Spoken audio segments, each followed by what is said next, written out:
Hello there.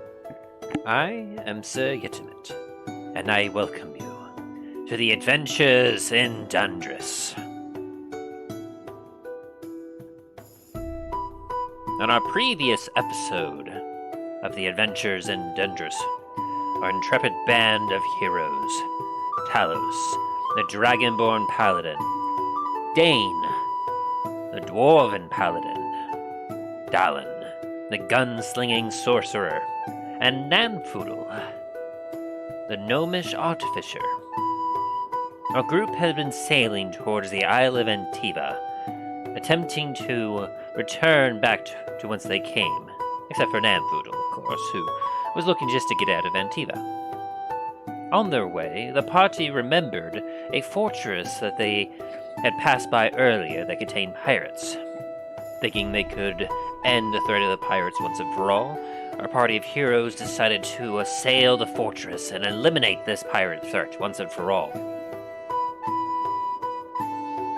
The battle was fierce and mighty and proved a little much for our heroes, as they struggled to fight against the pirate lord, Dread Roger.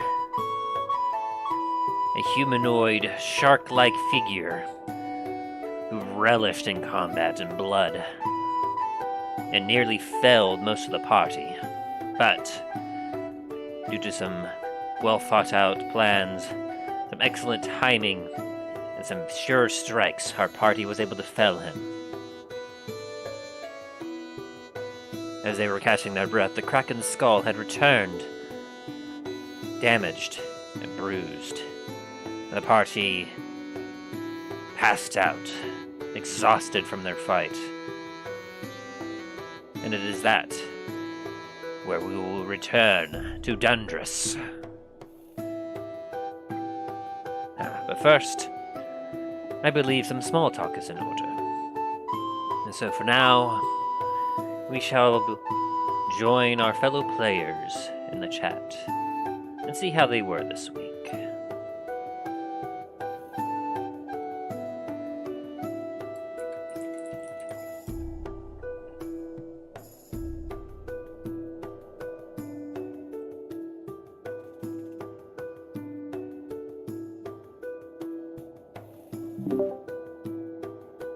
Hello there. Welcome back. Thank you, thank you. How's everyone's week? Pretty good. I finally got a raise at work, and also met Michael Jordan. Hell What? yeah. Yeah. Let's go. That's Pretty, pretty but exciting. we had like Dave Bautista, Michael Jordan. Gringotts. Sweet. Honestly, I think my favorite I've met was I think Gabriel Iglesias. Fluffy. Oh, he's a great comedian. I've literally bumped into Levin. Bobby Brown. Mm-hmm. I got almost ran over by Paula Abdul. He's short as fuck. What is that language? Nobody cares about the language, my love. How dare you use that language in front of your child? I Need can't believe another you fucking did this. I just got a tattoo. Literally yesterday. We need another one. You can't just get one tattoo.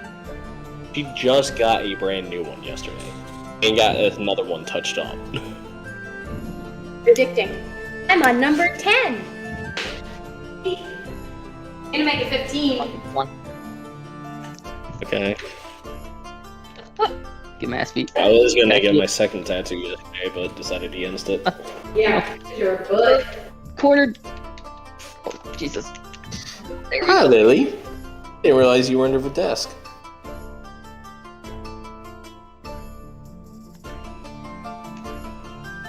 Black Lab is literally under the desk right now. I guess when We've Didn't got realize two she made her way down there until she pushed against my leg. people. What about you, Talos?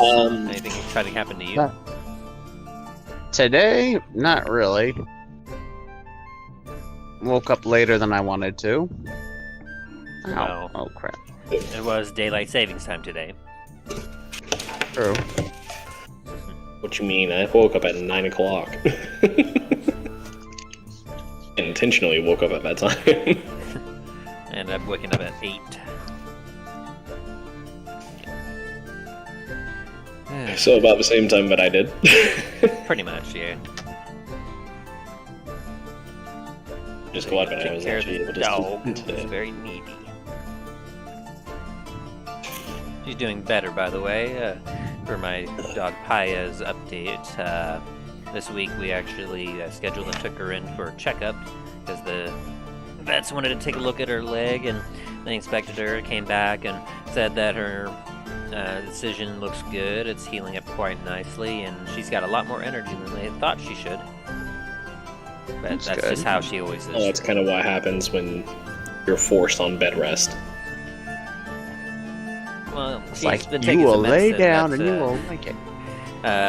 It's supposed to ease the pain, but at the same time, it's also supposed to make her more drowsy. But even with that supposed drowsiness, she still is so wound up. It's just, Yeah. yeah. Anybody want to take a guess as to how big the character is? 7 feet. What race, first off? Goliath? Oh no. Oh, you're talking about that picture you posted on the general? Yeah. Gotcha. I thought we were looking at something else, and I was like, wait, what am I missing? Hi, 7 Dane. foot. I think I said that he's 310 pounds. Oh, he's a big boy. Your muscle. Big boy. He's a big boy. Around Big, them, big boy. around there. 1 sec. I'll be right back. AP. How was your week, Dane? He is alive. Yeah. Yeah, pretty much. Eh, I mean, it's better than not being alive. I mean, don't have to get a cleric over to cast Revivify on you. I mean, it's cheaper to die.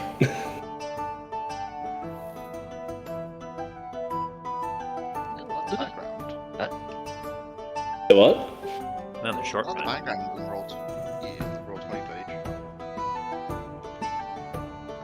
Background.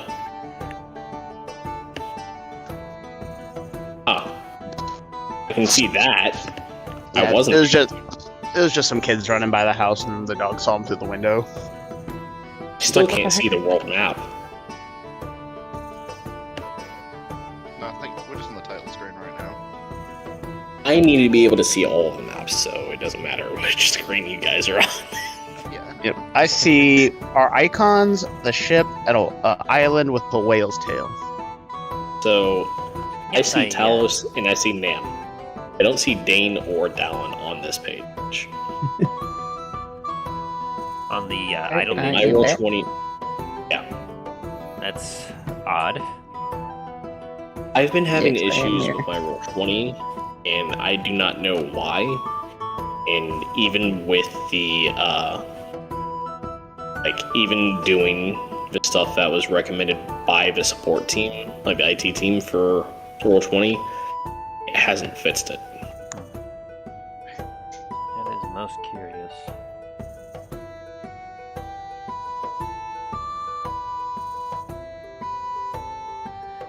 But yes, I probably a little long too late. I've changed the picture on the idle page because I was like, I should probably maybe reflect the idle page as to the location of where our party is. So I found this picture online. I was like, hey, it's kind of nice and serene, mystical. Nice. I mean, comparatively speaking, that's probably about the view that you have right now. ship is probably about that close to the shoreline.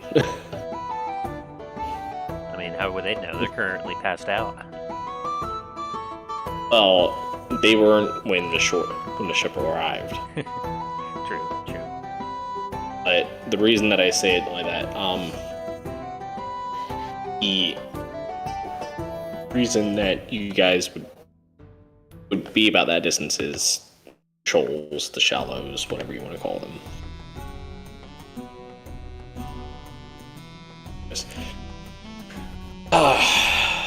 Now that we are all here, for those of you that haven't been able to tell yet, I did buy a new microphone specifically for the purpose of D&D and recording videos.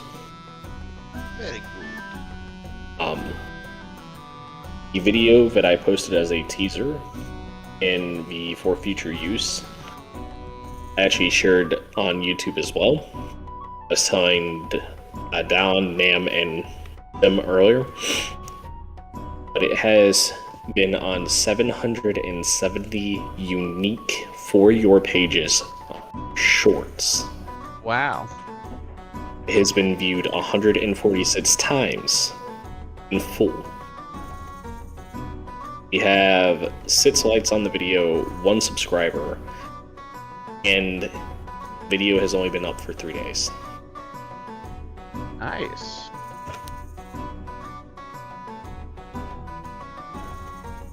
And on expanding the stuff that we do.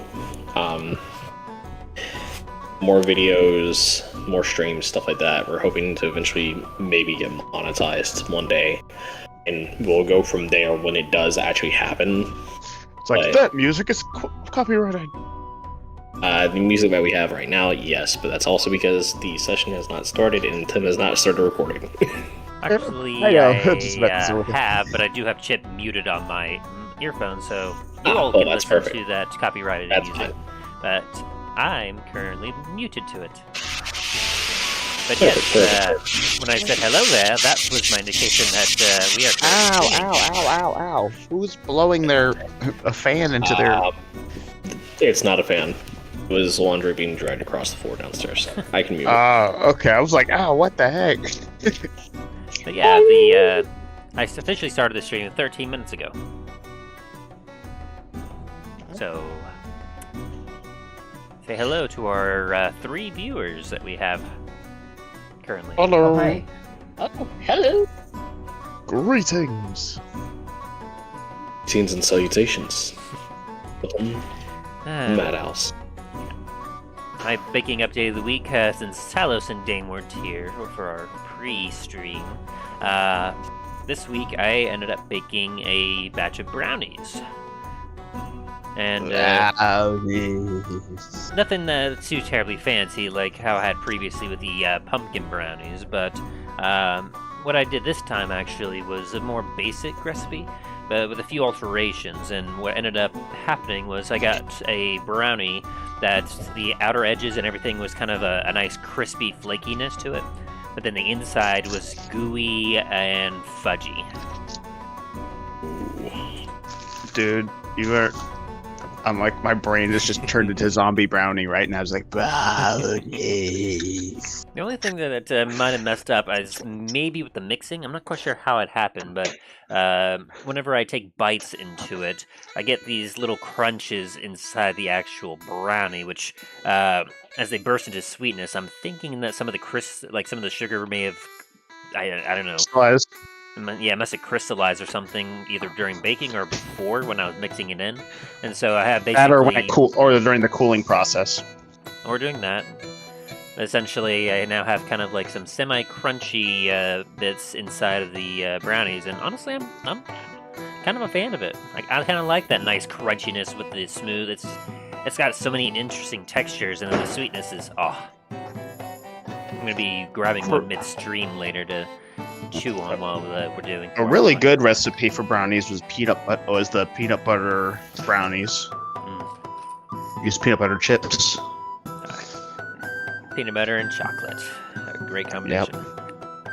There's also, I haven't tried it myself, but there's also caramel brownies as well. Caramel,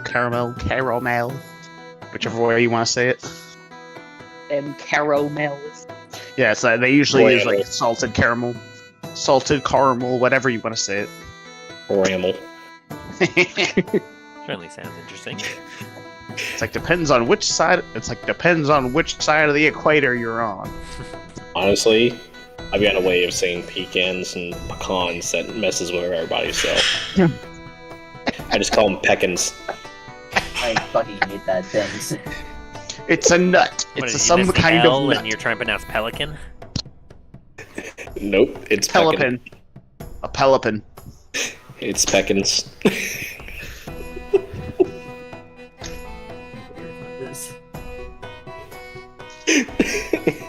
It's like Thing. it has I a hate full it. set of teeth, and this guy asks, "Is it a bird?" I hate Oh, it. Lord. Anyways, Are we ready to get going? Just about give me just one believe second. we I'm walking back to my room. fair enough.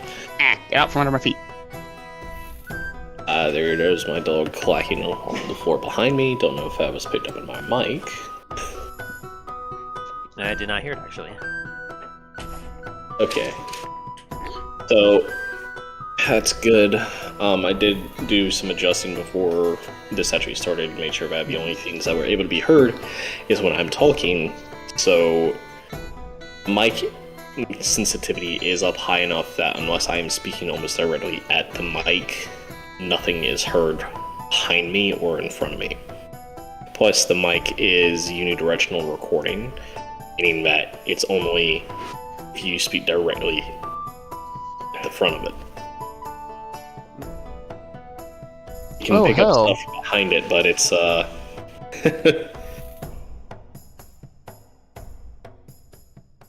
yeah, I only spent like $30 on it. 30 Not too bucks. shabby. Things you find at places I cannot mention because we not sponsored. This video was sponsored by Raid. Yeah, no, we're not. That would ever happen. Then all of a sudden, it's like all the cockroaches run away from the stream. See, can't scare the cockroaches away. You know why? They're 80% of the structural stability of this stream.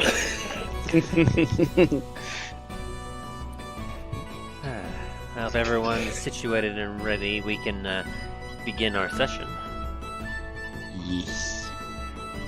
Unless you have any objections. Why are you having to slam every goddamn door in the house right now? I'm not opposed. I'm actually very excited to get this started with because that means that finally events and plans that I've been working on for months are finally being set into motion. Well then, with that, we shall dive back in to Dundras.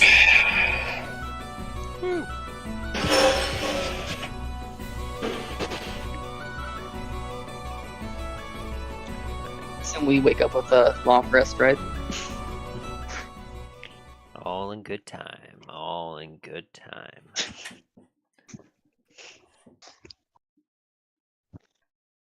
Last time on the adventures in Dundras.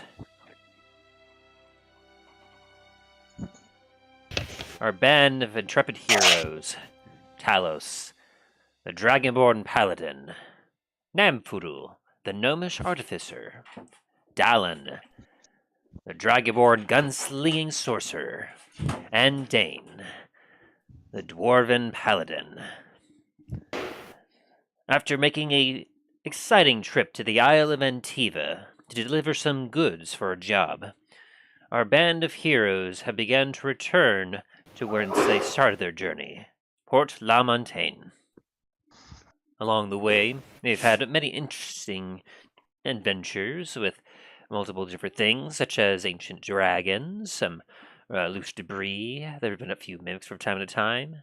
But in the most recent adventure, upon nearing the shores that would lead to Port La Montagne, the party of heroes were informed that to keep an eye out for a pirate fortress that they knew was nearby. Thinking that they could maybe make a difference in the world, our band of heroes decided that they wanted to confront and take out this pirate fortress, thereby making the sea safer for all who travel it. And so after making a stealthy nighttime mission to infiltrate the fortress and before unleashing their attack... Oh, sorry. The puppy's throwing a fit. Stop throwing things. Our band of heroes were able to eliminate a good force of the pirates on the outside of the fortress before the doors of the fortress burst open, falling into flames from Namfudo's assault to reveal the secondary host of pirates, led by who introduced himself as the Pirate Lord, Dread Robert. A terrifying battle then commenced, as the pirates initially began a counter-assault against the party before Dread Roger ordered a quick ceasefire in order to parley with the party and perhaps discuss some terms. After singling out Talos, he told the party that he could spare their lives if they dropped their weapons and joined his armada, thereby getting themselves the freedom of being able to explore the seas, pillage and loot as they so wished, all in service to him. The party was quick to refuse, though, and so Dread Roger growled at them and reordered the attack. With a new fury, the battle commenced. Many strikes were made, a lot of blood was shed, and many of the party was brought to death. As one was brought to the brink and two were nearly felled. Dane was okay. I was blind. But as the battle seemed to start to become desperate, it seemed that Dread Roger was beginning to lose a lot of his blood and all of a sudden went into a primal frenzy. His eyes went straight black. No more words came from his mouth. All that came was gargles and growls as he attempted to rip the party asunder. As the party did their best to hold him off, two of the party members went down as Dallin and Talos were felled nearly by his mighty bite. Dane attempted to distract him by using some magic to compel him to attack him instead. And so, while Dread Roger was biting at the heels of Dane, attempting to fell him too, Namfudo, on his last legs, ran up and with a fiery blade of magic stabbed it through his head and killed Dread Roger.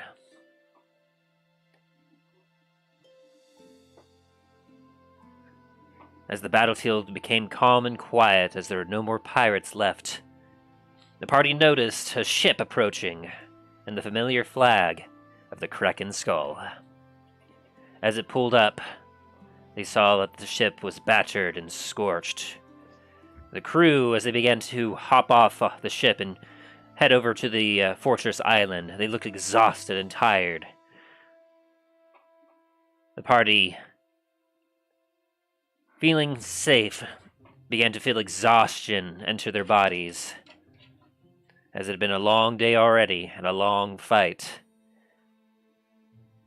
And so our party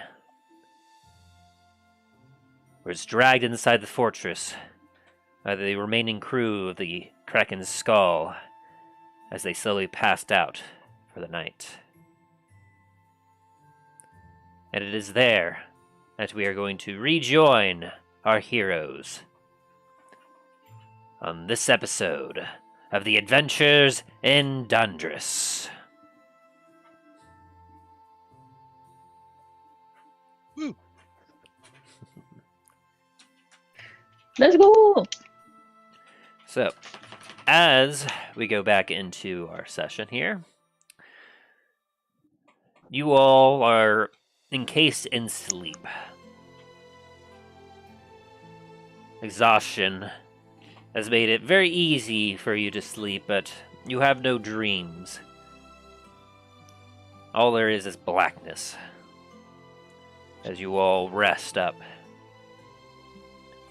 Dane, you are the first to awaken. As you awaken, you see yourself surrounded. It is dark outside, as you see the light of the moon peering inside. As you look around, you see your other three companions.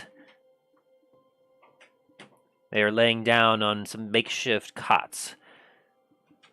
Basically, some blankets and stuff thrown on the ground to help comfort them. They appear to be still passed out and exhausted, and over them you see a couple figures, and you hear them mumbling. Damn it, I'm a navigator, not a doctor. I'm doing the best I can here. Aye, but come on there. If we're not careful, that fever will do something fierce to them. I'm going to tend to the ship. And then you see a larger figure walk through the busted-out doors to the side as they leave. And Dane, as you are kind of listening in, your vision's a little blurry. You feel a little sore, and you look down at yourself, and you see that you're in your common clothes. Seems that you got changed at some point in time. You're not quite sure how long you were out, but what you do know is you're very sore. Well, this is unexpected. One of them is awake. As you said that, and the two figures look over to you. One of them snaps a finger, and you see a orb of light begin to rise up in the air. And illuminated before you, you see Shannon Nokner and Magrim. Shannon, warn a dwarf before setting a light. Oh, sorry. How are you feeling? Apart from being blind again.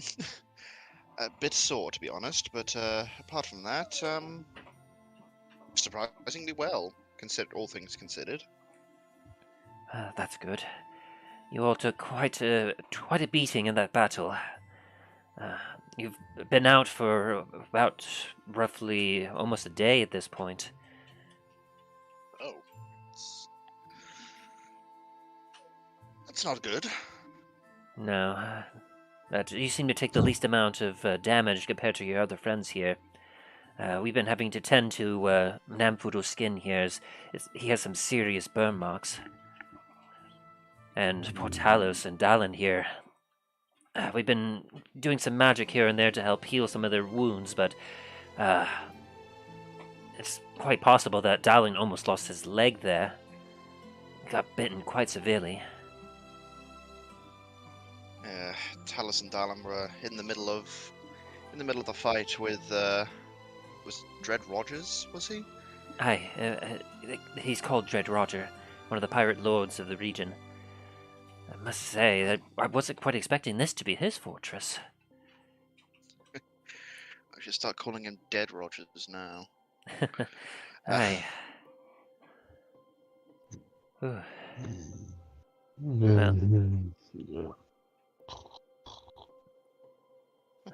aside from a bit of a fever from a couple of your friends here, they should hopefully pull out, but you should probably get some more rest yourself. I imagine that you're probably not quite so well as well, but if you want to try take a walk outside, feel free. I might stretch my legs for a second and head outside. Alright, we'll keep tending to your friends here. We'll make sure that they don't take a turn for the worse. Thank you both for this. I don't know if any of us would have survived without, well, all of your help, really. Well, of course, and if you hadn't, taken care of the land forces, then their cannons would have turned on us, and that 2-to-1 battle would have turned into a 3-to-1, and I doubt the Krakens Skull would have survived. Yes. How was the ship? Walrus is quite upset. There's a lot more holes in it than what one would prefer, but it's still floating. They've been working on it all day, but there's still a little bit more to be done. Yeah, Expellers actually was just here to check on you all to make sure that you all hadn't quite died yet, as in his words he said it would have been a waste of resources. I think he was mostly kind of checking in on Darlin here. He seemed to have a bit of a soft spot for him. Out of the 4 of us, Darlin has definitely been to want to help Walrus with the ship. He is the one with the skills. You all have quite good skills of your own, but why don't you go stretch out your legs a little bit, work out some of that soreness. It'll help you sleep tonight. I think that's a good idea. I'll kind of slowly get up and then shuffle outside. As you kind of step outside, you see that there's a few fires placed on the ground. You see a few of the crew members currently lying down near them, sleeping. You hear a bit of work towards the ship that's to the west of the island. And as you kind of take a look, you see the sails are up and a few of the lights are on the Krakens Skull. But for the most part, it seems to be a very quiet night. Okay. Just gonna kind of just look around, really.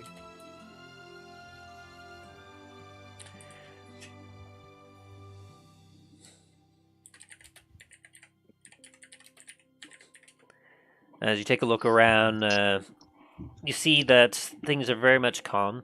The fortress kind of looms above you, very silent and dark. You see the remains of your battle. The bodies seem to have been cleaned up, mostly. They have all been kind of piled up on a corner of the island that not many people are wanting to go towards. But they're out of the way. And you see that a few of the more decent arms and stuff that they have, or had, I should say, have been piled up in a bit of a mess to go through later. That'll be fun to go through. And as you kind of take a walk around the remains of the fort, you climb up onto the walls on the eastern side. As you kind of climb up, and you see to the left of you the blackened remains of some broken planks of wood that you remember came from an explosion that occurred there earlier, perhaps from a barrel of gunpowder.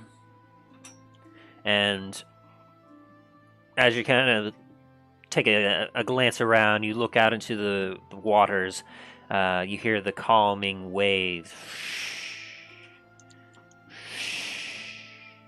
And you see far off into the eastern distance, you can just see the dark silhouette of what appears to be perhaps land, and which you know to be part of the mainland of Dundras.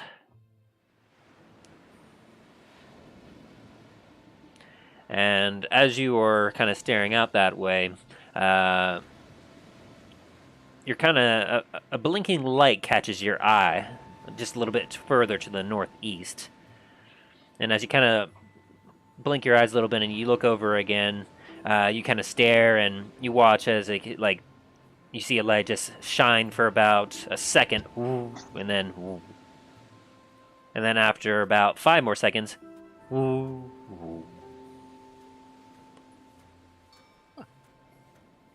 wonder what that is.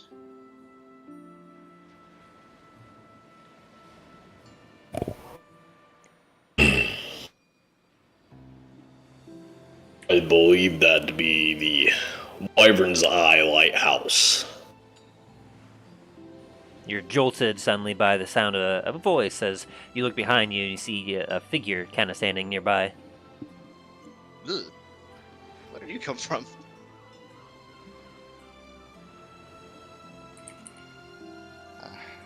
Checking in on all of you.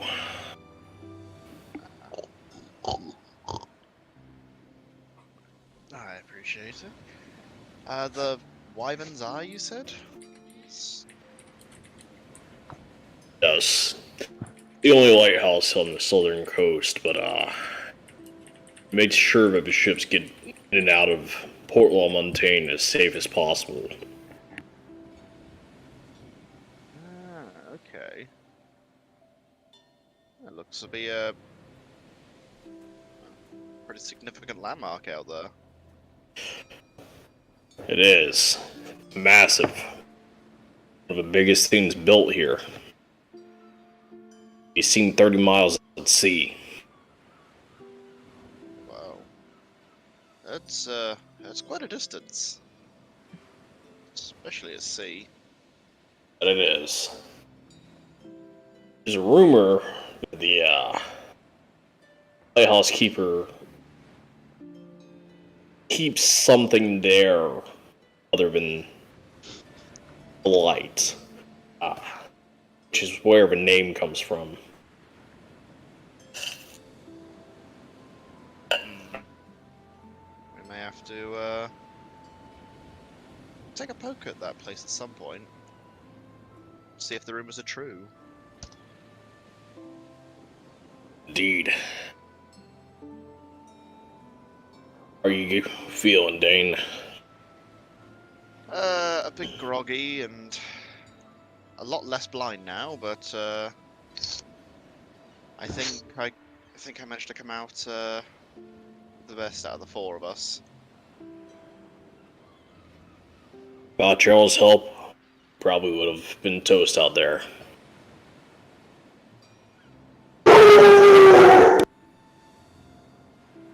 What's that?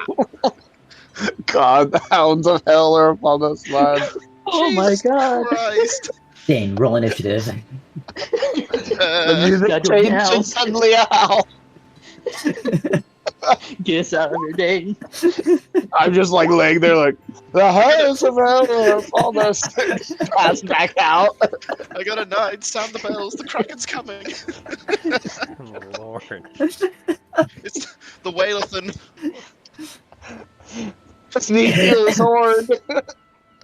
Everything okay, Justin? I think Odin just fucking brought the house down. Actually, Odin wasn't barking at all. And who was that? My black lab and my parents' chocolate lab. Oh gosh, they're like, hey. Great Dane Odin hardly ever barks. Watch, eventually he finally does bark, and it's like the entire house like shakes, glass cracks. Let's just say I'm in a really big house, 8-bedroom. He barks outside, I can hear him. Oh god. So he lives up to his name. Oh yeah. Should have been named Thor because he's the god of thunder. Well, Odin is the war god, so. That's Tyr is the war god mostly. God of war. Odin is the Allfather, the god of knowledge. Apologies to any of our viewers if that was a bit of a jump scare. It was a jump scare for all. It's a jump scare for me. It's a little late for it now, but we may need to include a headphone warning at whatever time this is in the recording. Be approximately 38 minutes. So, when you post the video or whatever, just put it in there, headphone warning around 38 minutes. That way, people know. Because that was loud for me, and I've got noise canceling headphones on. I can only imagine how loud it is for people that have their volume like maxed. There you go. I commented on the stream so that way I can look at that later. All right. All right. Anyway, sorry. Back into it. We are very sorry about that. My dog's nuts over the littlest things, and I really hope it didn't scare anybody too badly.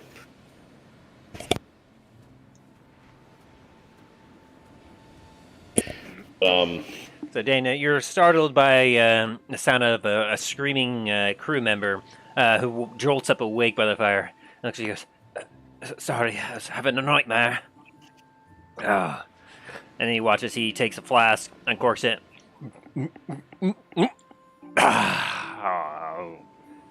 And he flops back down on the beach.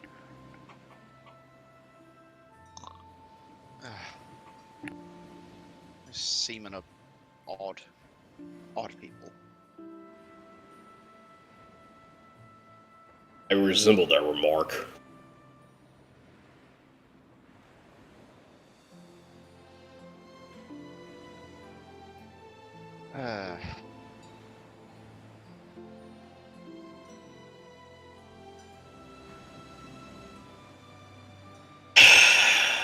You are a child.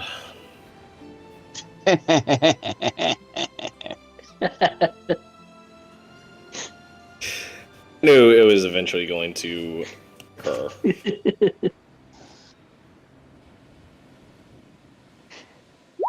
It's like, I couldn't help myself. Yeah, I knew that was coming eventually. I'm sure something's going to be said about that too. You watch as Balris kind of has a long gaze over the water and watches his gaze slowly comes to rest towards the Krakens Skull. Damn shame.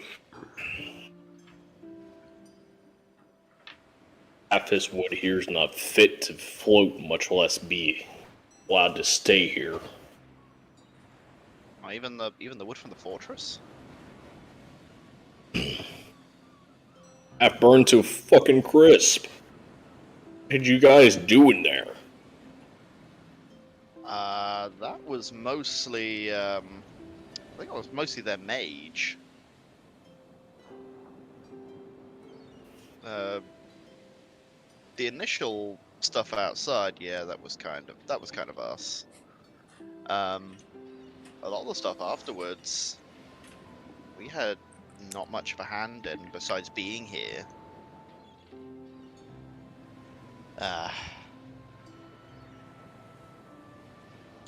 Was not a happy man.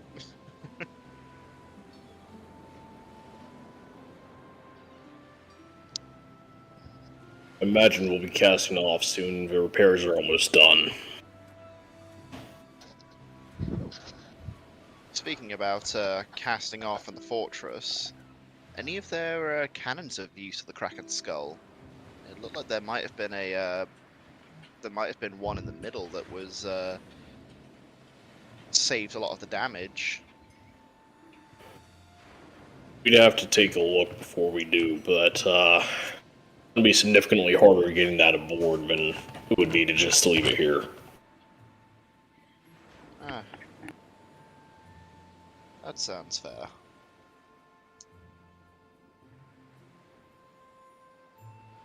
Oh, I'm sure Barbosa has something planned for this place.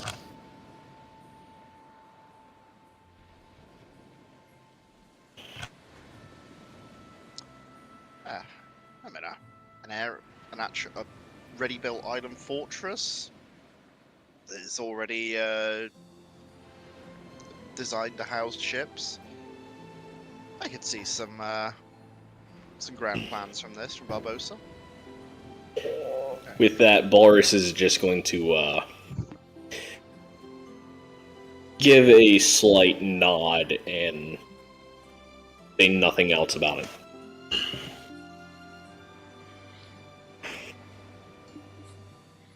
As you stand there in silence, Dane, you start to feel your eyes grow heavy, and you realize that while you did get some good sleep, you are still incredibly exhausted, like with everything that happened, like the yesterday, and with all that has accrued. You realize that you're a lot more tired than what you realize. I think I'm going to wander off to bed. Very well. Some rest. You're gonna need it. I shall try.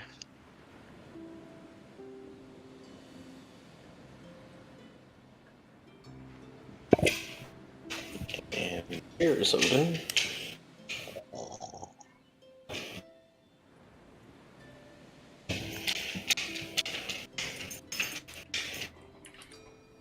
Wish I had a visual indicator every time that my voice actually flared on here instead of having to pop back into into a Discord. That's fair. Dane, as you kind of make your way back, you watch as Shannon has a bit of a stretch and then proceeds to wipe some sweat off the brow of Dallin, while you see as Magrim is currently replacing some bandage on Talos' side. And you see that Namfoodle, he's looking a little bit better, but you do see that some of his hair is definitely a lot more singed than what it was previously. And there's a bit of bandages covering up parts of his arms that you see a few cracks in it that weren't quite fully done. You can see some blackened marks on there. How are they doing? Dane, welcome back. They appear to be doing better. Their fevers have broke. Namfoodle, he should be just fine in the morning. He just has to continue to rest. I'm afraid that his skin will probably be slightly disfigured from whatever blast he took, but overall, physically, he should be quite well. As for your friends, Talos here, he's definitely going to be alright. Thankfully, a lot of his armor took the brunt of the damage, although the ferocity of the attacks that he sustained was able to break through quite a bit. Poor Dallin here, he was the one that seemed to take the worst of it. Although I must say that, strangely enough, his scales, like as we've been tending to him, his scales seem to be getting a little harder to work with. Can't quite explain it. Must be something with his... I don't know. Anyway, you should get some rest. I imagine come morning we should be about ready to set sail again. But of course, we haven't had a chance to really explore the fortress, so I imagine that you and your friends will probably wish to take a look and see if there's anything interesting to find. There was one room in particular that we haven't been able to get to. It's locked quite well, and despite our best efforts, we have not been able to lockpick it. It seems to require a very specific key.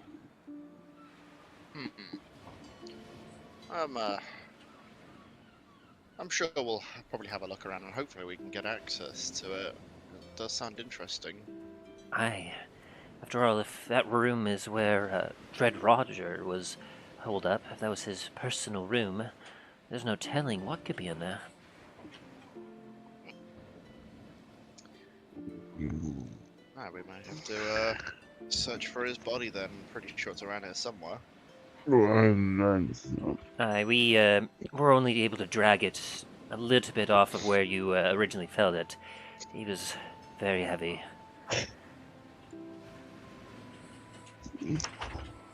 Although he was surprisingly missing his coat. I don't know if he discarded that before the battle, but was he wearing... He had like a trademark red coat that he liked to wear.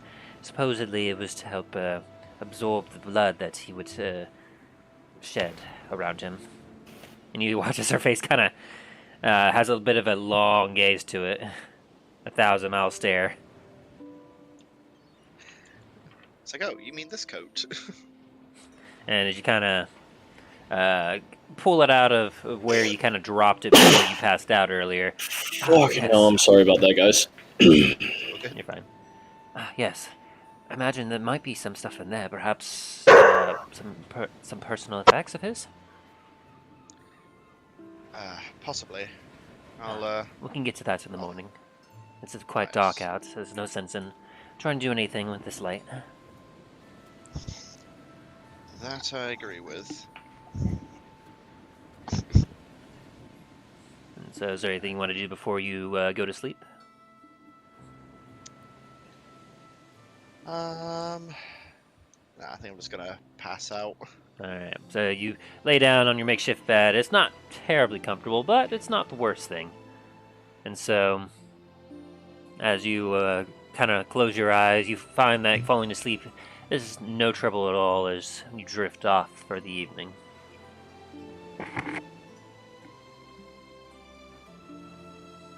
Very good. Come morning, I'd like everyone to roll straight d20s for me.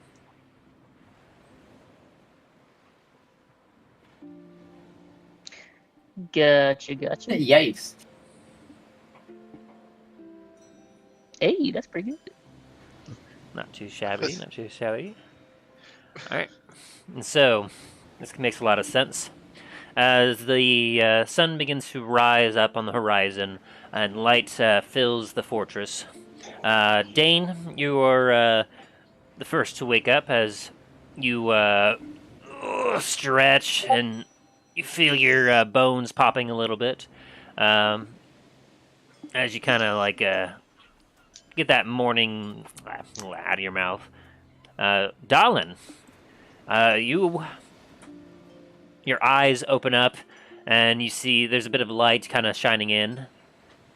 As you do, you feel incredibly sore. As you kind of stretch a little bit and kind of feel your body, you feel that you are no longer in your armor. You appear to be in some of your common clothes. Your mask is put to the side, and you see your body is covered in bandages.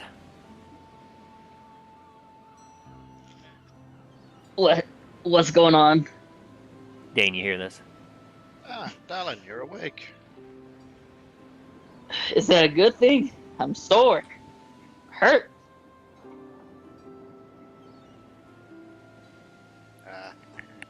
It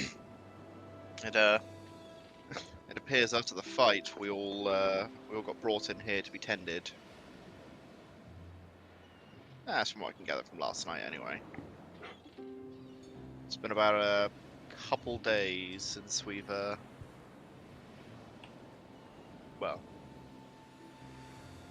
alive to the world, for all intents and purposes. How's everyone? How are you? Not blind anymore, and a little less sore than I was yesterday, but apart from that, I'm doing good.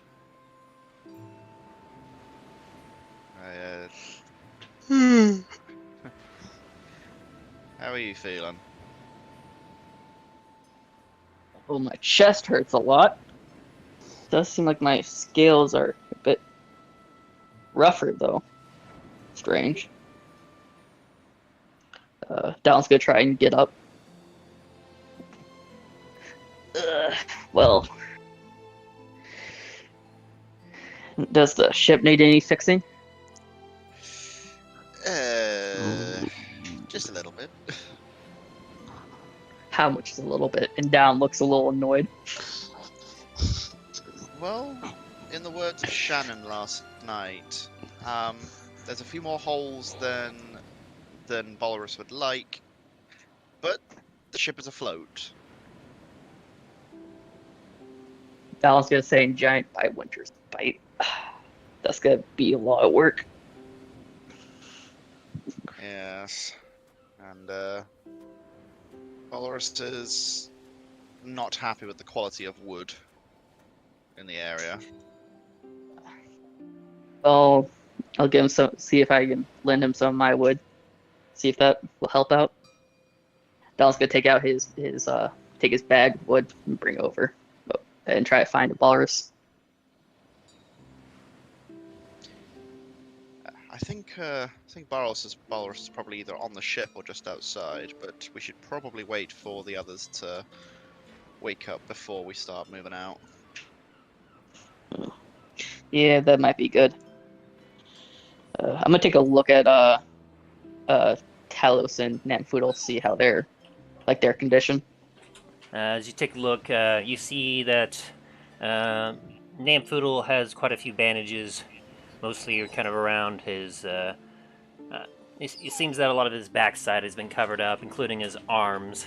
A lot of his skin has been mostly patched up. You can see that he has some different clothes on than he was wearing previously. His other set of clothes seem to have been kind of discarded, and as you take a look to the side, you do see that they are incredibly scorched to the point of being near ruined. Talos, on the other hand, you see that he's been taken out of his armor, and he's currently resting with some bandages mostly around his waist, and a few around his arms, and one around one of his legs. You can see that the bandages have a slight red spots in them from time to time, as if some slight bleeding had gone through. And as you kind of look at you had a bit of a look at your body. You had some similar where you had some spots where your bandages were, but as you undo some of your bandages, kind of instinctually to check on your own skin, you see that while there are some scars left behind, for the most part, your body seems to be in better condition.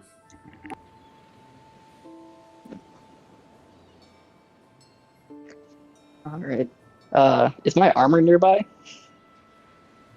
Yes.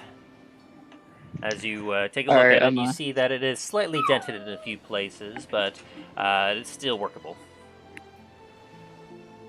But he did shoot a hole through my chest. Wouldn't that destroy there is a significant hole in the chest piece of your armor that is very much very noticeable.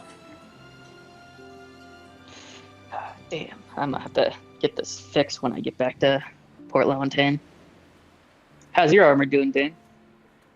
That's a good question. I haven't actually, I didn't actually think to check. I'm gonna go searching for my armor quickly. And my sword as well, because I'm guessing that's also not on me. All your gear, everyone's gear, it appears that was hurriedly kind of taken off and put to the side of your where you're sleeping. Alright. From what you could see, it seemed that they were very concerned with your wounds and making sure that everyone was tended to as quickly as possible, as it seemed that it was very clear at the end of the battle that a couple, including Dahlan and Talos, had sustained some significant injuries.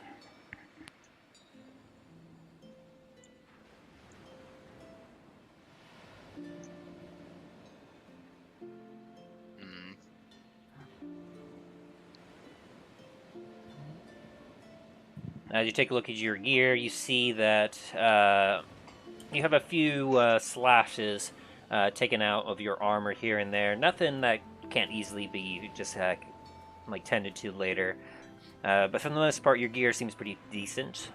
You see that... To answer your question, yes, Nam. I was just about to reply to that. Your dog barked again, by the way. Anyway, sorry. That was my black lab. But yeah, as you take a look at Night Terror, you see the blade is quite well. This kind of darkened edge of its sword has a bit of a sheen to it. It seems that there's a little bit of blood still on it from the previous fight. It seems to have dried up on it. But aside from that, the blade is still sharp. Still seems to be in workable condition. That's good.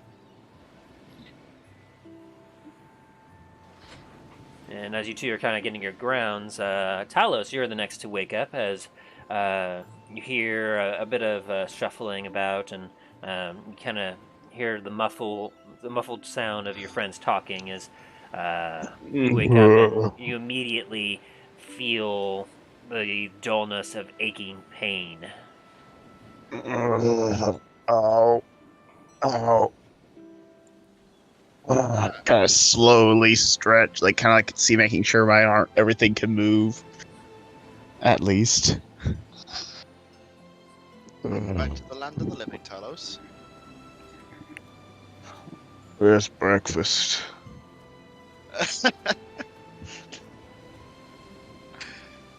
I'm sure we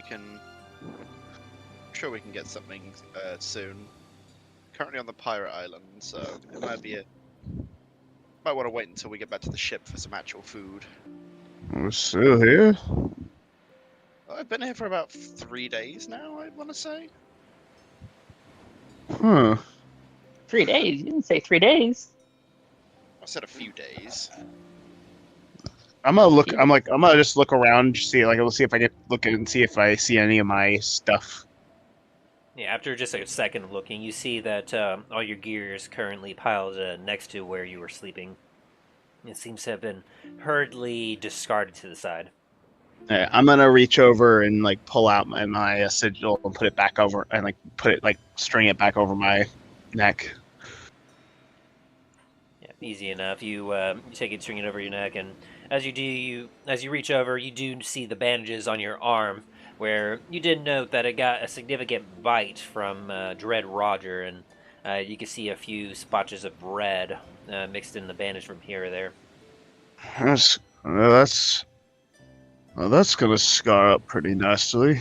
At least I'll have a story to tell the rest of my group when I get back home eventually. And my mother will probably hit me upside the head.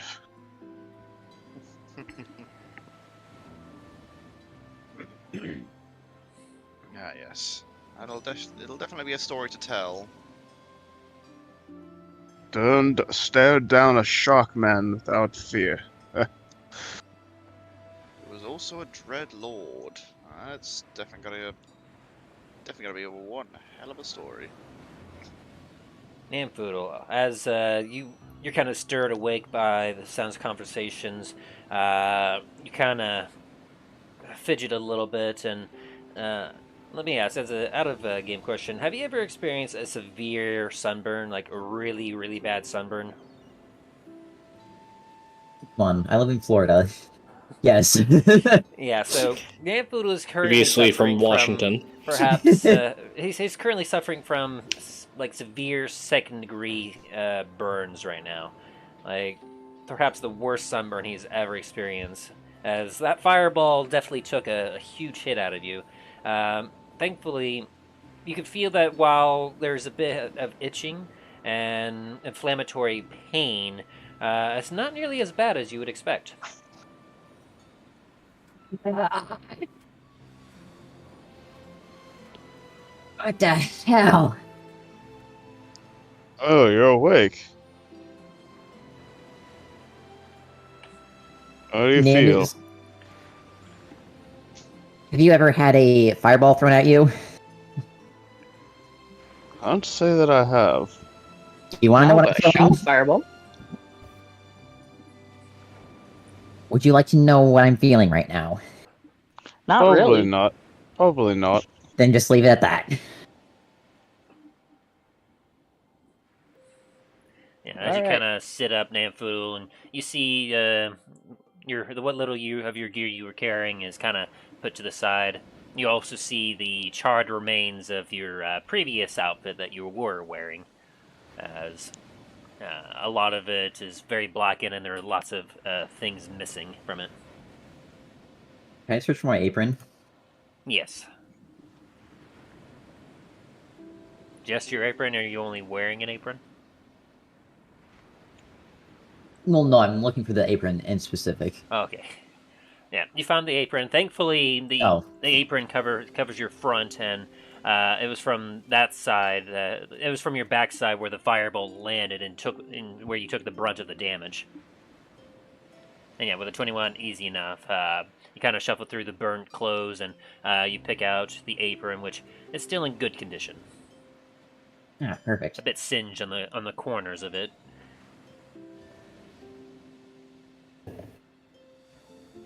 And I seems to will be made of sturdier stuff than normal clothing.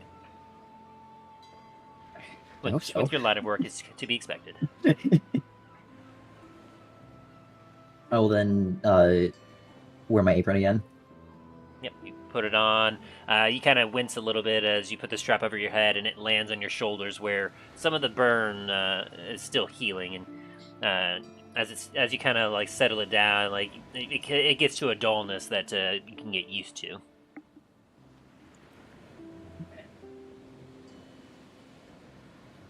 So, how long were we out for?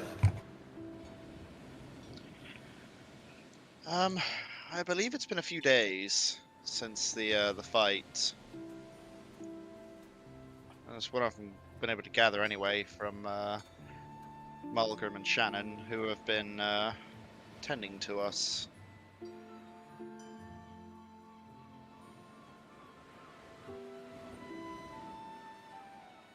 I'll kind of just nod at that and then start looking for the rest of my stuff.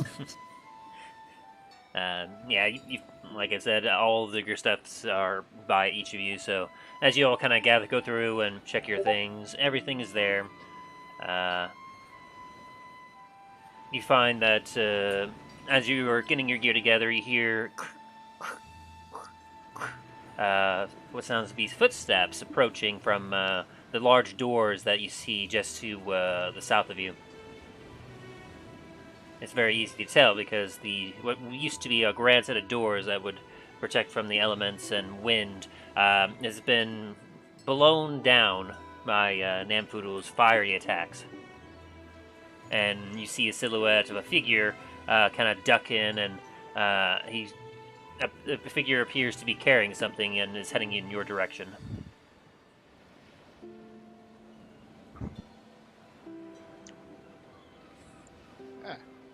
Good morning. You're all awake. Excellent. Morning. Throwing your gear. Here, I brought food. You walk Excellent. closer, and you see Steve. Excellent. Here you I'm are. gonna take a deep whiff. Like, You didn't wake up yesterday, so fortunately we had to feed your food to the rest of the crew, but we were hoping that this morning you would finally be up, and I'm very glad to see that you are. Here you are. And he places down, you see he has some mugs of some kind of liquid. Next to them, some strips of bacon, as well as some ham and eggs, and there actually appears to be some soft bread. ham, bacon, and eggs. Yes, the cook wanted to go all out for you. Plus, we were able to raid the storeroom here at the fortress, and they had quite a few good rations of foods that did not need to be kept for long periods of time. It I'm appears guessing that's where the bread's from. Aye. The Dread Roger always liked to keep a good, healthy supply of tasty food to himself. Gotta say, it's a bit of a shock to see him dead. Didn't think I'd ever see the day. Well, it's a good thing that you're with us now, not, well. Honestly, I mean, it wasn't by choice that I joined his crew, mind you. Sorry about if any of these were on friendly terms with you. You know, it might be a bit hard. Most of them knew what they were doing and what they were getting themselves into. Some were more quick to pick up this life than others. Of course, I did it to survive, but I won't deny that being given another opportunity to live for myself was it's been nice. Yeah. Not nearly so scary without a head, I will say. As you see, he's kind of glances idly out the door. Yeah, headless body will do that.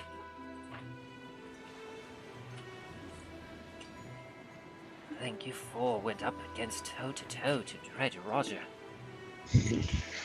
Big old. Let's say- As I told him, like I told him before, there's always a bigger fish. I suppose that would be you now. I must say, Well, actually, I think it would be Namfoodle over here. He's the one that finished him off. wow, such a small foe to take down such a mighty large target. You want to be next? Calm down. He's not trying to kill us. He's just jest. It's just jest, my friend. Go on. Thank you again for the food. Of course. Eat up and gain your strength. I was also told to inform you that if you were awake, that the ship repairs will be done within an hour or two, and that you all have, of course, the run of the island. Excellent. We currently have some I'll crew get started members right away. going through the gear and checking the bodies that remain. Excellent. I'll get started on this excellent ham. I take a big old bite out of it. Of course. Just give a holler out in case any of you need anything. I believe, Namfoodle, you have the sending stone still that Walrus was talking about, if you need him. I'm gonna stare him down and kind of prepare a firebolt. Yes. Yes, I do. Yeah, leaving, and then he just quickly walks away. Wait, Steve, 1 second. Yes, and he peeks around the corner of the door. Very much had 3/4 cover. Does Boris look like he needs any help with fixing the boat? Not right now. A lot of the work was done yesterday, and we did get a head start the day before, just after your battle was concluded. But today, this morning, there's just a few detail work. A lot of the water has been gotten rid of, and thankfully none of the cargo or anything that we had, none of our food was damaged. It's mostly just some cosmetic and more useful stuff. One of the masts did take a nasty hit, and thankfully mending has been instrumental in fixing that. I also look heartbroken that the cosmetic part of the boat is damaged. I must say that while you lot were, of course, taking out Dread Roger, we were on the sea taking care of the rest of his fleet. There were 2 ships that were attempting to flank and overwhelm you lot, but we were able to hold them off and sink them, although it did damage the ship quite a bit. Well, then I guess we owe our victory to you then. Well, I mean, You guys. certainly it would have been. It was a group effort. I mean, after all, if you hadn't taken out the crew on the shore, then they would have surely been able to turn their cannons here in the fortress on us, and then, there's no way we would have been able to survive a bombardment from 3 directions. There's one thing that Dread Roger was always good at, was surrounding his opponents and making them feel small. Man was tall. Anyway, I'll leave you to it before I get a little singed. And he kind of scurries away.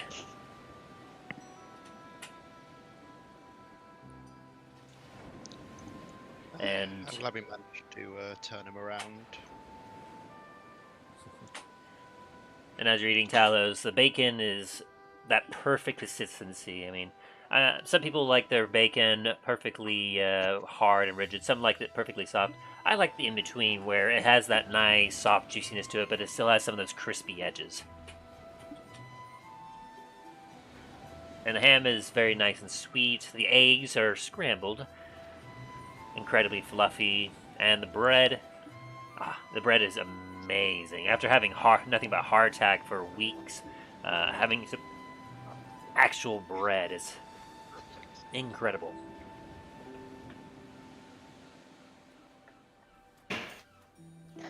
Alan's gonna take his plate and walk outside and see how everything looks while he's eating.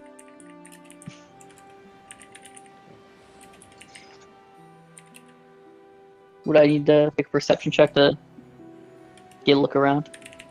You can do a perception, just see what all you see. Gotcha. those of you who partake of the drink will note that it is a heavy, heavy grog. Like a lot of the drinks you've had before has been kind of watered down a little bit on the lighter side, but this appears to be a lot more alcoholic than your previous beverages. It's a good thing we're eating a lot of ham and bread with it. This.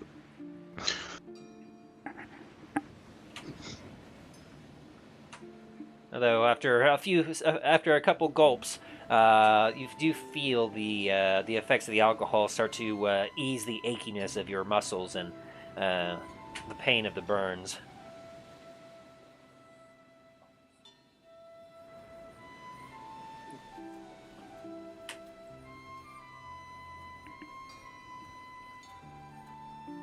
Well, I can say for sure that was probably one of the hardest fights I've ever been in. That I agree. It was, that was definitely a fight to remember.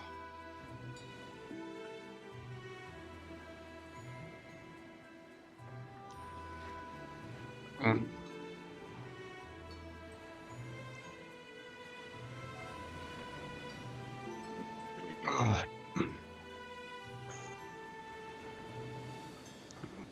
At least the seas will be safer now. That beast is gone. Here's hoping. He did say that there are, well, there were multiple. He had an armada with him, so. With his influence destroyed, though, he'll be scattered. True. But there still leaves an armada of pirate ships out there. Well, he did destroy 2, 3, 4.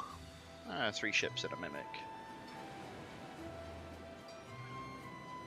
Well, there was the 2 that the 3 that we destroyed, and the 2 from this that Captain Barbosa destroyed during this battle. So that's 5 ships. How many does it take to make an armada?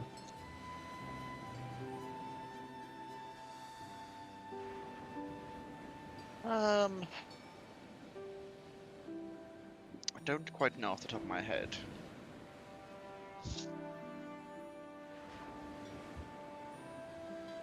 Huh.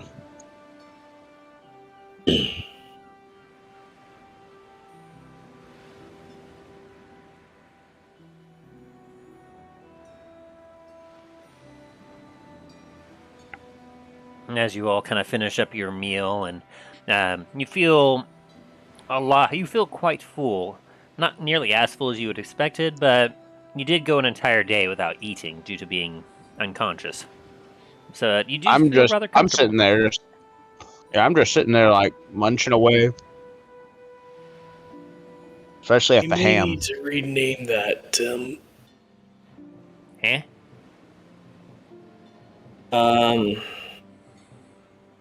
Apparently an armada has about 150 ships. Shh.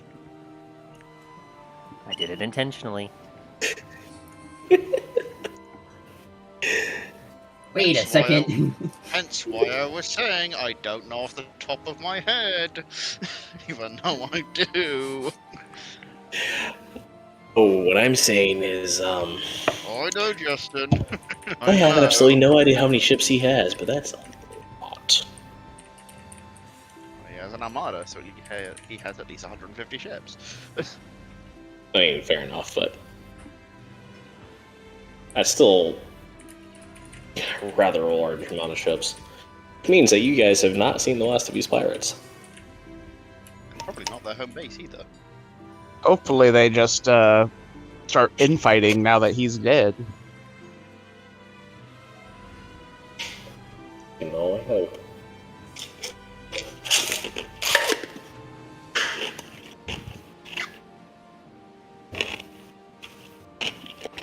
As you all finish eating, you once again hear, this time, some heavier steps approaching you from the outside. Huh? Arr, we heard that you were awake. Ah, good morning, Captain. Arr.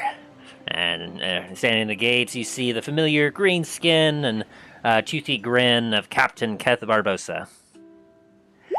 Arr. Greetings, Captain. We haven't had that much fun in quite an age. We sank 2 ships and ye all took out this here fortress. It is like the old days. I forgot what a good old ruckus can do for the soul.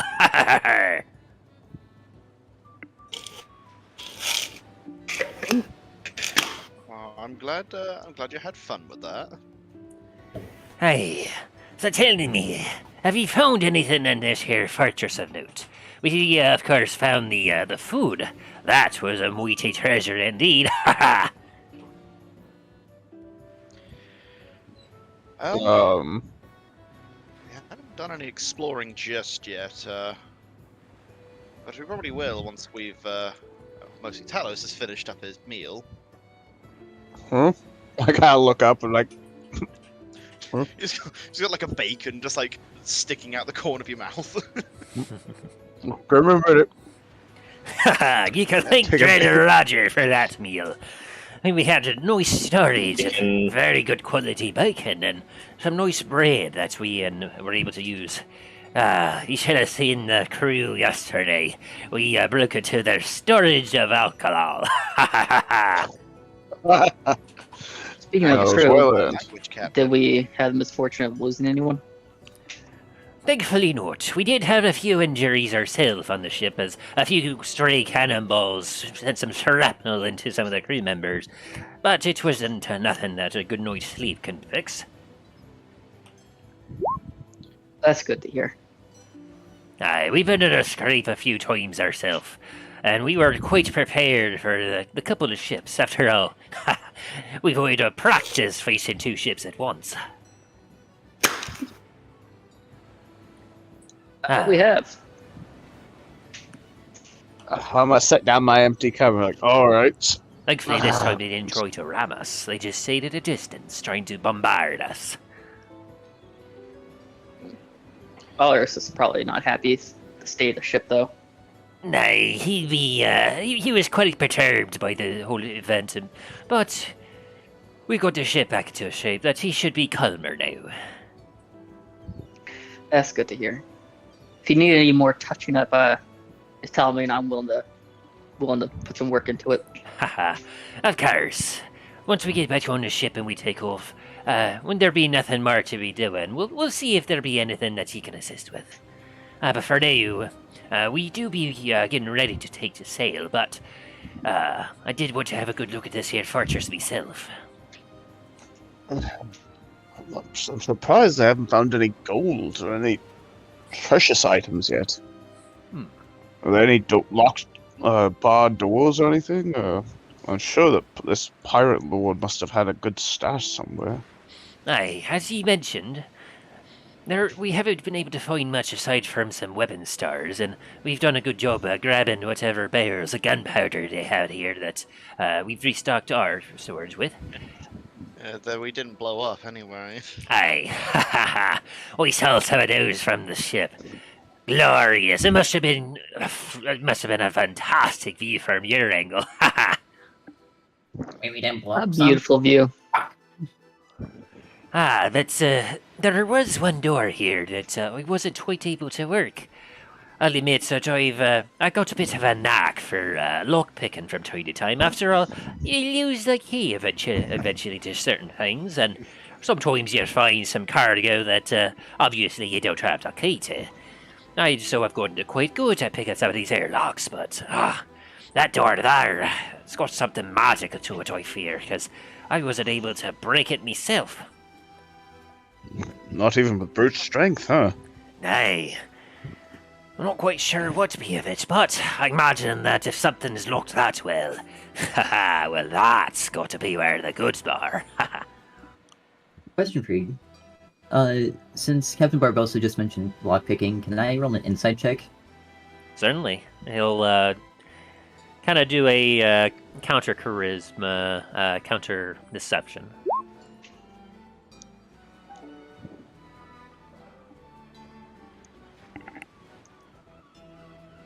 me check his thing. There it is.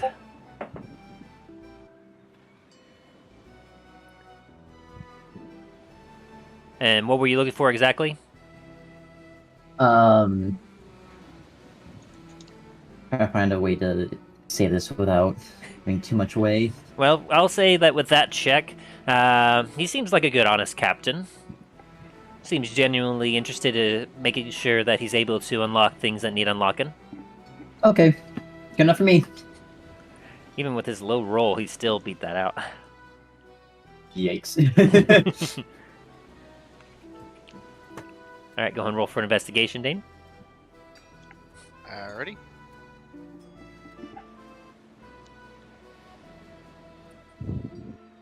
Hey. Yes. The coat seems to be made of coat. You have trouble, as you kind of go over to the coat and you kind of lift it up a bit, you find that it's almost like trying to get a search through a collapsed tent. It's very floppy, and there's a lot there. But as you, in your low roll and your attempt to start searching for it, everyone else is able to easily see you kind of going through it. What be that you be looking at, lad? It's Dread Roger's coat. I guess I snagged it before we collapsed. That's a bit big for you, I think. Hell, I think it should be a bit big even for me. Are you looking for something there, kid? Well, I'm assuming, seeing as, a Dread Lord wouldn't,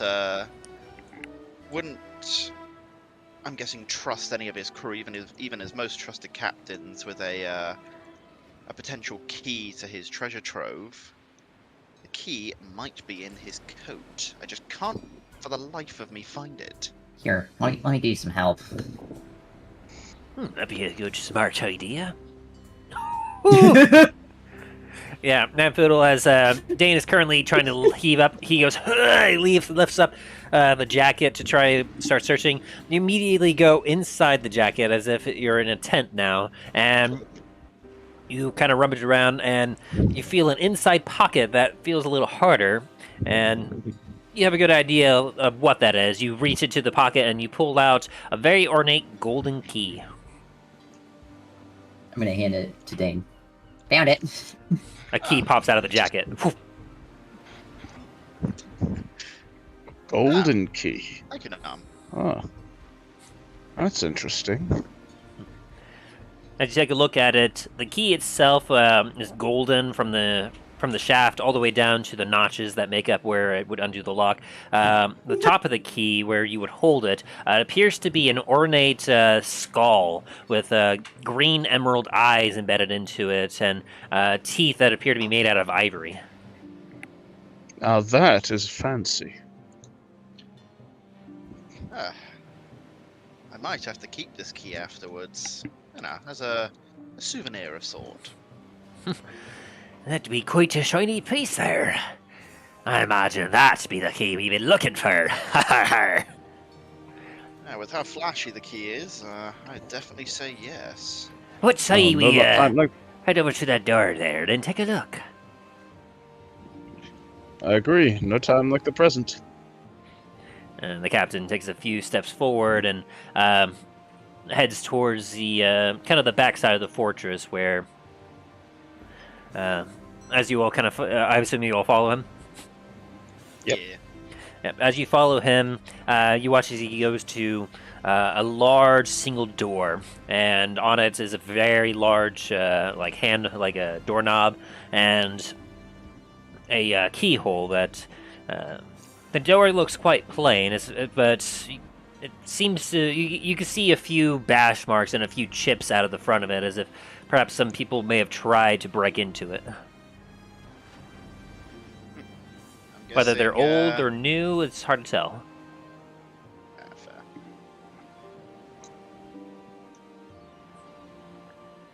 Fair. Here we are. Why did you give that there key a try, and let's see if it works. Let's have a go.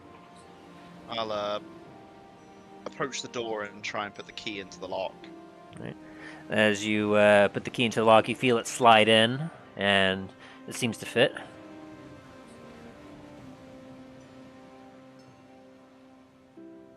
Do you actually want me to, Justin? Fuck's sake. Suddenly the door explodes.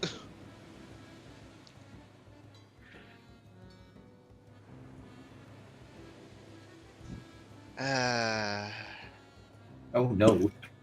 Who else went with him to open the door? I'll go with him. Yeah, same here. Pretty sure. Alright. Gonna have all of you roll perception.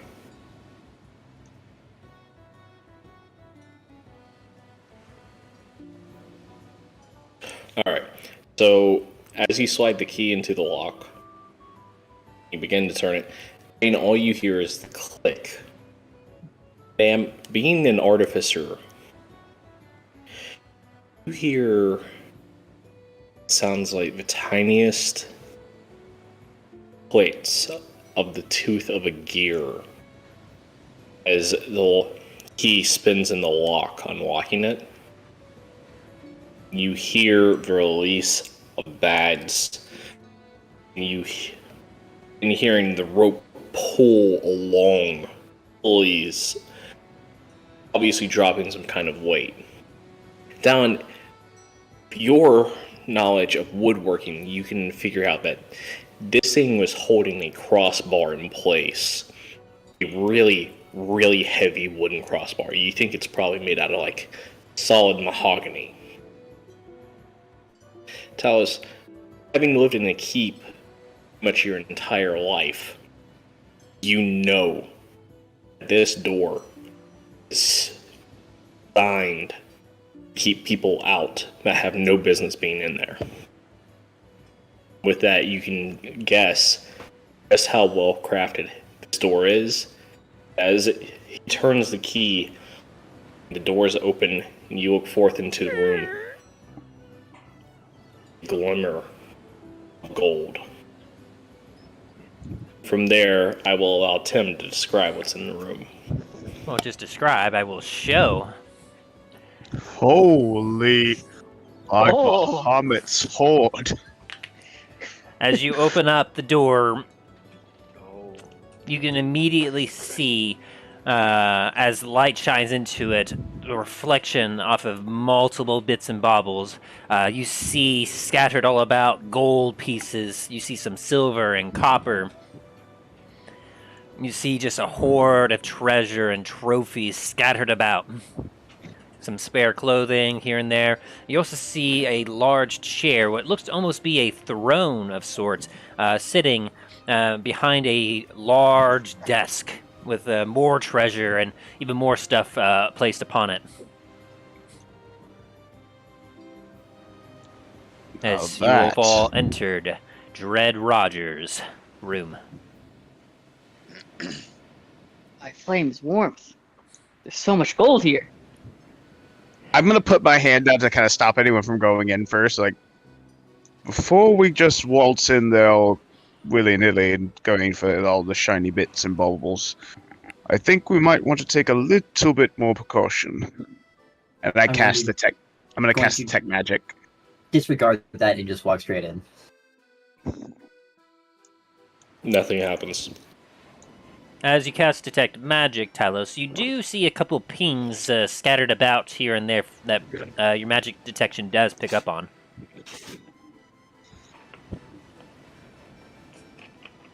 No sense of caution with you, huh, Nampoodle? I'm sorry, I have a very bad, almost sunburn-like on my back and half my body. I really don't give a shit right now if I live or die. Right Roll then. history. Who? Two of you.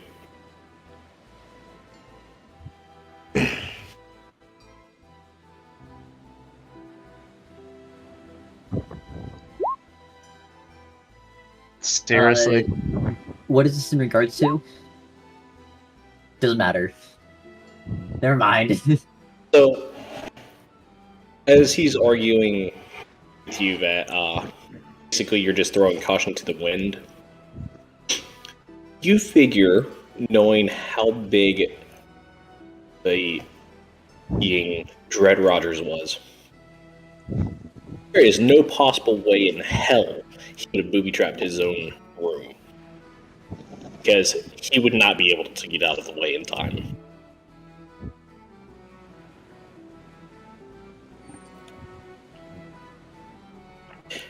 You'll also happen to recognize a couple of the items within the room as well. Most of them being trinkets taken from other artificers. A couple of them being some unique gun designs and what appears to be a brand new tool set. I take both of those. I will fight anyone that says I cannot have these. Talos, as you are kind of gazing into the room, it's a little bit on the darker side, a little bit of light behind you from the large doors on the other side of the fortress are kind of shining in. You do pick up a few, like a number of items that kind of ping on your senses. You see a couple of bottles that appear to have some transmutation magic. Somewhere near the door, you see a bit of a orb of some sort that appears to have some evocation magic on it. And you get a very small ping towards the desk that you're not quite sure of just yet. I'm gonna check out the closest one near me. All right, that would be the orb. And as you kind of pick it up, let me double check a thing real quick. Gotta refine it again. There we go. As you pick it up, it appears to be a small, thick glassed sphere that weighs about a pound. As you kind of pick it up and you look at it, it appears to just kind of be innately just in your hand. What be that he got there, Talos? I'm sure Not there was quite a better sure. way of you wording that to him. Not quite sure. Hmm. I'm kind of bounce it in my hand, just feeling the weight and kind of looking at it from all angles. You wouldn't perhaps have a light on ya? And as he says light, the thing suddenly lights up. Boom! And around you, the entire area is illuminated. And the orb actually rises up 5 feet away off your hand into the air. Ooh! Why the ancestors, my light, my eyes? Why? So, it's a bowl of Candy? off. It I say continues to stay lit and up in the air. Light off. As you say light Turn again, off? and it goes back down into your hand. Huh. It's an interesting little bauble. Would be useful in dark environments. Oi. Got to say, handy little magic gimmick you got there. Sure, it could be useful. I'm gonna continue looking around. As you look around, you see, of course, a few chests that contain obvious coinage. You see some statues here and there, pieces of art, just all sorts of treasures just all over the place. I'm gonna go check out that ping I got near, what I think you said it was near the chair. Yeah, the desk. Yeah, the desk. I was gonna take a look at that. As you get closer, it starts to go a little bit brighter, and you start to recognize the magic. Detect magic tells you that it seems to be a bit of a transmutation kind of magic. And as you get closer, you see the magic is emanating around a circular object of some sort. A very small. I'm gonna take a circular closer. object. I'm gonna take a closer look at it, bend down, and see if I can. How big, tall I am at the bend down. As you kind of bend down into the desk, you have to brush away a couple of coins that are covering it, but you see a ring. Hmm. Let me make sure I got this right. I gingerly pick it up. I'm a little like, where it's like, As you pick it up, you see that on the ring. Do I have a description of it here? The ring appears to be made out of silver, and embedded in it, kind of engraved, there appears to be what looks to be waves or perhaps moving water. And it's quite light as it kind of shimmers in your hand. hmm.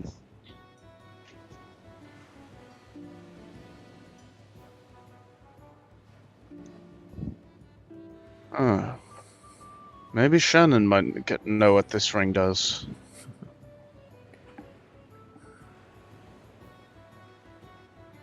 What say you, Captain? Do you think Shannon will be able to identify any of the magic that might be on this thing?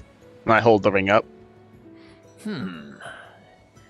Let me think there. She's quite good with some magic stuff here and there, but... It has like wave-like patterns etched into it. Well, she can certainly have a look at it. Unfortunately, I don't believe she has that identifying magic that some folks be able to possess, but she does quite know her way around some magic and magic items. I reckon that she'd be willing to give it a shot. Haha. Well, at least we'll be able to get at least a good idea what this thing does. Don't want to randomly put a ring on and then find out that you get teleported into the middle of the ocean, right? Oh, that would be most unfortunate. But this here be quite a sight. There'll be a lot of gold here. I'll be sure to get the crew in to grab it all up and bring it aboard, but I imagine that, obviously, it'd be quite a lot. I say it'd be fair if we split it equally amongst everyone aboard the ship. Aye? Agreed. There should be plenty more than enough to spare. I'm pretty sure even the furniture here will catch a fine price. Yeah, perhaps. To be honest, I've been thinking about replacing some of my personal effects, and some of these look quite nicely. Unless there be some bloodstains on my cars. He kind of angles his head a little bit to... He kind of takes a look to make sure. Let's hope not. He may have been a nasty fellow, but it looks like he kept his own abode quite stately. Aye. Curly had a lot of pride in himself. I'll be getting the crew to gather up some of this here, and once I have... I'll have Shannon mark everything down in a bit of paper, so that way we can ensure that everything's kept proper. You lot feel free to explore around in here if you wish. I'm going to get started on that. And the captain turns and makes his way out. Before he goes too far, I'm just going to follow him out the door for just a second. Mm-hmm. Captain, wait up for a second. Aye! He turns around on a heel. I was thinking, the was it the coat of Dread Roger is a little bit too big for me, so would you like it? And I kind of like hand the kind of tent coat over to him for a second. Well, I can certainly hold on to it. He kind of takes a look at it. Unfortunately, it'd be a little bit big for me, but perhaps with a little bit of tailoring, I could probably get it to fit me. Not sure if red be my colour, though. But I have a nice green complexion going there. Aye. It could be a nice effect, though. I appreciate it. It could even be a trophy piece, if possible. Aye.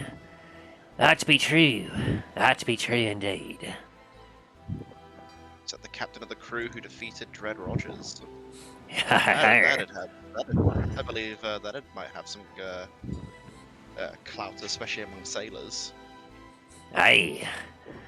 Be quite a story to tell, and I imagine that the folks at Port La Montagne would be quite pleased to hear that the pirate that this way has been dealt with.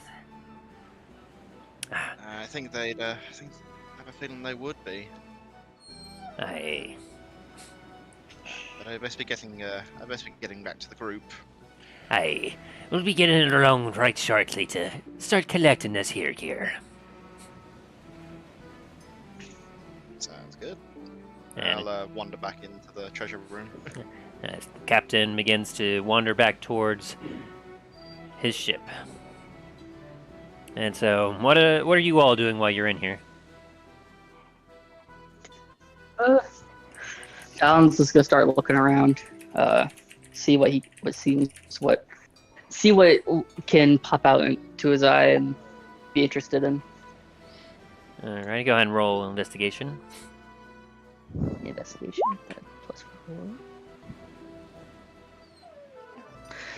Okay, love that. You are overwhelmed by everything. You're kind of actually stunned as you just are standing in the middle of this room, and you're surrounded by more wealth than you have ever seen in your entire life. It is overwhelming, and like you're just kind of just in awe, just standing there as your mouth kind of just becomes slack-jawed. Yeah. Oh, I have a +5, not +4. Okay, never mind. I still wouldn't say he gets a plus that one.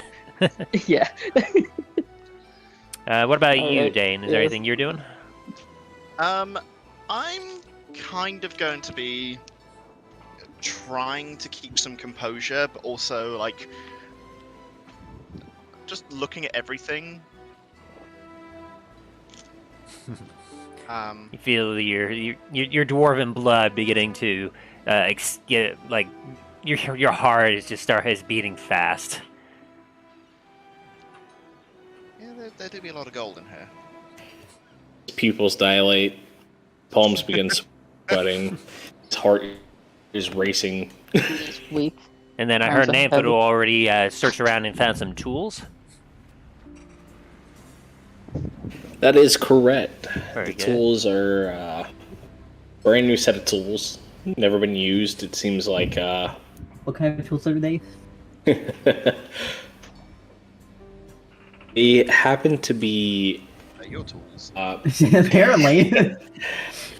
they happen to be very specialized tools. You see a couple of awls, sets of chisels and taps and dies. One thing that does capture your eye on there appears to be this tiny little thing that holds a screwdriver, holds a knife, a pair of pliers. Can I roll to investigate this? Certainly can. You just give him a Swiss Army knife. That's trademarked. God damn it! Okay, an artificer's army knife then. Or artificer's military blade. You have Alan a... investigate that. Hold on 1 second. Fuck, that's history, not investigation. As you begin to look technically closer use at a it, flash of... Foodle. Yeah. You as you begin to try to check, you look at it. It slips out of your hand, and you drop it into a pile of gold. Oh gosh. Can I roll to investigate it again? So I can. Gotta find it first. I roll to investigate it to find it, and then roll to investigate again to Yes. investigate it. Go for it. Go ahead. By the way, what was that? There was what other item find was it. there? It's like Found my magic pinged. Let's see. You found the globe. You got the ring. You also kind of put it about in a bit of a small wooden crate. You see 3 bottles that are pinging, and they appear to be. Oh, what was that magic again? Give me a sec. So it's the ring, the bauble. I haven't found. I've pinged it, but I don't think I've looked at anything else. Yeah, you haven't. As Evocation. you're investigating, There's evocation magic coming from 3 bottles. As you are looking at this tool, notice that it seems that this thing is perfectly suited for the hands of a smaller race, such as a gnome or a halfling. Interesting. You're flipping it over, looking at it, admiring the filigree into the handle of it, and just overall admiring it. You do see something that catches your eye on there in small silver lettering saying property of McDuden. Can I roll history on that? You absolutely can. Perfect, and then I would have advantage and be able to double my proficiency bonus because it is a tech device. I'm assuming it's a tech device or magical thing. It's a tool. Would a tool be considered a tech device? I don't know, is the pair of pliers considered tech? Let me look that up. Depends on who it's in the hands of. That's fair. Having another investigation check to see if I can find anything that catches my eye. Just an overall investigation? Yep. Go for it. 16. Let me see what you find. So, you know, as you are looking over at this tool over and admiring the handiwork on it, this is a custom tool made by a halfling named Mick Dukin. Heard of him? He appears to be a rather famous inventor that lives over in not Port Montagne, but over in Duskwood. Is a semi-retired inventor.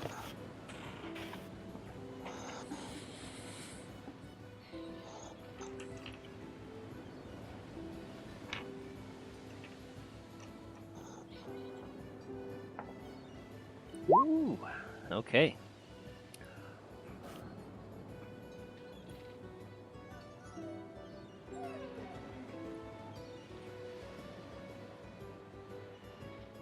Alrighty, so,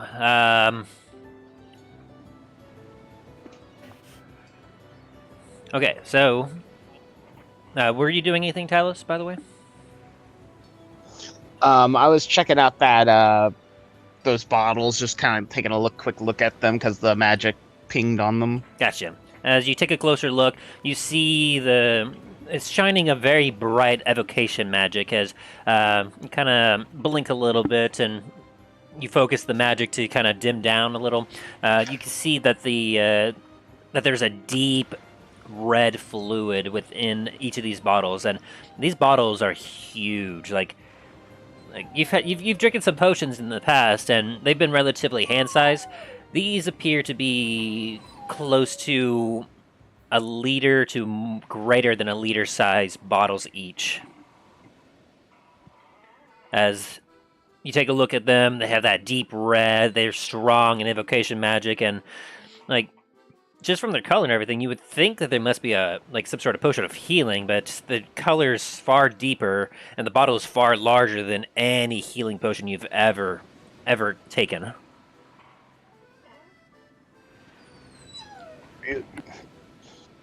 These must be some. Must be some kind of.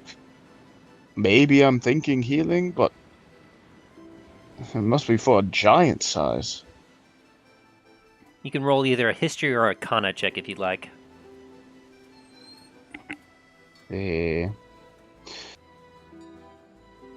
I'll do a history check on that. So.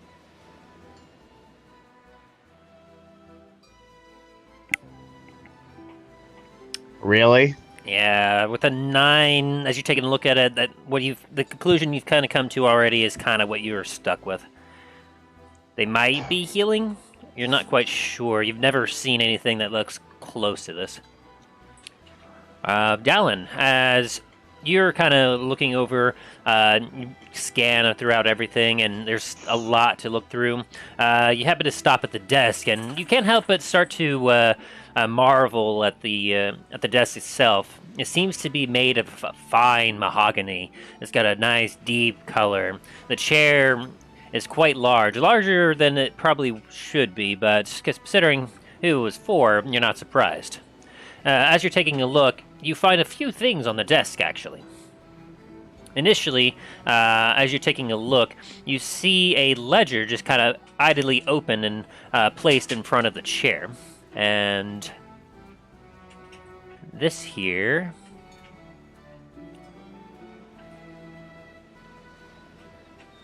let's see if this works. Is it written in common? It is. That didn't seem to work. Give me a sec. Sorry, I'm currently doing a thing that... Nah, it'd probably be easier if I did this. Boop. And save. Alright, so if you look in to the right tab, there should be a journal, I believe, page. You should be able to access that journal page, and it will have what appears to be a strange ledger. And Okay. this is what is currently on the page of the ledger.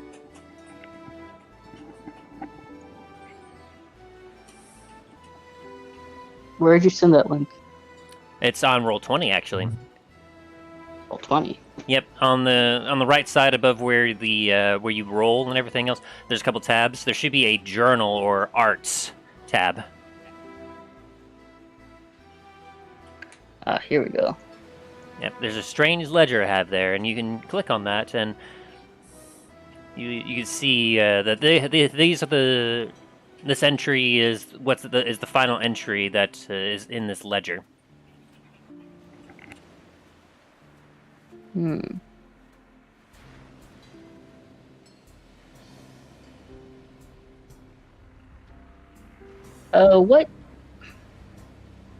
What colored hair was the guy who, the woodcarver guy's, hair? He had black hair. Did he have blue eyes? Roll me a history check. Okay.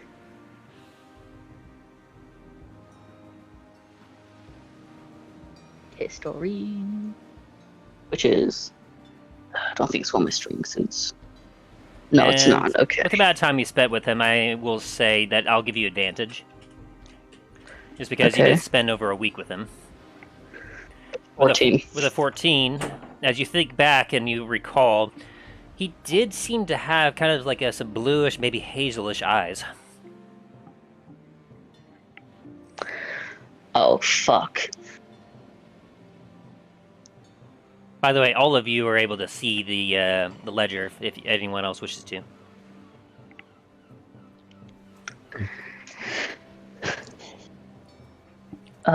Is this the only page? No, this is the last entry. And as you kind of scroll back further along, you do see more entries that go further, that are dated further back.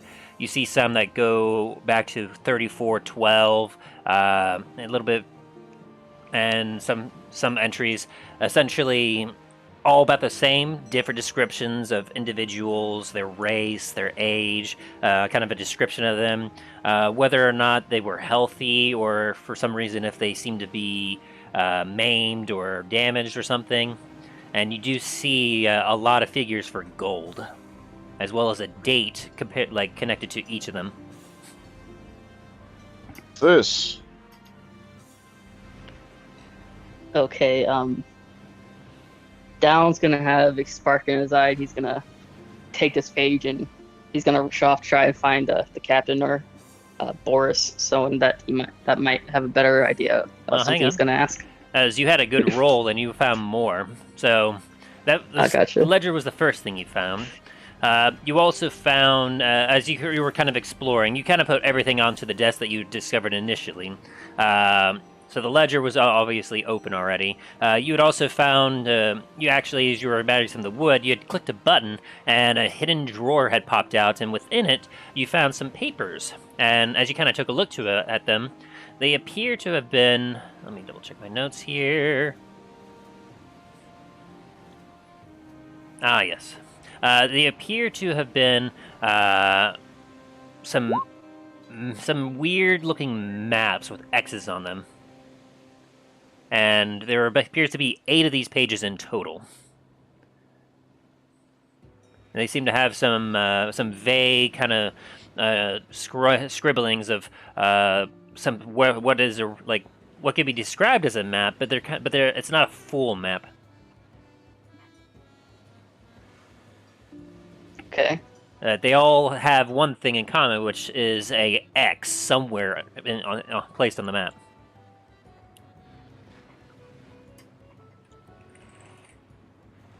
And you have 8 of those pages.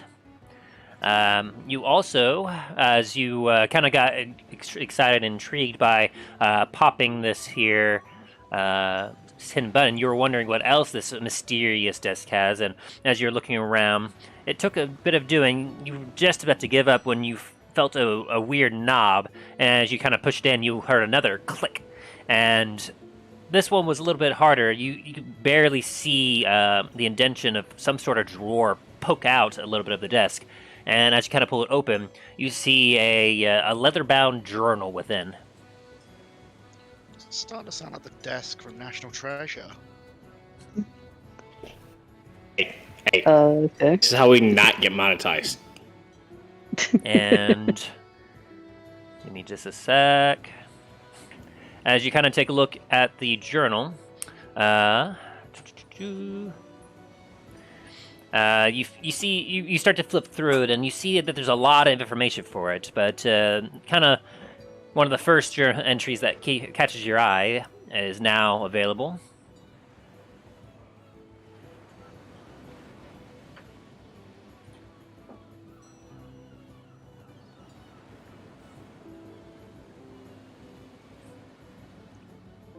And as you continue to flip through it, this entry was now available.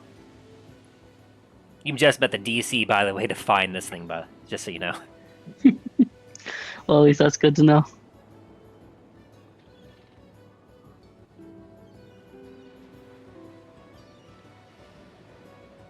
Alright.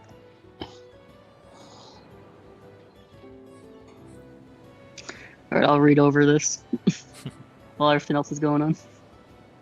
And of course, since he has unlocked these journal entries are also available for anyone else who wishes to. I'm gonna take a look over his shoulder, see what these are.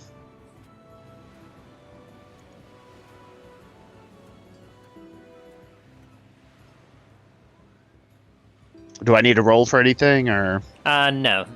Since he has it out and he's clearly looking through all these paperwork, you see the ledger, you see the names and everything on it. Just as it is, it seems kind of odd. But then you see Dallin pull out 8 pieces of paper that appear to have maps with X's on them. And as he does so, he kind of sets those to the side and then holds up and begins reading through this journal, which seems to have a lot more use out of it. And as he's kind of reading, you kind of read over his shoulder, and you're able to see the same pages that he is. They all appear to have a date on the top left corner, and then heavily written in for whatever purpose that may serve. People's names, their race, and gold. What the? Why would you need to? And as you all doing How's this, crew members are currently coming in, and after having a gasp of amazement, and they kind of shake their heads a little bit, and then begin packing stuff into some of the chests that are already there, and they begin unloading it out of the room towards the ship. Whichever one is gasping the most, can I cast Enlarge on him? Yes. Let me see if he needs to make a save for this, or if he needs to be willing. And be enlarge or reduce, I believe, the spell. Mm-hmm. Could be correct. Enlarge target size doubles. This increases category. Yep, one action, concentration up to a minute. Doubles the size, increases its weight, is multiplied by 8. Choose either a object, and you're targeting the creature, not an object. Yeah. All right.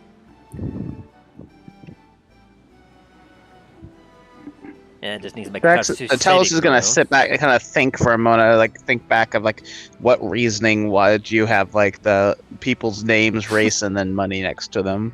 Yeah, with a 12, he doesn't make the saving throw, so he's unexpected. He's like, whoa, whoa, and he's like, oh, okay, and then he grabs twice as much as he was about to pick up, and then just holds it out. And as you're all currently doing that, after a minute, you feel the concentration end on enlarge, and you hear a crash outside in the distance.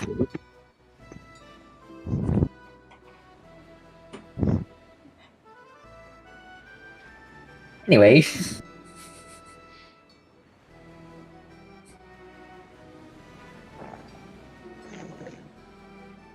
I'm starting to get a bad feeling on what these notes imply. Especially these about people.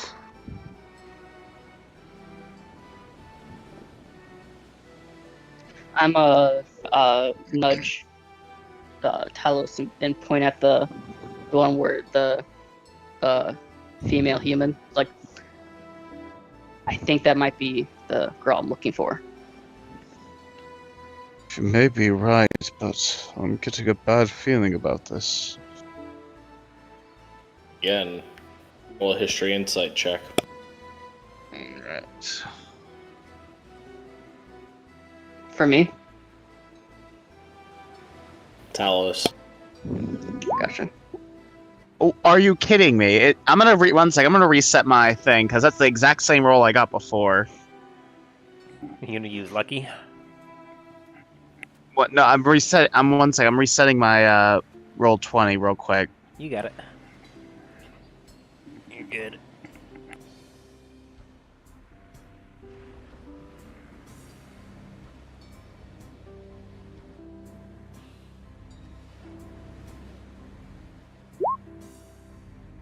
Okay, there we go. I think that might have worked.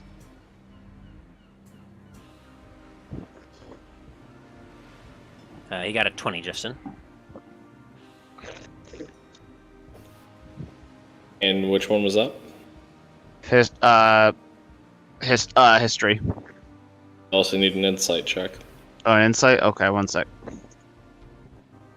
Didn't say or. I said history insight.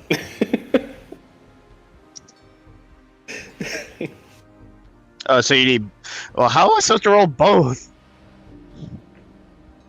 I used the 20, but I need an check for insight as well. That way you have an idea of what it is. Okay.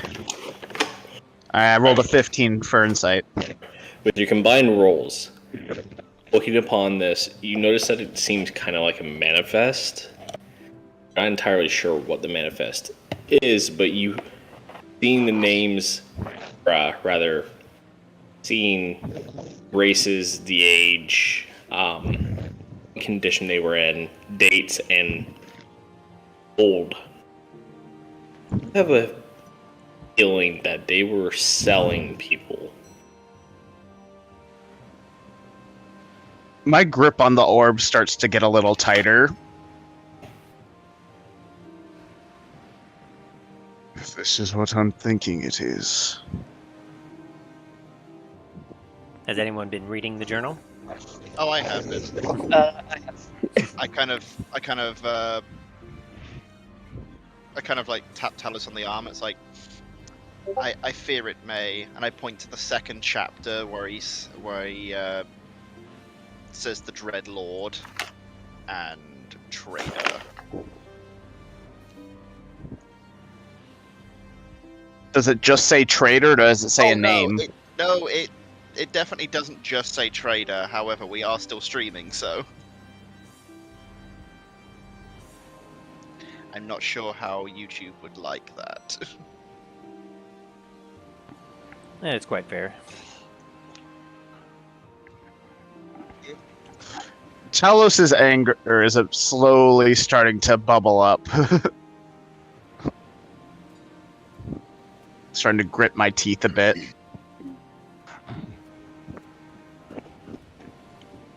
If I find them...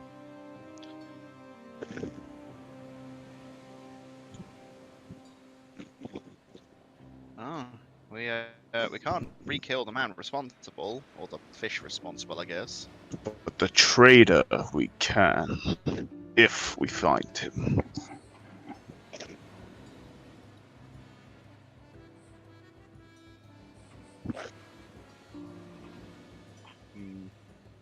I may have to bring this to the captain, see if he's heard anything about any of this. Yes, and report it back to the authorities in Antiva. And Port La Montagne as well, because we'll be going there first before we go back to Antiva. Proof. Maybe Antiva might be able to have more luck locating this fiend.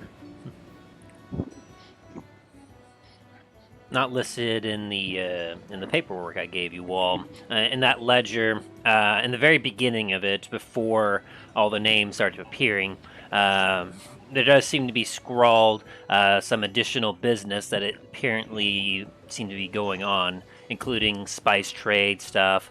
You see that there are some individuals that have been highlighted, like their names have been scratched underneath as potential allies, or even a word that some of you may not be familiar with, something called a fence. And it just seems to kind of have a lot of information about business.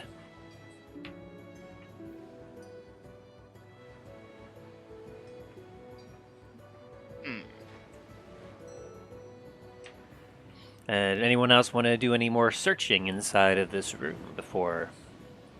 Oh, I'll do a quick, just regular roll. All right, Another investigation. investigation. Yeah, I have a -1 in investigation, so... With 11, you're not able to find anything new. You just see gold and treasure. Ooh, What about me? 23. Are you looking anywhere specifically? No, just rolled kind a of 20. general around. Damn. Damn.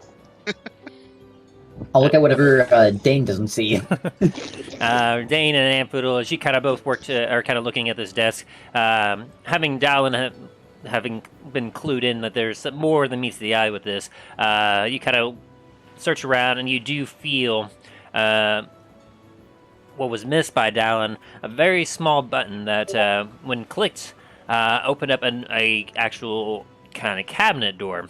And as you kind of swing it open, inside you see a bunch of paperwork.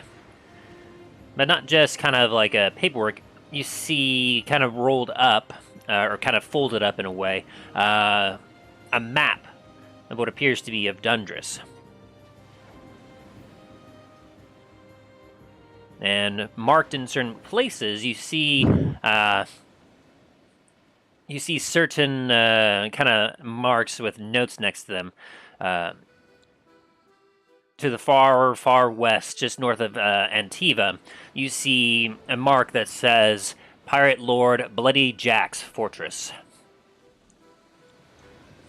Then, to the east of Raven's Crest, far up deep inside of the kind of peninsula, you see Pirate Lord Burning Beard's Fortress. And then, just far east of where you are, it seems very much far to the south of where Duskwood was, kind of in a bit of an alcove you see right in the middle of it, Pirate Lord Blackwolf's Fortress. And I will now update the world map where those are.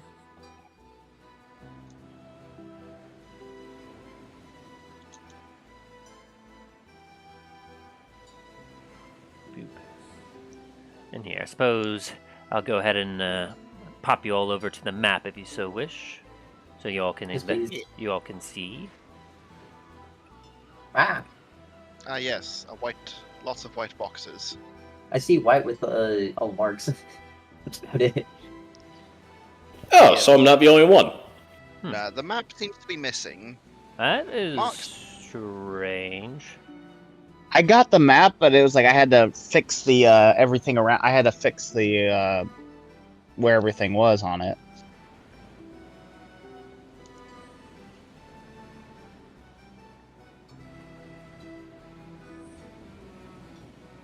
I have it at about 24%, and I'm able to see the whole map now. I mean, it's a big map.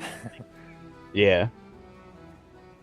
And it's strange that some of you aren't able to see it. I'm able to still see it on the stream. It's weird. Yeah, let me try this. So kind of left to right, there's Pirate Bloody Lord, Pirate Lord Bloody Jack's fortress.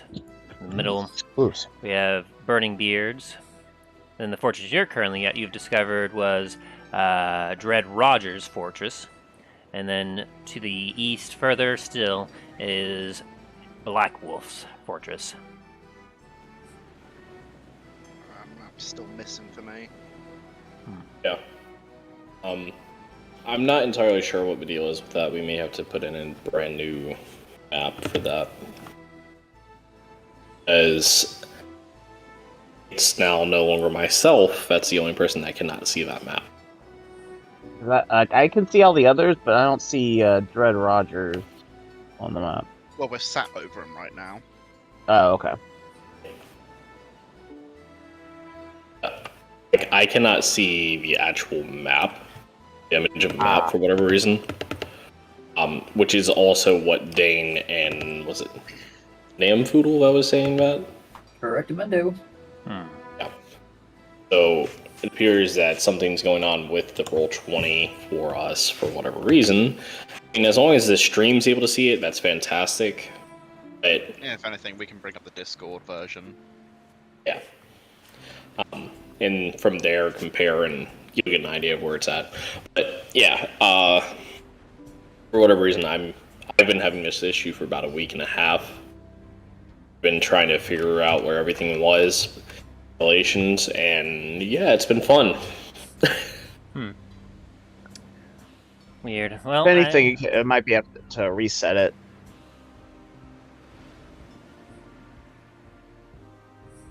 Oh yeah, I suppose I should also point it out. You also see far to the northwest, highlighted, not in for any seemingly particular reason, but you do see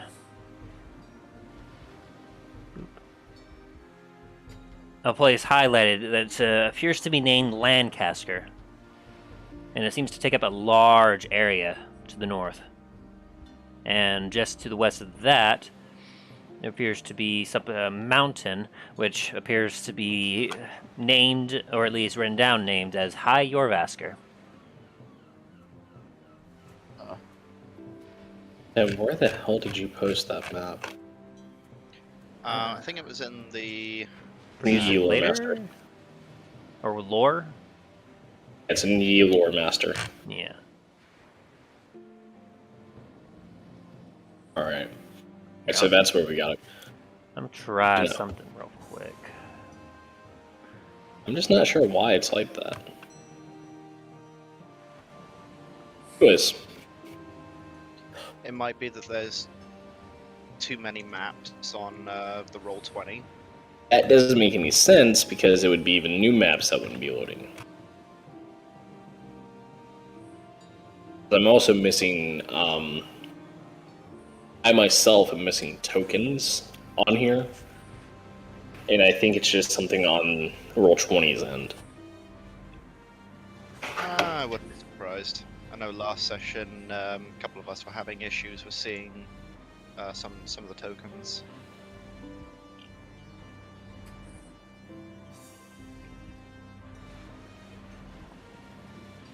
Weird. I'm just gonna go ahead and ping everybody to it so that you guys know where it's at.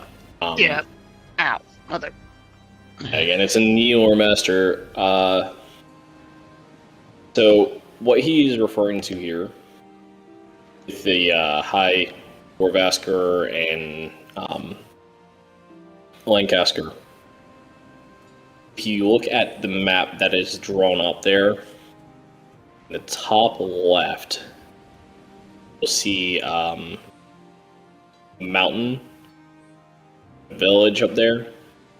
Near that mountain is Lancaster. And then almost immediately beside that is supposed to be High Yorvasker. I did a thing on Roll20. Did anything change for those of you who couldn't see the map? There it is. Perfect. Perfect. Okay. This is map not Huzzah. very large. There we go. I've got it. That works perfectly for me. So you're all able to see it now? Yeah. I not mean to do that. Oh, I accidentally moved the map. I see that. Here, I got it. What is going on with that? An earthquake has shifted the entire world. Okay, Everything's suddenly Yeah, so I accidentally moved the Who map. has a way? you're fine. I did some of my usual shenanigan stuff to try to fix it, but Let's see here. unfortunately a few of my notes for previously are not coming up now. Yeah. So about here is where Lancaster would be. Here, let me do something real quick. Top left there near this mountain. Lancaster is in, let's just say, well, that works. Here, I'm doing a quick thing. The real quick to Lancaster try to itself fix should this. be more towards the mountain passes there.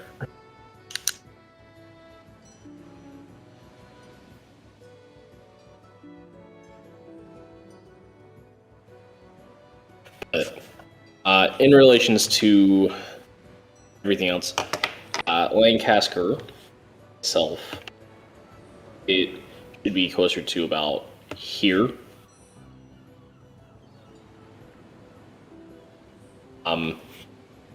This is High Yorvasker. So the notes do pan out. Just not entirely sure what the heck happened for all of us.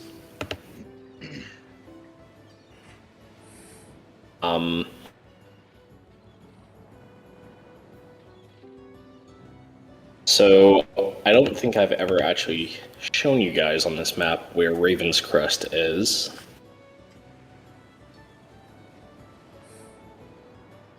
If you zoom in, it's going to be about here. Huh.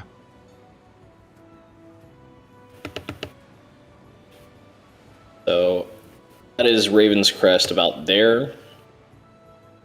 That is Razortooth Maw Bay.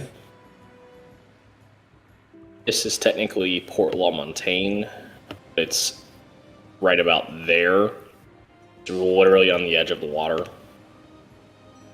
La Montagne is named after a mountain, which on this map you can tell is about here. And pretty much. Oh, Here. my map is screwed. I'm fixing a few things. Don't worry about it. Okay. Has been taken to the void. You put in the GM overlay, didn't you? Yeah, just so I can move it out of my way and grab a couple things. All right. I So think from everything about here-ish, should be visible now. about here-ish, you guys didn't have the time and expertise on how to use this map-making software to the fullest, but here is a massive forest. This entire area right here is just one gigantic forest. In regards to Port La Montagne, there is a mountain right about here. Is why La Montagne or Port La Montagne is named Port La Montagne. It is named after the mountain. The mountain of La Fontaine. But, in regards to where La Montagne is, you guys are all the way down here. Montagne meaning up here. So, you guys are about a day or two out at most.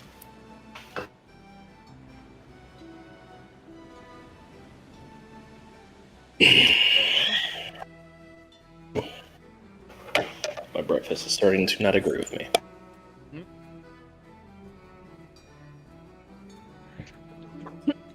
Mountain. One sec, guys. One sec.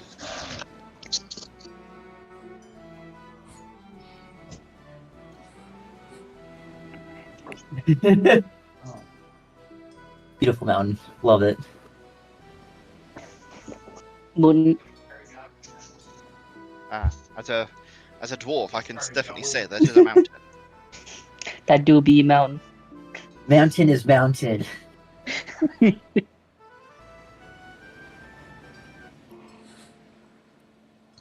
most majestic mountain I've ever seen.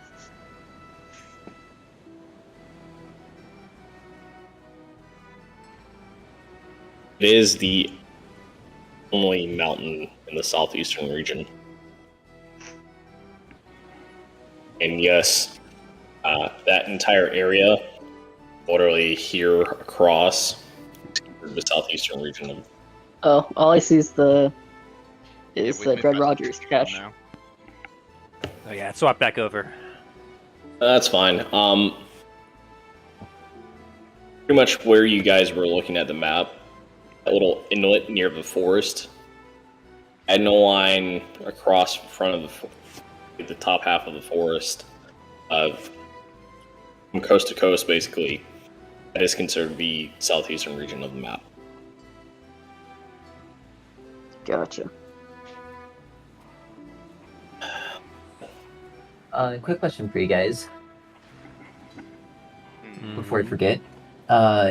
Can I roll investigation on these gun blueprints that I found? They are not blueprints. Oh, what did They're you say actually then? guns. Oh, they're actually guns. They're uniquely designed guns. You could counter, or you could reverse engineer them, make blueprints based upon the ones that you have found. Some of them seem to not work at all, and you find one that is very unique and somewhat terrifying to you.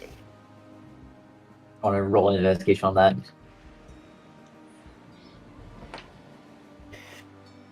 All right. Okay, let's go! Natural 20. Hold on just a second here. Oh my god, terrifying gun. It's dragon's breath. You always Fucking seem to get these bandits. kind of rolls when these kind of things pop up. Hold on just a second. So that was a 70.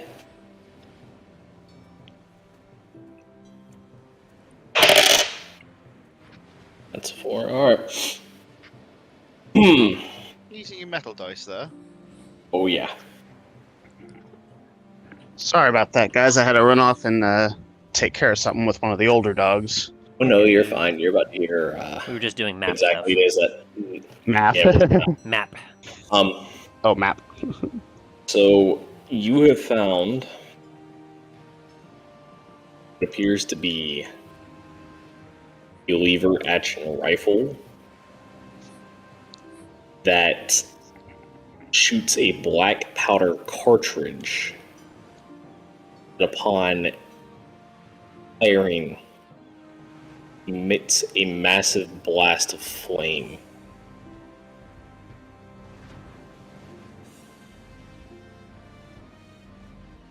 And also emits a slug.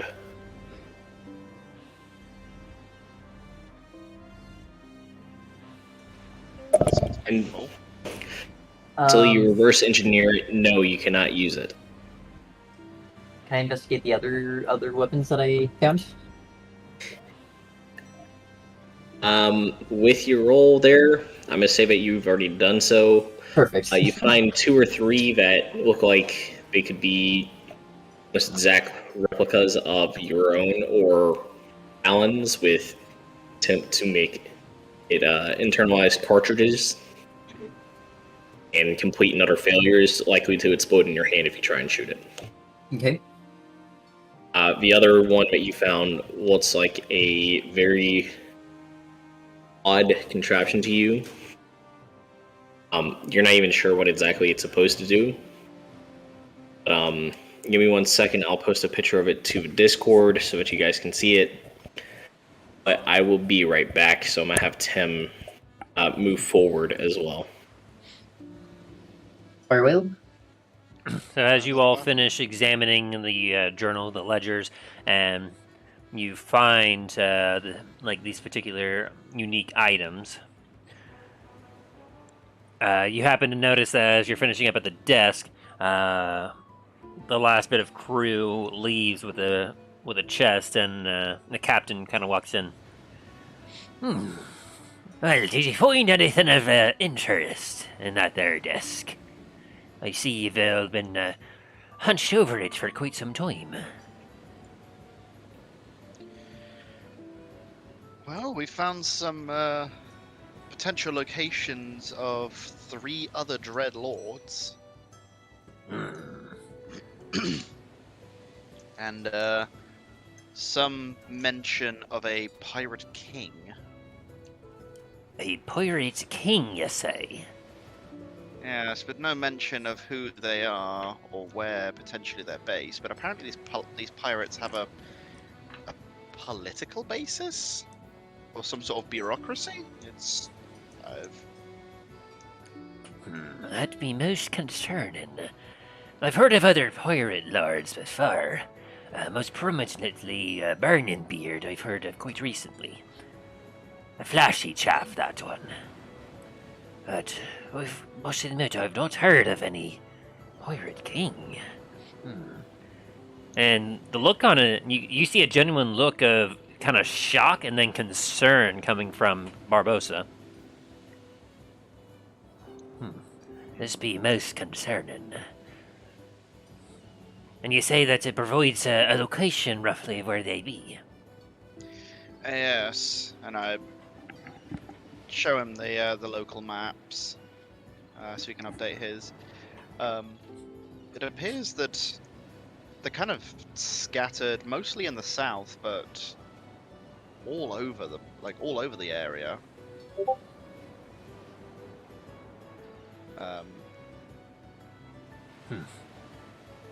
I will be sure to mark that on our map. I'm sure Shannon would love this update to her navigating tools.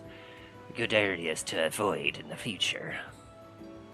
Mayhaps might be able to report this information to some of the authorities, and mayhaps we might get some Navy assistance to help crack down on some of these unlicensed pirates.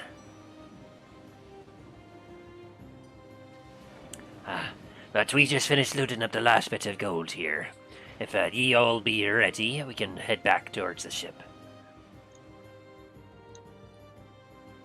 I think we might be just about done. What do the rest of you say? I will. I agree. Yeah, you look pretty satisfied that this room has been cleared out. I will nod in agreement as well. Very well, let us return. I imagine by now Shannon should have the ledger of treasure fully marked down. And so the captain turns and makes his way back towards the ship.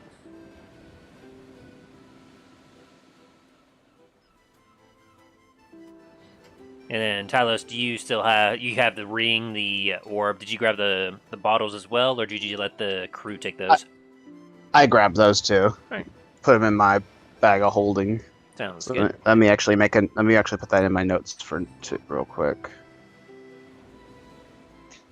So as you all kind of leave the fortress, you look as you're heading out to the right, and you see the blackened large area where the fireball went off and the flames had started to spread before they got doused. And then you walk through the entranceway where you step on top of the smolder, the charcoal remnants of the large doors that used to be held up there. And you look out into the field area where you see dark stains still in the ground and the destroyed remnants of one of the walls to the left of you, as you see a small boat, on the shore, with a few men loading it up with a couple chests, and then beckoning you to enter. And as you enter, they kick off of the sand and row back around to the side of the ship, and gives you a good look at the ruined remains of this fortress that you've left it.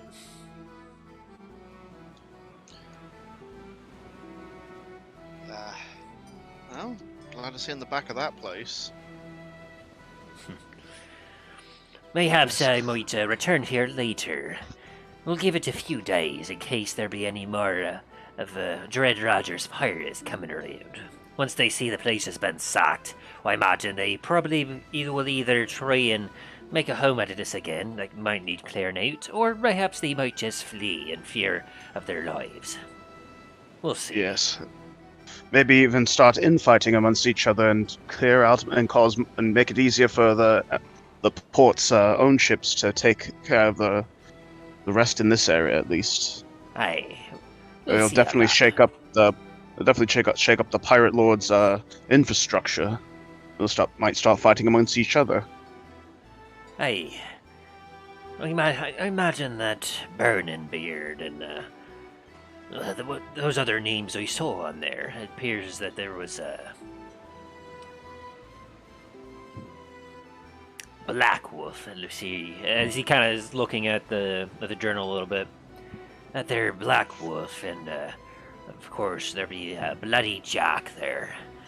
I imagine word of Dread Roger's demise will reach them before too long. It'll be quite interesting to see how things on the seas here change.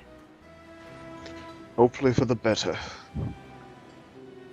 A couple ropes get jumped down onto the dinghy, and the crew works in strapping it up as you watch on top of the deck. The rest of the crew heave the ropes as they work some rigging to bring up the dolly and set it down on the deck. It'd be good to be back on me ship. And as you take a look about, you see that the rest of the crew is very busy at work getting the ship prepared to leave. Currently, a couple chests are outside the captain's quarters, with Shannon sitting down on a chair and a ledger, kind of marking everything. And as the last couple chests go through and the rest of the crew begin to tend to the rigging and everything else, the captain goes up. Well, Shannon, what toll have we accrued from our adventure here? Quite a lot, Captain, if I have to say so. There's quite a lot I have here. It's taking a bit of time, but, well, I must say that... shall we go into the cabin? Aye, let's do that. And he kind of gives you a way to you all to enter. Margaret, if you can set sail for us while we discuss things in here. And Margaret goes, aye, Captain. Lower the sails, raise anchor. And you all kind of hear bustle of work as you all enter the cabin.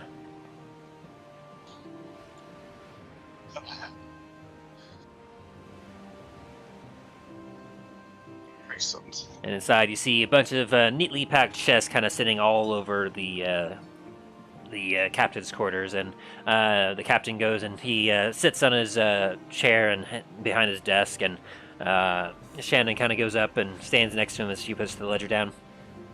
This here is the record of everything that we got here. It appears that for coinage, we were able to locate 4,400 platinum pieces, 40,000 gold pieces, 13,000 silver pieces, and 4,500 copper pieces, for a total of worth of 85,345 gold. I kind of gag cough at that. Like, what? Valen's just dumbstruck. That'd be quite a haul. What else is hiding there? There would be a number of gemstones that I noted down as well. Not quite sure what their total value could be, but I imagine that once we get to an appraiser, that they could give us a proper value. But there are 2 of these turquoises, and we got a hematite. Here we have some bloodstone and some citrine. I was able to identify myself some spinel. There was some coral. Garnets, amethyst, amber, some black pearls. Ooh, those would be quite rare. Aye. There are some paradox here, some topaz. This here, I believe it's blue spinel. I'd have to check once we get back to port, of course. This here was quite clearly, this was emerald. A couple of those. We found some sapphires, both blue and yellow, and a star sapphire as well. A couple of those. You don't sigh. Easily, I would have to estimate that with all these here gemstones in total, there has to be several thousand, at least maybe even 15,000 worth of those as well. Ha ha ha ha! Well, what about all these other bits and baubles I see here? Well, you see here we found well, I'm not quite sure what to make of these, but they appear to be black velvet masks with some sort of silver thread stitched within them. Not quite sure what to make of those. There's 3 of those. There was a gold locket with a portrait inside, although I didn't quite recognize it from anyone on the crew, and I doubt that it belonged to Dread Roger, so it may have been something they looted off of one of the other sailors. Aye, mayhaps you'd be right there. There's also this here carved ivory statue of a shark, quite interesting, and a bronze crown. And she kind of holds it up. It seems to be kind of a bit of a dulled bronze, and has kind of some generic spikes. It's going to be worth something, but honestly, I wouldn't be surprised if it's not that terribly valuable. Well, it seems a bit mundane, if you ask me. We also found, amongst the personal effects of the desk that we loaded up here, and we'll have that in your office as soon as possible. I appreciate that. There appear to be some nice nooks and crannies I could take advantage of later. Aye, we also found these here, and she kind of points to the side, and she points out these embroidered throw pillows depicting some dragons. Quite fascinating, I must say. Also, there was this, as she holds up an urn. It appears to have ashes in it? Not sure, I can't quite identify it, unfortunately. And, well, there's this, and she holds up this kind of a sizable, it's a frame. There's a wooden frame, and in between it are many different ropes, and within it appear to be carefully knotted strings. I'm not quite sure what to make of this. What do y'all think? There be anything about this that you recognize? I'm gonna take a look at the urn to see if there's anything religiously while on it. All right, roll me either religion or history. One sec. I'll roll religion.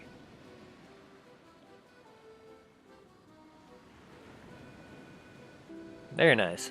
As you kind of take a look at it, it is quite curious as, like, the urn, it's kind of devoid of a lot of things, but you do see etched in some kind of faded draconic. You're not able to quite make it out. It seems old, though.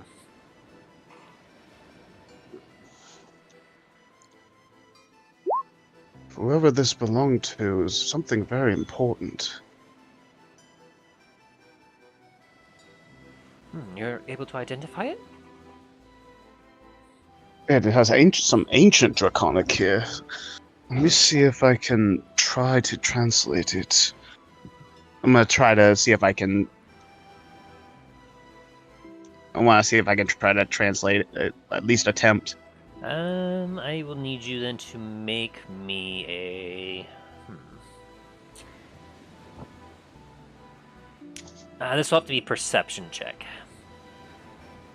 Perception. Alright. It's not gonna be... I'm not very confident on this, but we'll see. 10. Tim, I need the answer to that question, like, right now. Yeah, I was writing it.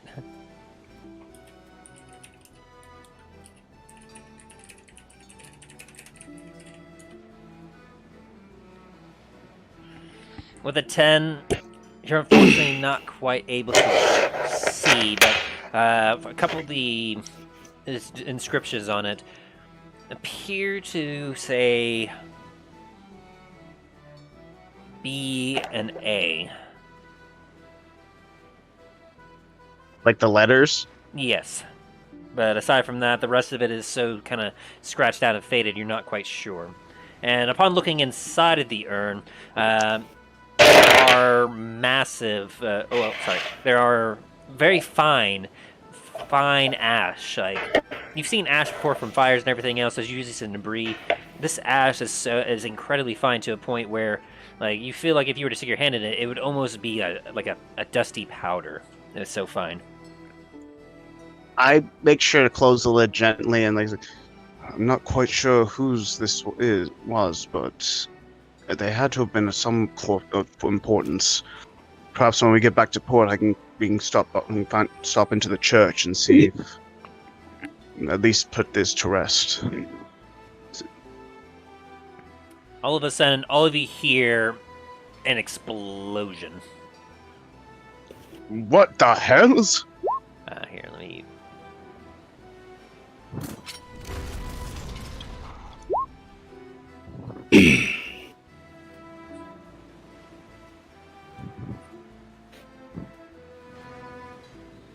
Need 2 more.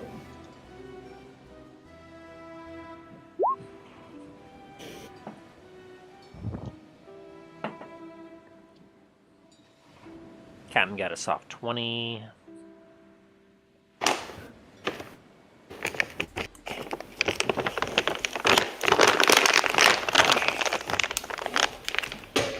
Shannon got a 7. I need to roll anything? Yes. Roll I need you to acrobatics. roll a acrobatics check. Acrobatics. I got +1 to that. Oh, fuck. Alright. This catches you off guard completely. Oh, yes, it does. Alright. Bam. As you are looking around with this unknown firearm, you go outside and decide it might be a better idea that I do this away from the ship. Pull the trigger. You fire the weapon. Just barely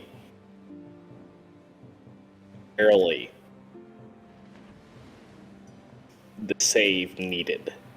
To not be thrown backwards. Is 4 rays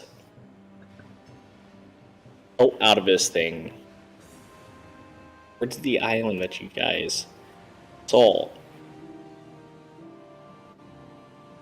And cause a tsunami to rush towards the island. The island that we just left? Yep. I'm just gonna sit there with my jaw kind of open, like... You don't see this because you're in the captain's quarters. Oh. Okay, it's just like we're... How you feel about what happened? It was what's about to happen next. The ship then lurches forward 100 feet. What the devils? Yeah, Talos, you're knocked. You You are thrown. Yeah. You are thrown off of your feet. You go flying. Dane, Alan, and Nam, you are all okay. Ryan, you're perfectly fine. You don't even budge. Dane,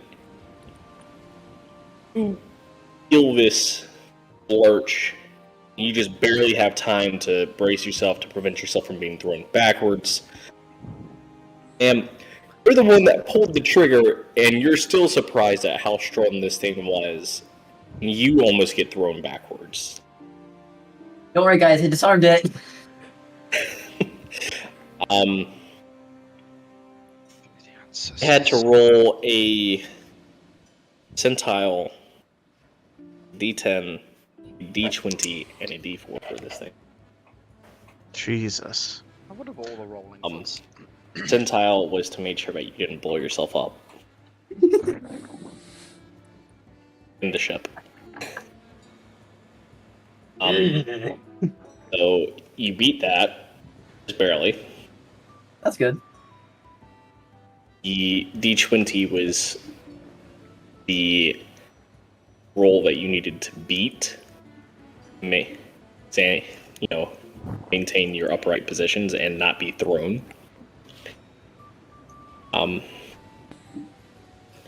Rolled a 4 on the D10. That's the number of rays that exited from this gun. And the D4 determined how many tsunamis were formed. Jesus. How many what were formed? Tsunamis. Why do I get the So, feeling? because you were facing the captain, behind him is a window that kind of points, looks out behind the ship. You all would see these 4 rays just suddenly shoot out as your lawn lurched forward towards it, the window. You would see these 4 rays, and then a splash, and then just a wall of water just and just flow away. So do we see that now, or am I still like prone? You see on the ground? that before you were thrown. Oh, what in the devils was that? The gun is now just gone.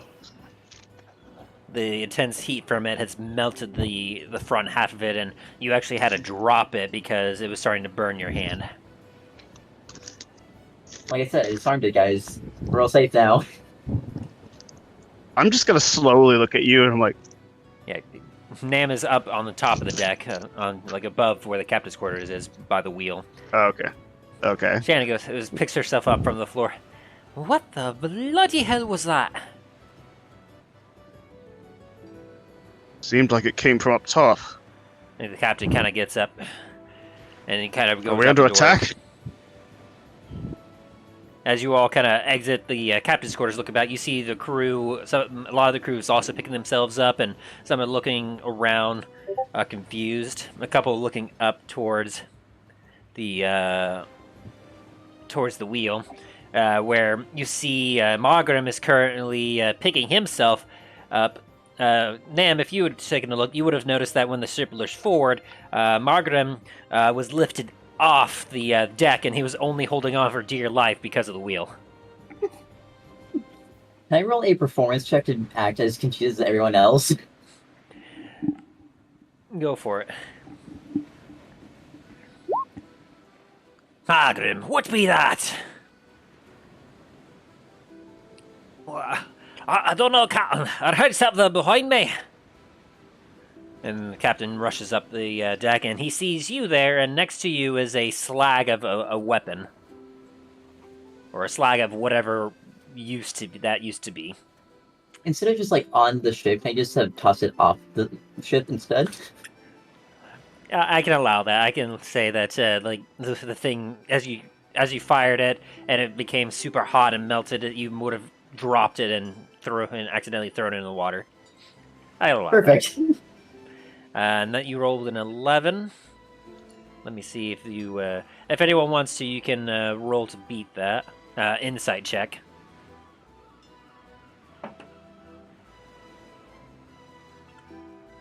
And the captain Insight. looks at you and goes, "Yeah, Namfotel, did you see what happened? Was there an attack from behind us? Is it the pirates?" Quite frankly, sir, I'm not sure what it was. Dane and Dylan, you and all of you, actually, you know that Namfotel is full of shit. I'm just gonna glare at him like, I'm just gonna walk over and pat him on the shoulder, like, kind of. Did it fucking not do room, it? like, shaking his head. Tariel, do you see anything? And then... Oh no. Aye, Captain. As I was looking about, I suddenly felt the lurch of the ship, and there were these 4 beams that flew from the back. When I looked down, I see Namfotel down there. what? I'm just like kind of cross my arms and kind of just stare like, what did you do?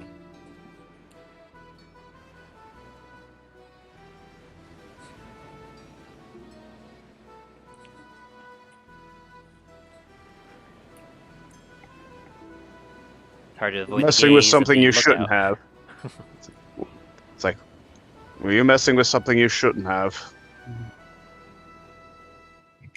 I still don't know exactly what happened. There was this thing, some other things happened, more things happened. Be we in any danger, lad? No, I'm very well now, and made sure that the rest of us are as well. I don't think that island's gonna be much use. If it survived. The captain turns around. Back to where there'll be nothing to see here. And the rest of the crew kind of goes, oh, okay. And then they go back to working the ship. Let's go back to my cabin. Oh no. So the I don't captain, like all those rollings. Nice allowed. the captain goes back into his cabin.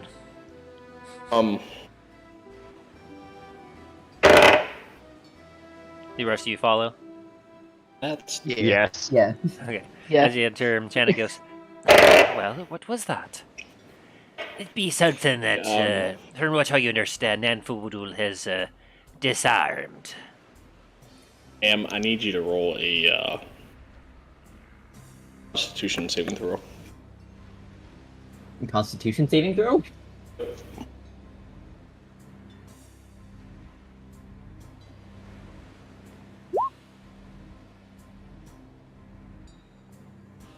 Not bad. About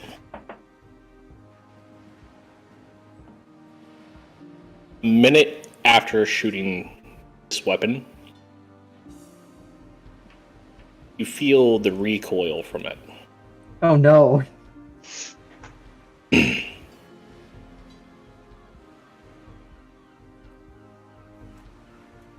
I'm going to need you to take 5 points of damage, and your trigger finger arm is severely bruised. What if I use Flash of Genius on that roll? For a 29. Nope. God damn it. Have damage. You said 5? Yep, you take 5 points of damage. That's half of a damage. Okay.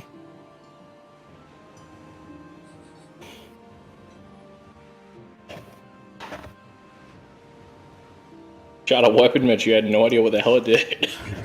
No. I disarmed the weapon.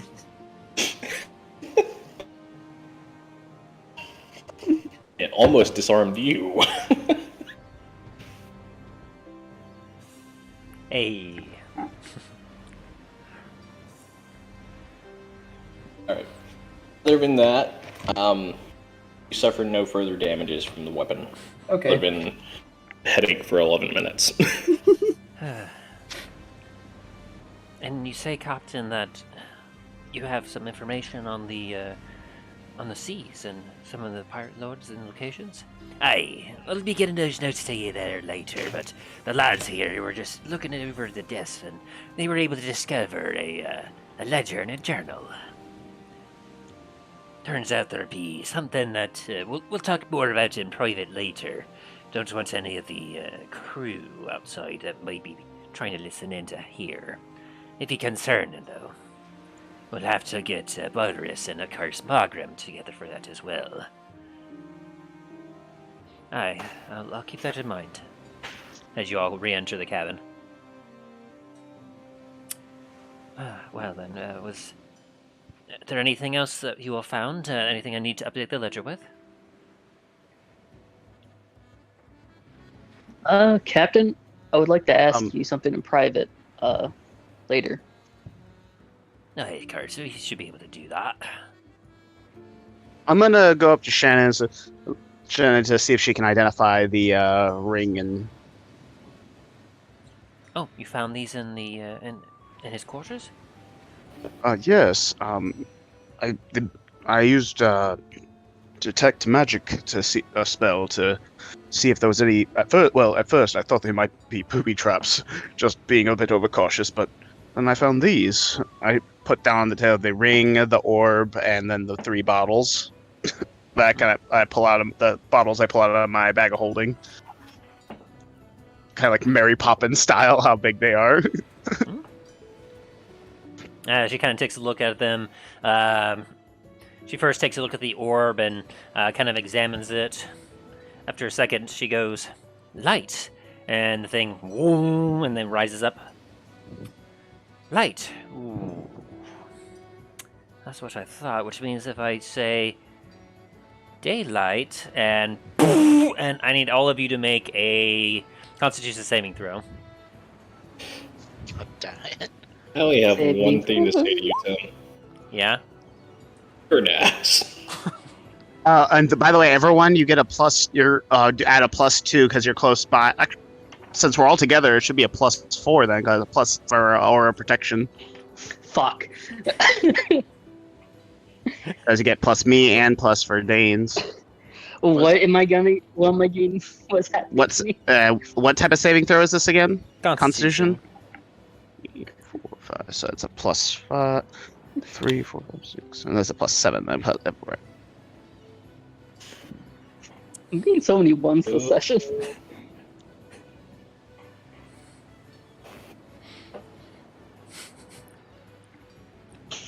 Alright, I guess mine was the catalyst for all the low rolls. Anyone who rolled under a 10, you are now blinded for a minute as the entire cabin erupts and a light so bright that it is as if it is daytime in there. Can I use my flash of genius and allow Dane not to be blinded again? Sure. And what about down there, my friend? He's no saving in that one. Like, Dallin, you're looking at the orb intently, like, ooh, magic side, magic. Ah, my eyes! He's like leaned in and everything to it. Yeah. I'm gonna have to make a roll. Oh, okay, at least that's gone. Alright, Shannon passed At least too. that doesn't happen. Shannon goes, okay, daylight! And then it drops in her hands and grows dim. Oh, yes, okay. Oh. Well, that definitely confirms it. This here is what one is calls a drift lobe. Oh, what? Sorry, a drift globe. It is a magical item that when you speak the command light or daylight, it'll illuminate itself and float approximately a few feet off the ground, and it'll follow whoever commanded it.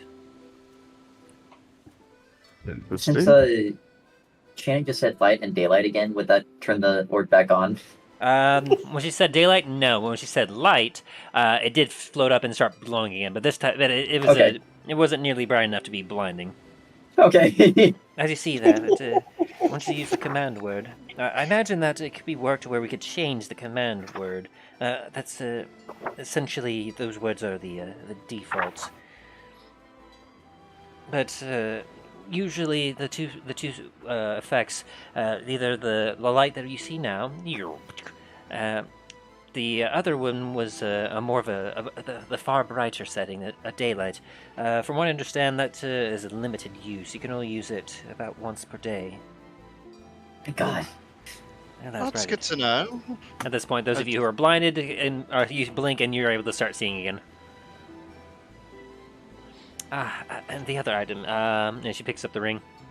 Oh, yes, I know this quite well. This here is a ring of swimming. Swimming. Yes, essentially, whoever wears it will find that they can move in the water just as easily as one who's very familiar. Like one, perhaps like a fish. Huh. Quite a handy thing. A lot of sailors like to use it.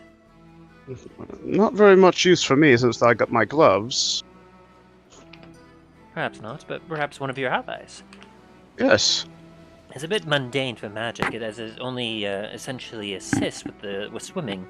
But that means that you won't have to attune to it or anything. You can just put it right on, and you'll be able to swim more efficiently.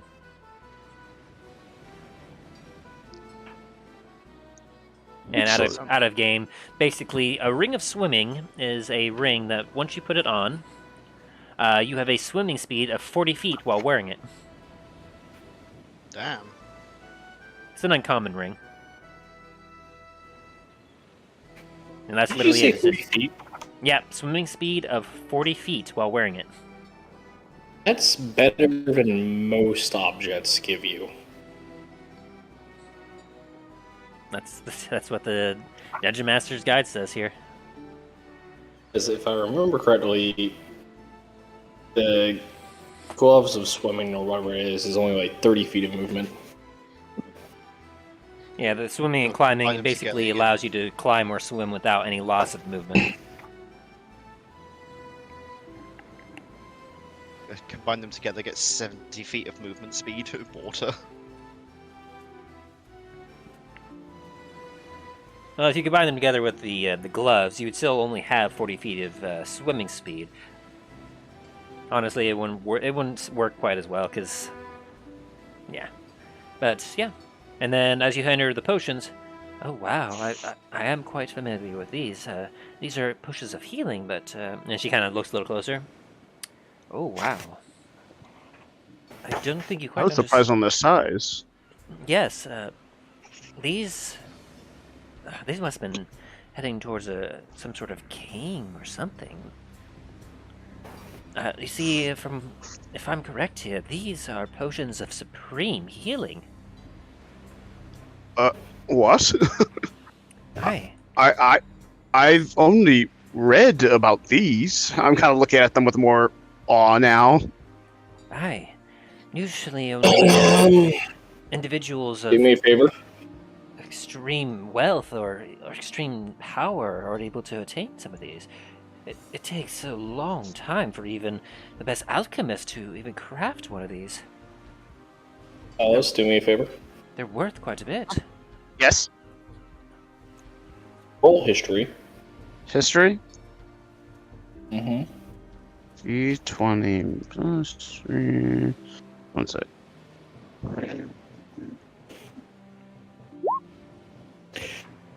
Damn. Roll me deception. Let's see. Deception. That was me, I was just having a look at something. 18 for deception. As you're sitting there speaking to her, you know for a fact that you do not know what these potions are. You have never read about them once. Yeah. She believes that you have.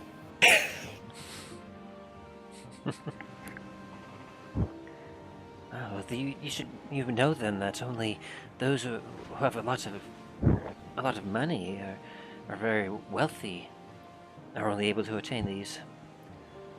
If one were to drink it, it would practically bring one from the brink of death. And there are 3 of them here. That is most impressive. Surprised that... Well, he must have been... Dread Roger must have been so confident in his own skills, he probably didn't think he needed one. Oh. After all, if he used one of these, well, I doubt any of you would have been able to survive. Oh. And she just kind of puts it down. Yes, it's a good thing he didn't use any of these.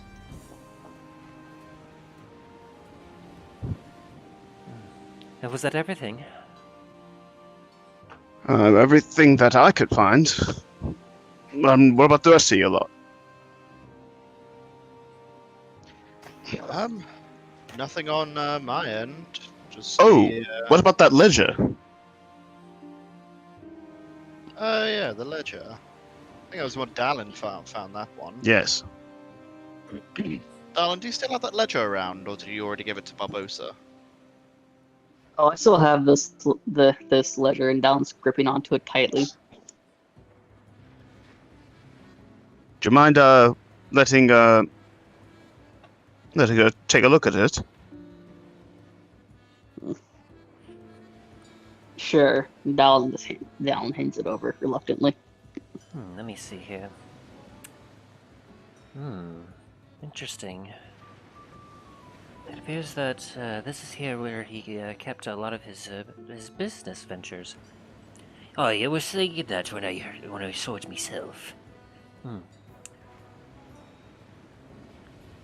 He's got some individuals that he was aware of or looking into for spice trade. Very interesting. And she kind of eyes up at Keth. It appears they were also dealing with humanoids. Unfortunately, didn't provide any sort of information of who he was going to. Seems this ledger keeps things a little on the vague side. A few fences here as well. That's interesting. Anyone that might know of? No.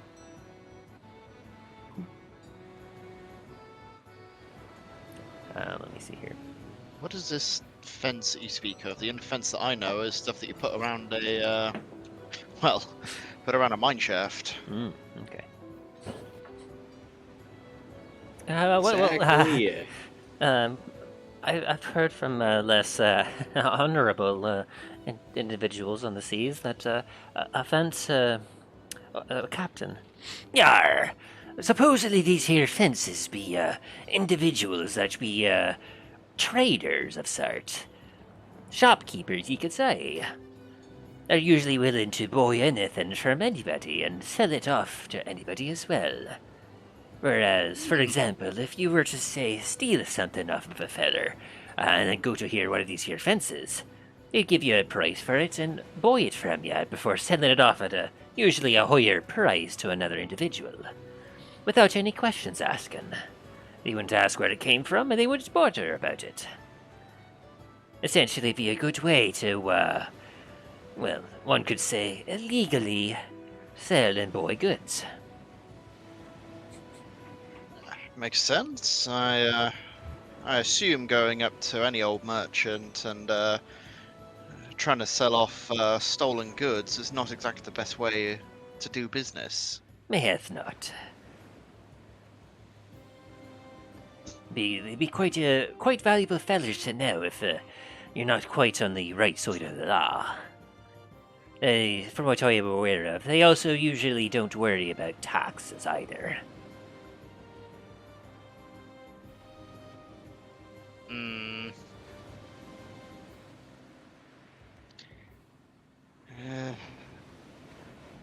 Fair enough.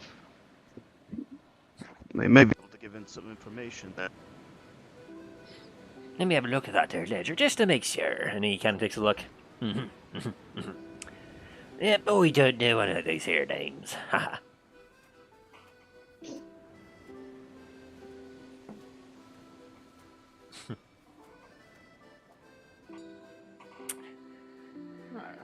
Well Fair then, enough, Captain. by my here estimates, according to this ledger and some rough math, if we split here the gold approximately amongst everyone amongst the crew, evenly here, not including of course the gemstones, I believe here that the money split will give everyone an equal share of 4,492 gold pieces.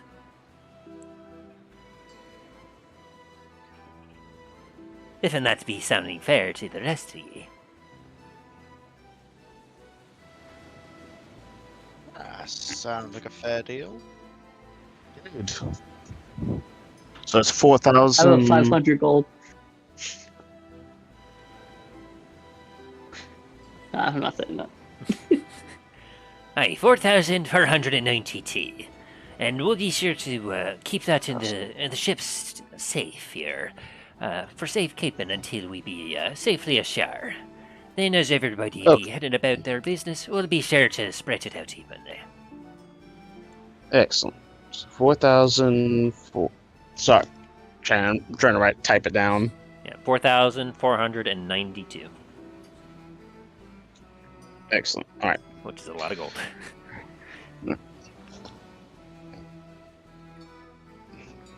I'm gonna go over to Dane. I'm gonna give him the ring of swimming, just in case.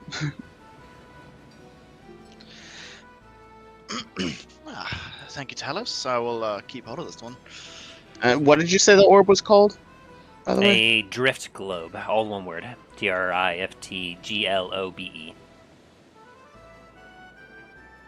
drift globe. Okay. And the potions were potions of. Supreme healing. Okay. AKA an emergency, you need a fresh restart right now potion.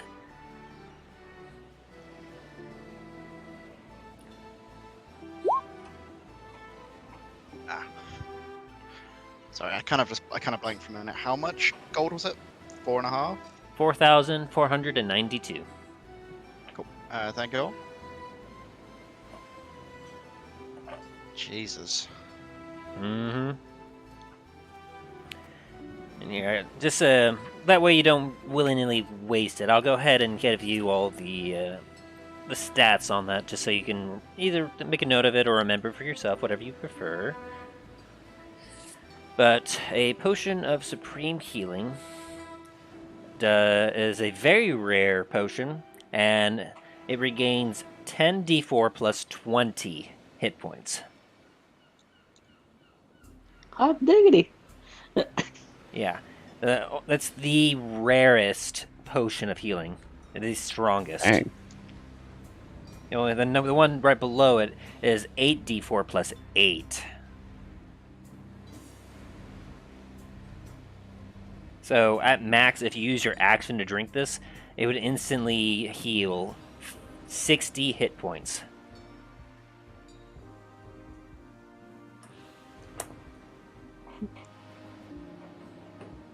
Which for a couple of you, that would literally bring you back from the brink of death.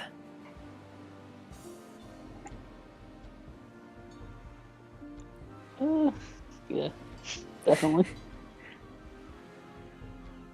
That makes sense, Justin. And then there were a number of other gemstones that were also those. Let's see.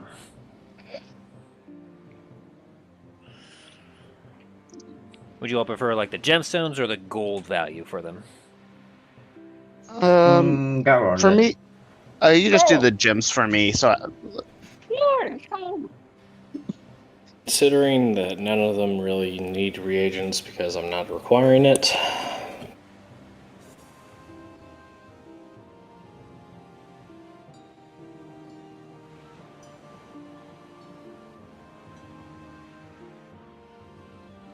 Also, I think at this point I hold most of the gems in the party.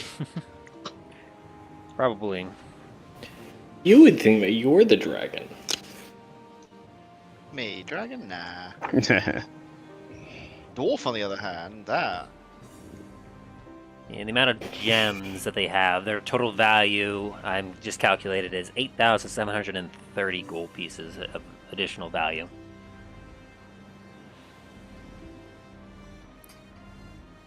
That's a lot of gold for gems. Yeah, which is divided amongst the four of you. That would simply give you an additional 2,000 each, but it's going to have to be shared with some of the crew as well. But the captain will basically say that, like, the gemstones, those are something that the rest of the normal crew wouldn't get. So he'd be more likely to spread it out amongst the basically him, the Walrus, Shannon. The officers, basically. Yeah, the officers, and you all. So it'd be split up amongst 8 individuals, which would give you all more of a value of an additional 1,000 goldish. But we can work on that later. But for now, Sorry, how much you said? I just had a rough estimate I came up with, but Okay, yeah, that's fine. That's fine. yeah, I'll get that information to you all later. For now, as the bookkeeping is finished up, a lot of you feeling quite happy as the day continues to go by. Nothing of note seems to happen as you all finish your bookkeeping. And with that, as you all finish kind of going through the ledger and dividing out the gold for later, it becomes dark outside, and the captain goes, "I don't know about ye, but counting out gold makes one quite exhausted. Why don't you all get yourselves some rest, and we'll see you in the morning." Agreed. Still a bit stiff from all that.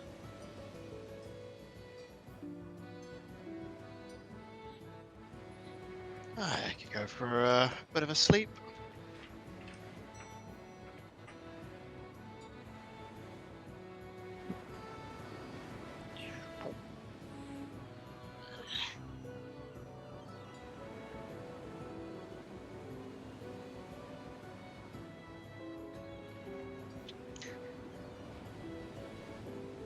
I haven't updated this in a hot second.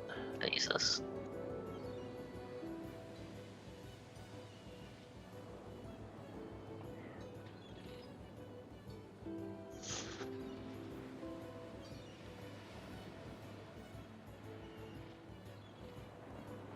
And so, as you all begin heading to bed, you all leave the captain's quarters, and the captain bids you all a good evening. As you all leave, Margrim gives you all a wave. Rest well, all ya. We'll see you in the morning.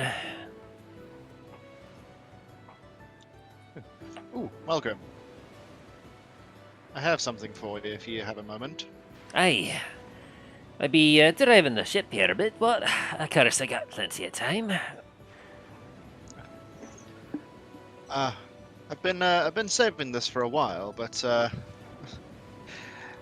haven't really had the time or even the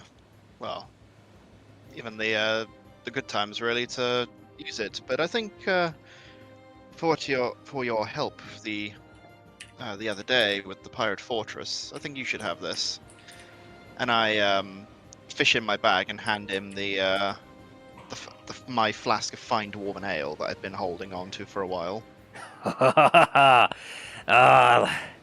Yeah, good brother. I'll save this for when I'm about to go to sleep. You know what I say, don't drink and sail. And he has a great big smile. Well, don't drink it all in one place. Well, don't you worry about that.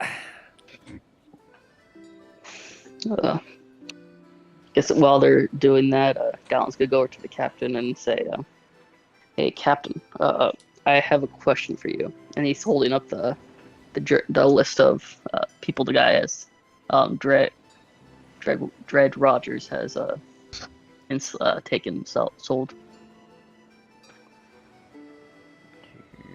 Yup. Okay. Yep. There we go. This be a specific part of that business ledger of his, eh? Yes. Remember the girl I was talking about that I'm trying to find? Aye, I believe ye said her name was Sophia. Yes. One of the people on your descriptions matches certain characteristics of the father. I'm thinking there's a chance that it could be her. He don't sigh, and he kind of takes a closer look at the ledger where you're pointing at.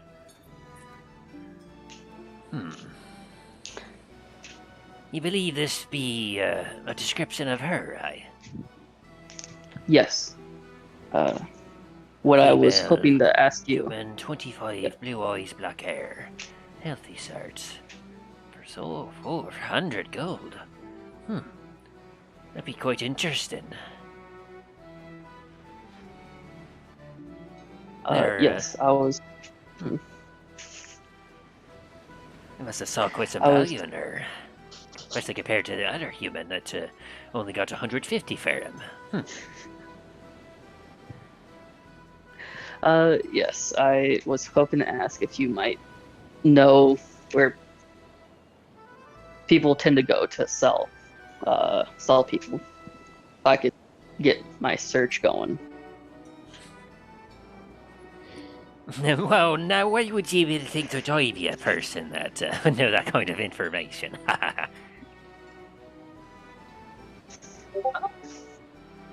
Down's gonna look like he's trying not to offend the captain. Like, well, not to offend you, but you are a pirate.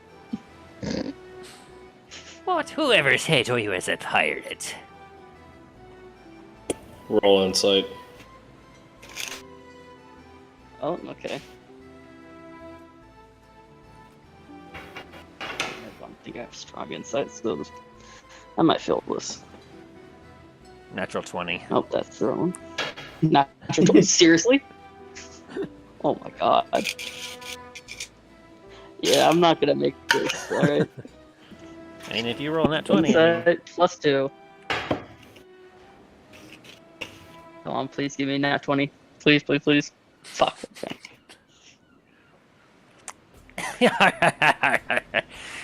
What we just killed and what we just destroyed was pirates. I be but a humble captain. A simple mercenary, if you will. I do delivery jobs, and of course I have to defend myself from time to time, but I'm not sure what would ever make you think I was a pirate. Oh, what a ridiculous thing.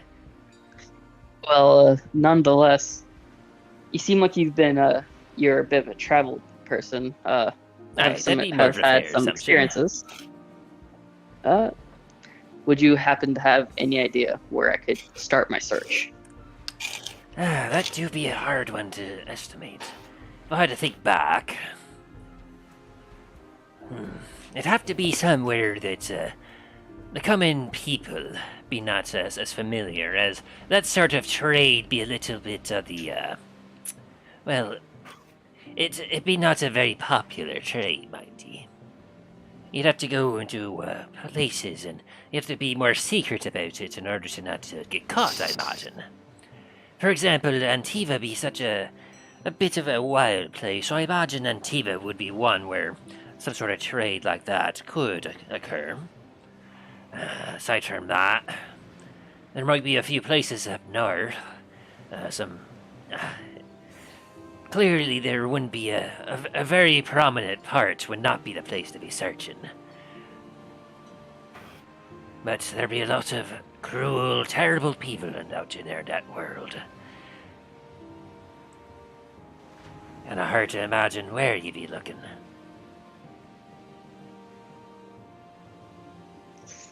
You wouldn't happen to have any business in near those directions, would you?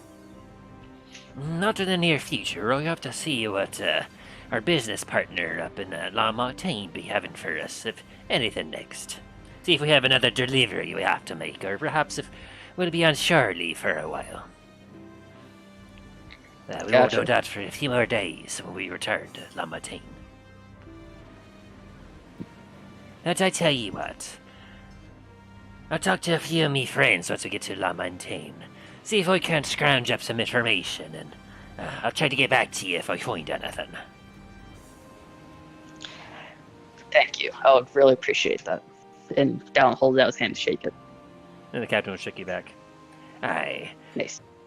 And remember, try not to accuse anyone of piracy so willy-nilly like that. If it weren't me, they there's might get nothing wrong with offended. being a pirate. Dallin just shrugs like, well, there's nothing wrong with being a pirate as long as you aren't actively trying to hurt people. That could be Very in the job description there, lad. A very noisy thought Very about you. Untraveled much. Yes, Dallin is very untraveled.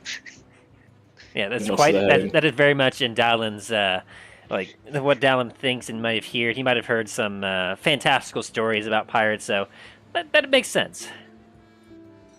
And what's the heading? North? Fair enough. Thank you.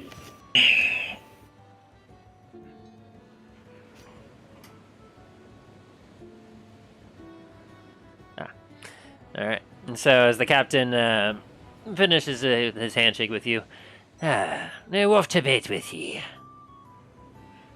You've had quite a week already, and I need to make sure you be fighting ready tomorrow in case we have any other complications.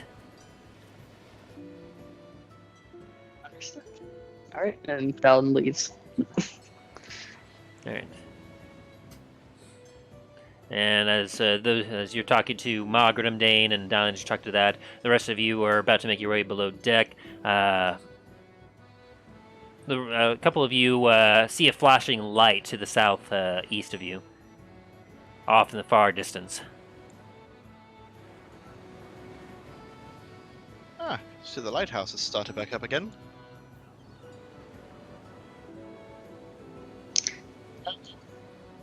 Hey, Justin, would Dallin see this?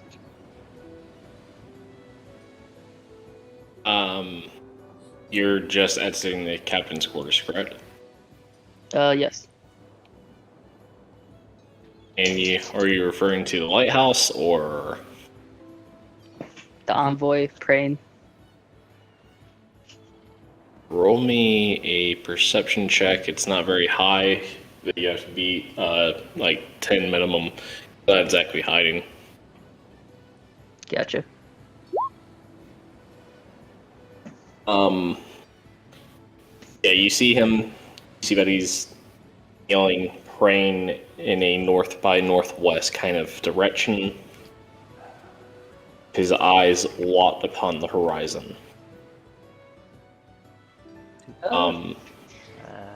As you're sitting there hearing him pray, roll me a history check. There we go. All right.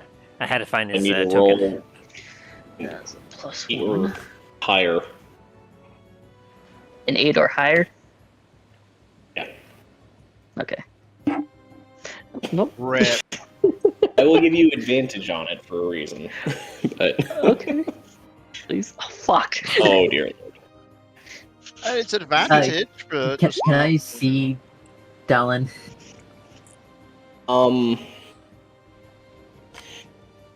Have you gone below deck yet? He is 50 feet away from you, just so you know. I'm just gonna use Watch Views on him. Thank you. All right.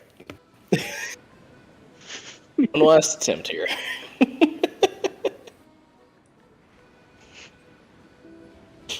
And that's plus 5, right? Yep. So if it meets, it beats. Right? You're higher. Okay.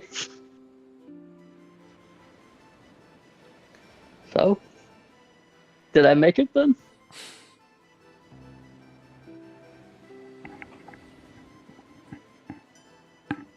It'd be a 10 if it's Flashy Genius, right? Yeah. He said 8 or That higher. would be You still there, I Justin? don't see Okay. new role. It's not a new role. Flash of Genius just adds my intelligence modifier to his existing role. Gotcha. Okay, so yeah, you would be it. As you were sitting there listening, watching him, you hear a couple of words. What he is saying, and I think you recognize the language that he is speaking. You're looking around to see if anyone else does. Talos, as you are within a certain distance of this envoy, I'm also going to need you to roll for it. A history check. You were higher. History check. 8 or higher.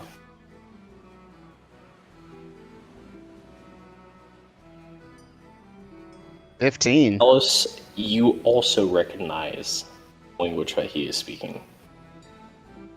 Though being a little bit closer, because I have absolutely no idea where the fuck Dallin is on this map right now.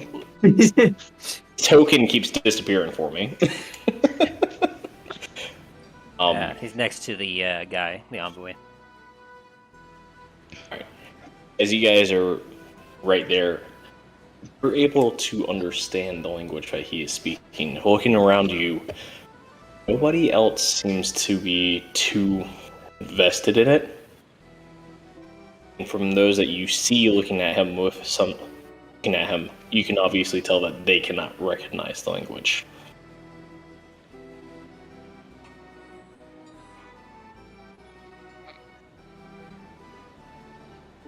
But you hear Thanatos said my actions bring me home. I am on my way.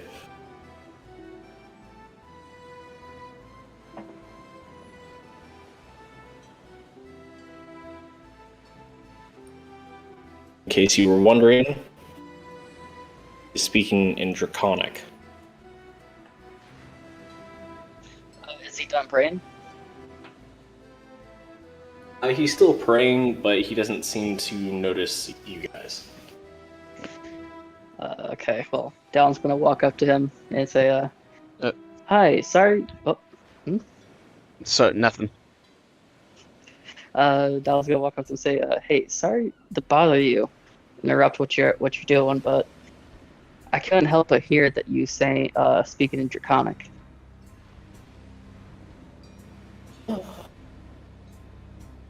Forget who can and cannot speak the old language. It's a magnificent gift. What many have. If you don't mind me asking, who is this Thanatos you speak of? Xanatos. Xanatos is my lord. He's my leader. He rules the ancient city of Anar Dracul.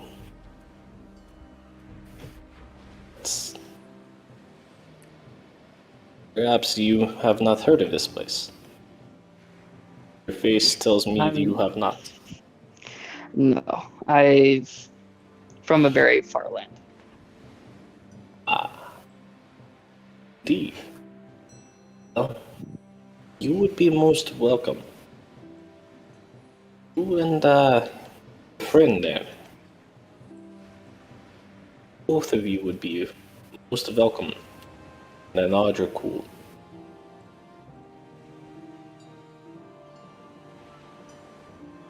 Is this place some kind of vestige for Draconic races?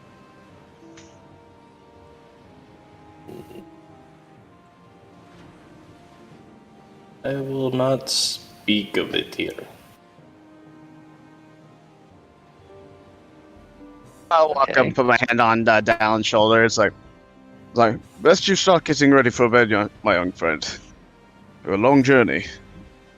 I'm certain our newfound friend here is quite tired as well. Val nods and kind of stares at the envoy for like a few seconds and walks off. I'm gonna say to the I'm gonna take a slight bow to the envoy and say and wish him a good evening in Draconic. And you. He's going to continue praying.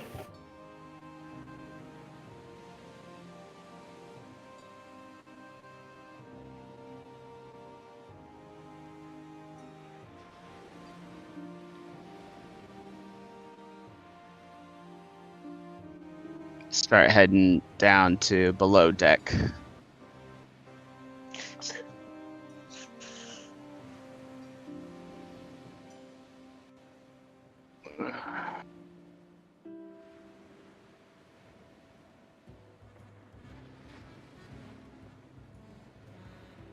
Give me just a second, guys. I'll be right back. Okay.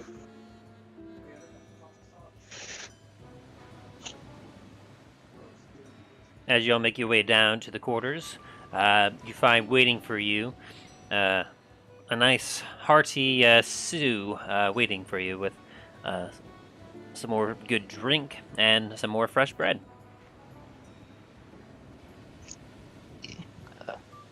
Don gladly eats this.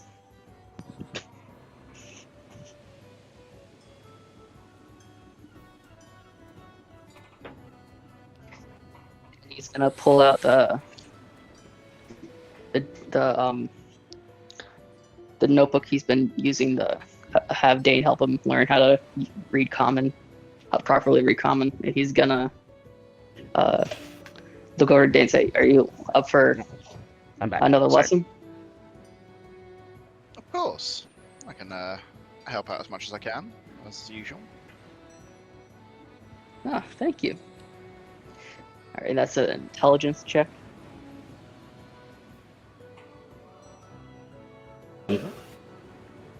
Yes. Okay. Hopefully, this doesn't give me a bad roll. Oh, that's not too bad. I forget, am I rolling for this as well, or? I think it's just me. Just to see if you learn more common. Yeah. I'd say with that roll, as Dane, you kind of go over a few more things. You're feeling a little bit more rested. Your mind is a little bit more at ease. Dylan, you're starting to find that you're actually taking some of these letters and you're starting to put them together and beginning to form words. As you now have another quarter progression finished with it. Nice. Which puts you at 3 out of 4, I believe. Yep.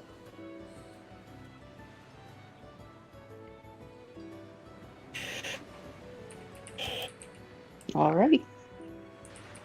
You're doing well on these, Dallin. Alice, I will type it up and I'll send it to you in a message. I'll also send it to you, Dallin, as to what they, what exactly the envoy was saying. 10-4. I just wanted to put it in for my notes, is all. Gotcha. Yeah, give me a little bit. Type it up. Yep, you're good. Yeah, thanks, Dane. You're a pretty good teacher. I've been learning a lot more lately. Ah. Well, I'm glad I can help. And this is also, this also does help me as well. Yeah, we'll say it's a very stranger language, though. No one where I'm from speaks it. I remember when I first was learning Common. Oof. It's not an easy language, and it's also a weird one as well. Say that again. The amount of words which are exactly the same yet mean different meanings.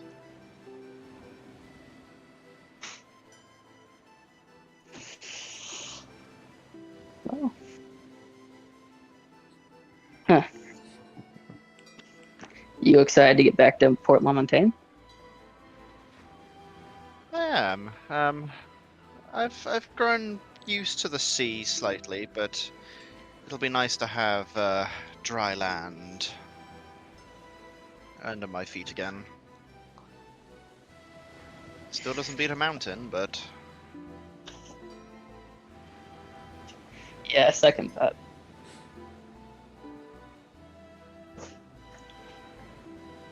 Can't.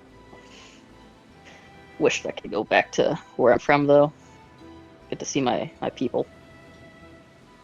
Kind of miss them. I feel that. I miss the whole and I miss the family. But can't go back, not just yet. I need to right the wrongs. And then I can, when I've finally finished out here, I can go home. Talking about wrongs. What wrongs are you trying to fix? Oh, someone stole from us. We don't know who it was is the problem, but they stole something of importance to my family. If you don't mind me trying a bit more, what did they steal? An heirloom of sorts. What is it? My grandmother's armor and a warhammer. A little bit similar to Talos's warhammer, but a lot more intricate. I'm sorry to hear that. If I were to lose this axe gun or the gun that my mother gave me, I don't know what I would do. It was a blow to the family when it all happened.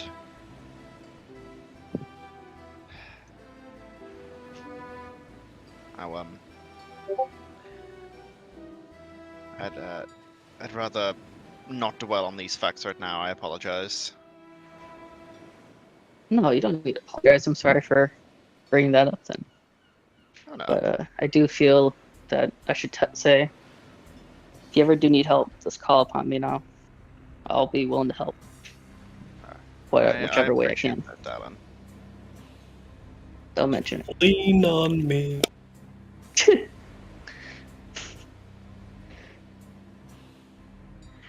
Alright. After that, Dallin's gonna go over and start trying to carve some wood.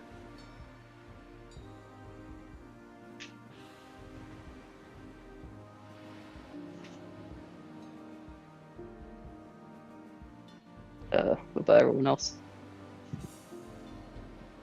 I'm gonna kind of head over to my cot and just sort of idly check on my arms and armor. Maybe bring out the piece of obsidian that's been in my bag for a while and just check it out. I'm gonna do the same. I'm gonna inspect my adamantine armor and and see like how much damage that shark man did. Yeah, as you take a look, you find that the adamantine held up pretty well.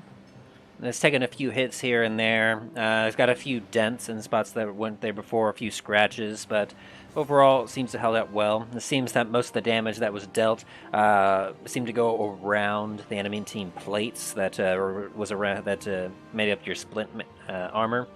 It seems that there's mostly a lot of kind of the chain links that combine the whole setup here and there are kind of broken.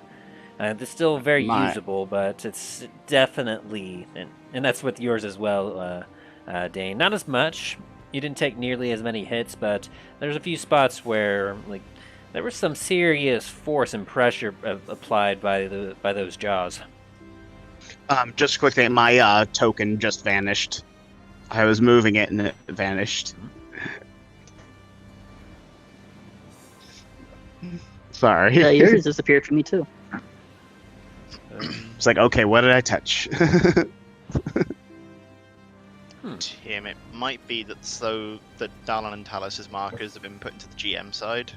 I don't think so. Here, I'll go ahead and drop you again. I can see everybody else's. Yeah, I can see everybody else's token. Let me see. It might have been me. Oh, there it is. Oh, there we go. It's like, chili. Like, there it is. Okay. Stop breaking shit. There we Okay. It's like, what did I touch? Calm down there, mole.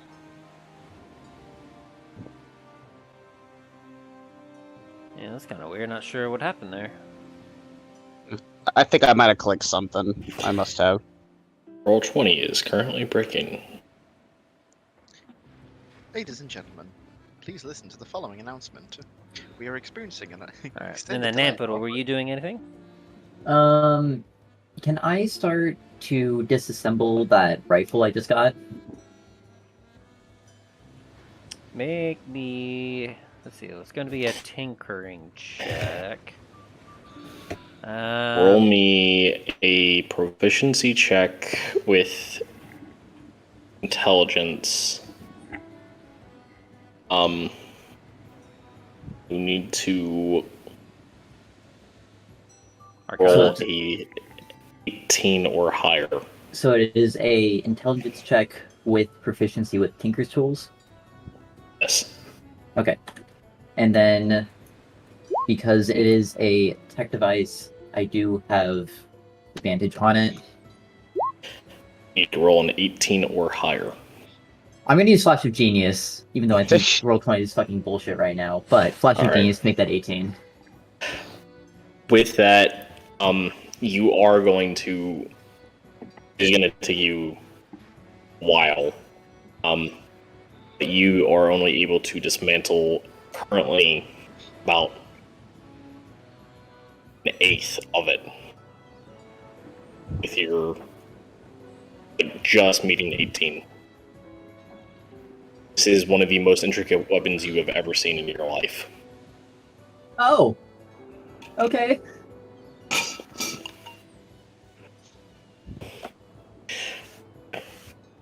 It is going to take you a couple more attempts to fully break it down and reverse engineer it, but now you understand how an eighth of it works. Neat.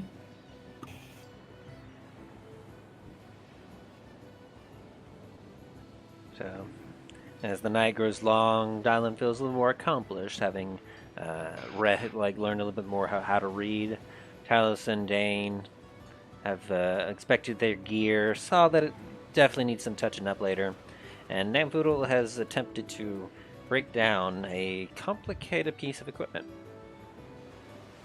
With that, you all find yourselves falling asleep for the evening, as you all gain the benefits of a full rest. Hooray. Let's go.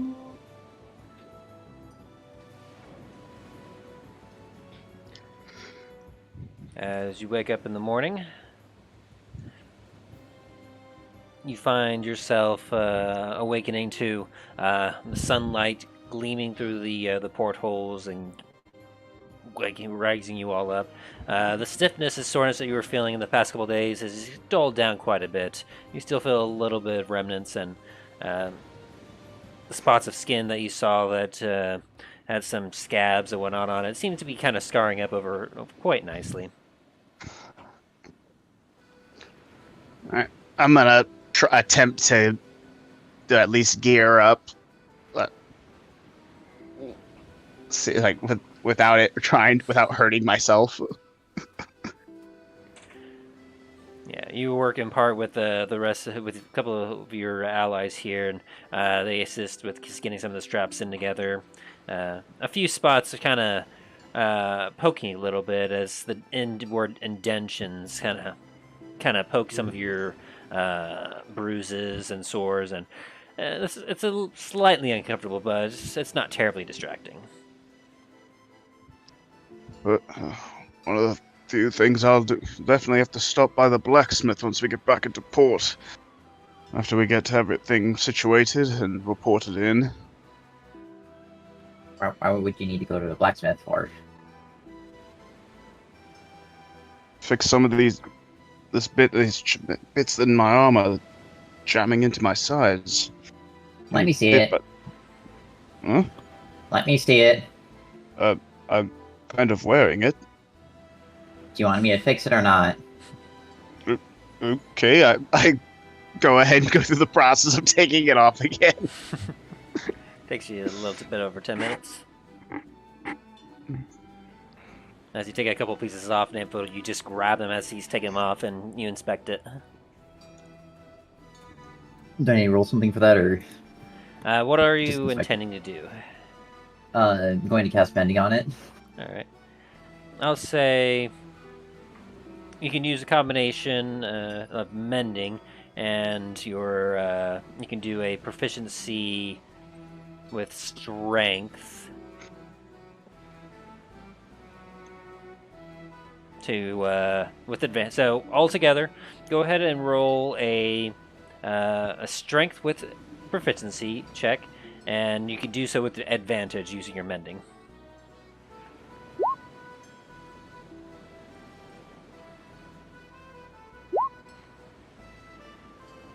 A 17, very nice.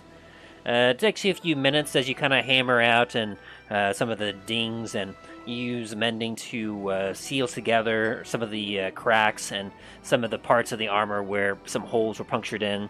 The Mending comes real handy, especially on the chain link parts, and within about 5-10 minutes-ish, you were able to present Talos back with his adamantine armor in pristine condition. There you are.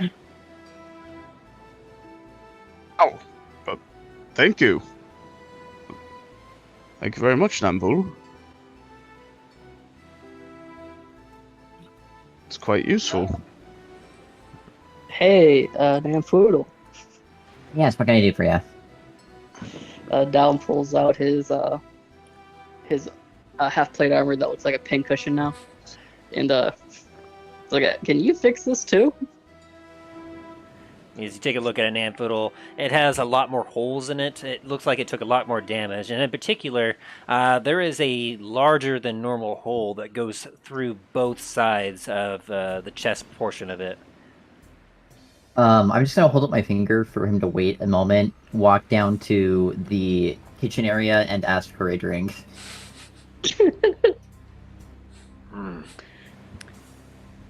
Fine. And he gets a wooden mug and fills it up halfway and then hands it to you.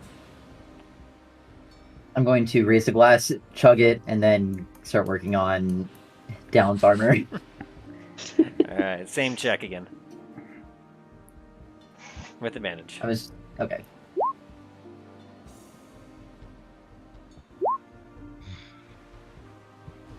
$16. I'd say without that's more than sufficient, although this will take you a lot longer. Please foster genius to shorten the time. Sure. Bring it up to a 21.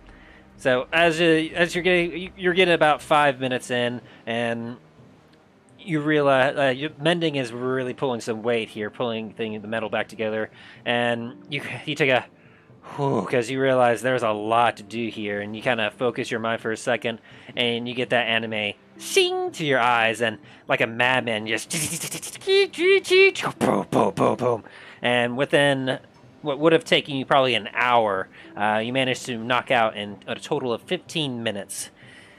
And with a sigh of relief, you are able to present Dallin with his armor back in pristine condition. Alright, there you are, sir. That'll be 125 gold. 125 gold. Alright. That's a joke. Okay. Thank you.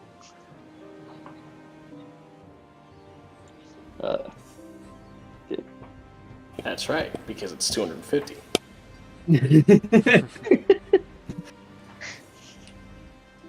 No discounts. Down the sinks the ship. Lord. Alright.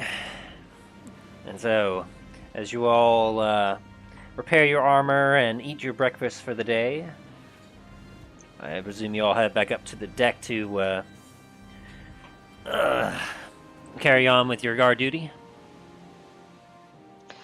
Yep. Sounds like a plan. Very good. Question. Mm-hmm. Can I like half pay attention to guard duty and half pay attention to this Swiss army knife that I have?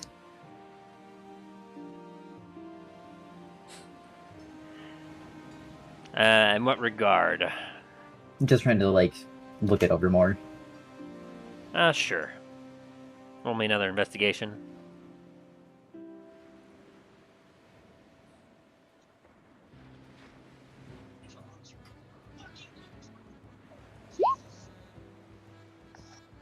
Sorry, my 19. mic went out for a second. You're good. Justin, what does he win with a 19?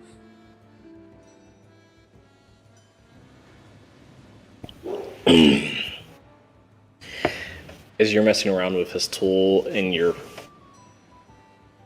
playing around here and there, you notice there's a few buttons on it that you didn't realize were there the first time that you found it. We're playing with it. As you click a button, the screwdriver retracts and out pops a corkscrew. You push another button and the pliers retract and you now have a pair of scissors.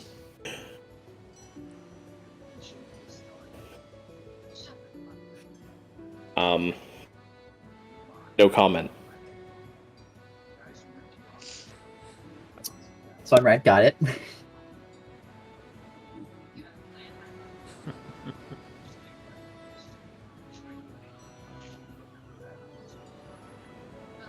And then I need someone to roll me a D100. We'll do that. Give me something good.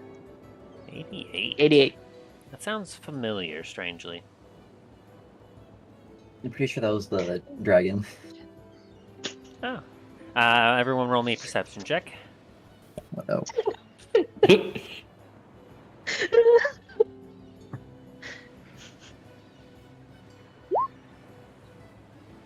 Well, Jesus Christ. This honestly kind of makes a lot of sense. Let me roll a couple things here. 12, 20, 18.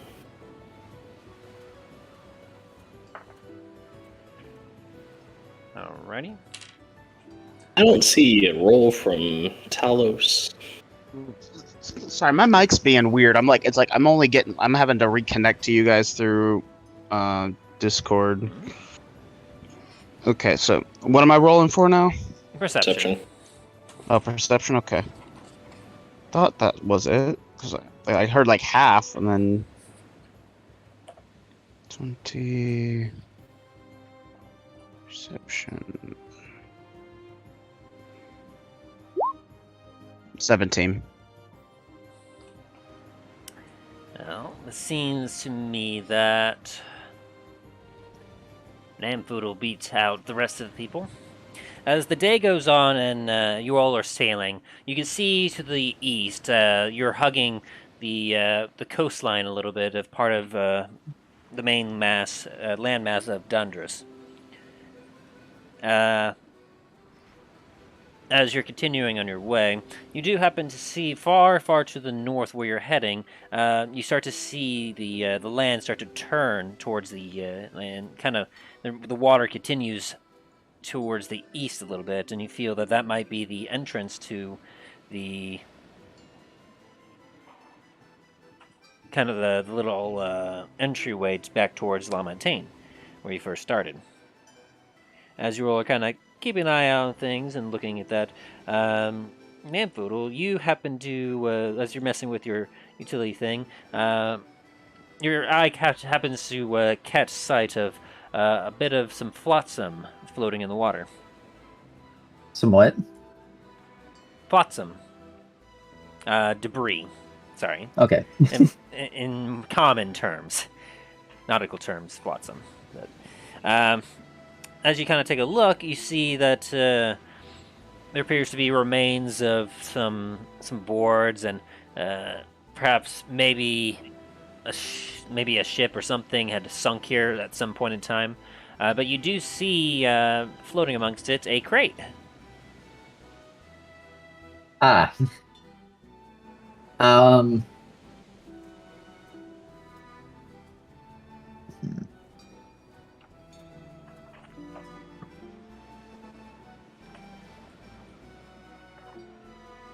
What do you do? Can I yeet myself into the water to go get it? You're gonna jump into the water. Yep. Sure. You jump into the water and you start swimming towards it. I'll need an athletics check to see how well you swim. Do you have anything that assists you with that, by the way? I do not. Okay. You said acrobatics? Yes. Or you say athletics? Athletics or acrobatics of your choice, I will say. 19. Okay, you're able to maintain swimming in this turbulent water. Everyone else, roll me a quick perception check to see if you notice Namfoodle diving off.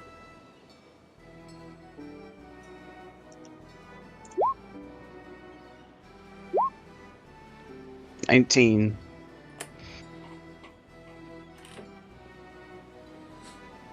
Talos, you happen to be relatively close by when this happens.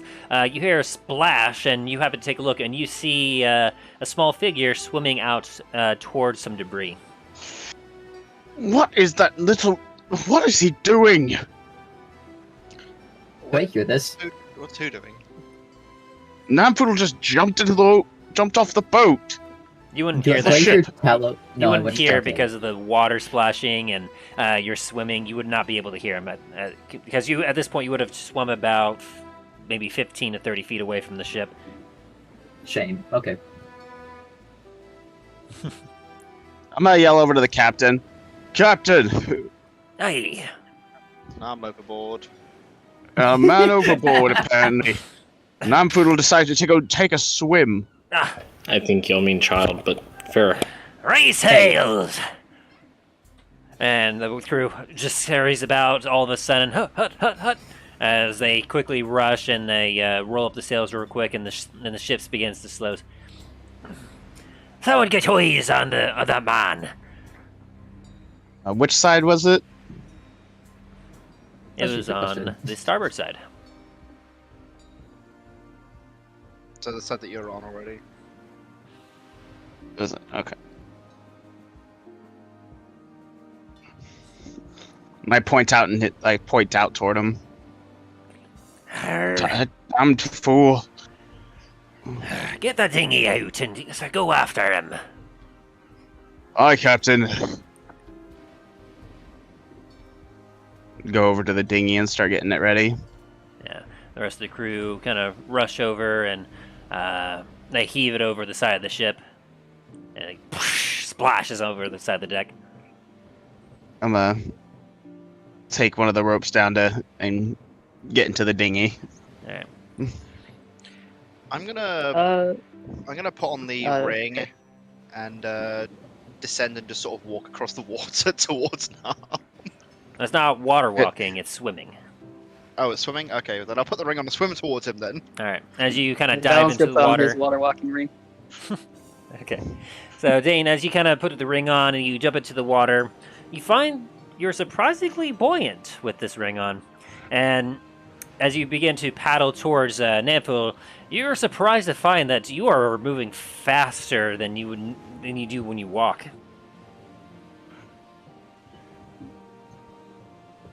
Did I roll anything to row? Just an athletics check. And then, Dallin, are you up in the crow's nest still, or...? No, he ran down and put his water walking ring on and jumped down to get over to Namfoodle. So, Dane and Dallin, as you have your rings of magic on, and you are able to easily catch up to Namfoodle, who's only able to travel at... What's your walking speed, Namfoodle? 25. 25. Can I dash while in the water, though? Hmm? Can I dash while I'm swimming? I could say so. At that point, though, you're only traveling at best, you're only able to travel with dashing 25 feet every 6 seconds, whereas Dane and Dallin can go upward. If they dashed, they can go 80 to what is your speed, Dallin? Like 30? 30, and it doubled, so it's 60. Yeah, so Dallin at 60 and Dane at 80. They're able to immediately reach you. I rolled a 9, by the way. Yeah, you begin to kind of spin around in the dinghy as you're having trouble getting going. Damn it. No, what are you doing out here? You're kind of shocked to see Dane suddenly right next to you and doing quite fine, especially with his armor. Oh, hi guys. I'm grabbing the crate up here. It's a crate? Oh, why didn't you say anything? What's up with that? Why didn't you just say anything? We could have just helped the ship for a second. And as you look, you do see a crate kind of floating and bobbing in the water. I'm just gonna ignore them and just keep swimming for it. Too embarrassed to say I was anything. gonna hold on to him, just make it so he can't swim anywhere. Alice, what the fuck did you just I'm going roll? to stop you right there, Dallin. Remember what happened last time you grabbed one of my characters? I noticed that it messed up, but what the fuck did you just roll? A d20 equals 3. Alright. For Talon's gonna athletics. I'm trying to go figure the out crate, what just pick the it up hell and walk exactly off it's with it. trying to roll here, because it says 0 successes. Oh, that's because it put an equal sign instead of plus for some reason. Well, I'm still trying to figure out what the hell exactly it is trying to... It's basically saying if the d20 equals that particular check. Yeah, it's a weird thing. I don't know. I don't get it either. That makes 0 sense. So- Alright, whatever. So Alright, Namfoodle begins to let's- try to slowly swim towards the crate, which is about 50 feet away from him at this point. You're able to get 30 feet closer, Namfoodle, as you swim. Dane, what are you doing? I'm gonna swim back to Talos and let him know what the hell's going on. Okay. As Talos finally gets a grip and is finally starting to make his way out into the water, Dane, you just kind of paddle your way over and kind of hang over the side of the dinghy, and you see Talos there. Which Talos, it takes you a second to be like, oh, there's Dane, and he's swimming quite well with his armor on. I reach out a hand to lift him up onto the dinghy. Sure, why not? I'll get into the dinghy. As you do, you immediately start to feel heavier as you leave the water. Well, What is that? What's that I can tell you, fool up Tyler. to? He found a crate out in the water. Apparently, he managed to see something that we didn't. And so, instead of Why do saying you- to anyone, "Hey, I found some stuff," he just jumped. Ugh. And then, Dylan, what are you doing? I'm just gonna run past Namfoodle and just pick up the crate, whatever he's going after, just bring it over to the ship. Easy enough. You're able to outpace him easily, and you make your way over to the crate. And then, by the time Namfoodle is approaching to reach the crate, you snatch it out of the water in front of him and just kind of hold it. Stole his Now, do you want some help to get to the ship?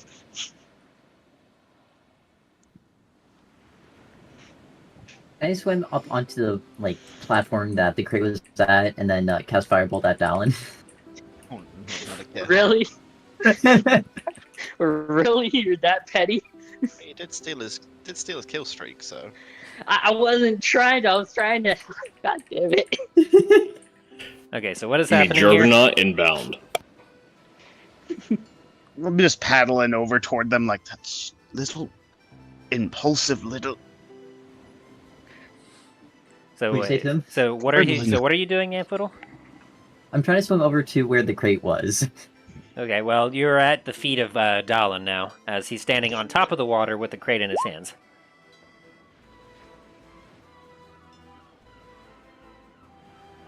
Oh, I see you got that. Okay. Yes, would you like some help to get into the ship?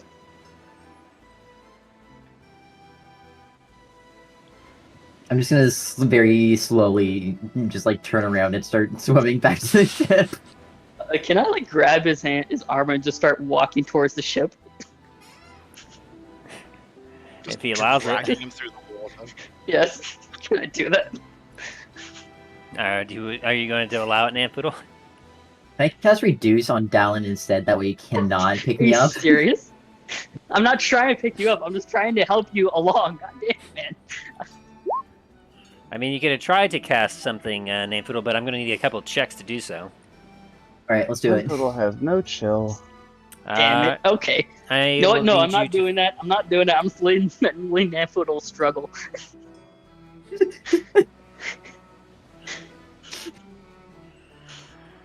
Are you still doing something, Amphoodle? If Dallin is not going to drag me across the water, then no, I will not do anything.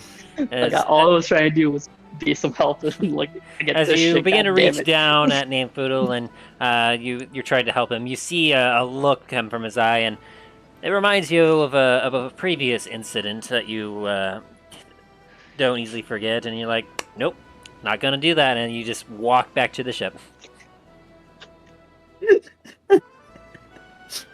And Talos and Dane, what are you doing?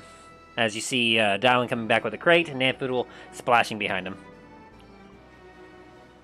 They're paddling up, trying to so I can reach him and try to probably help him out.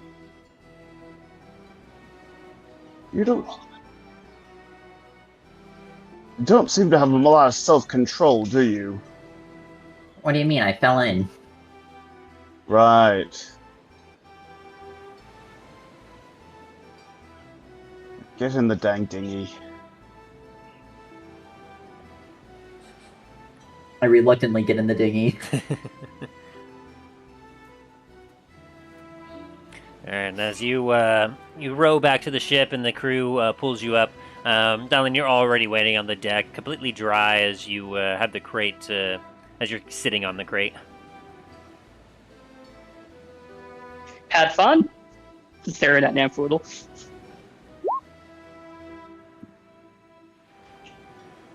Can you get off the crate so I can at least open it? Yeah, Dallin just gets up, walks off.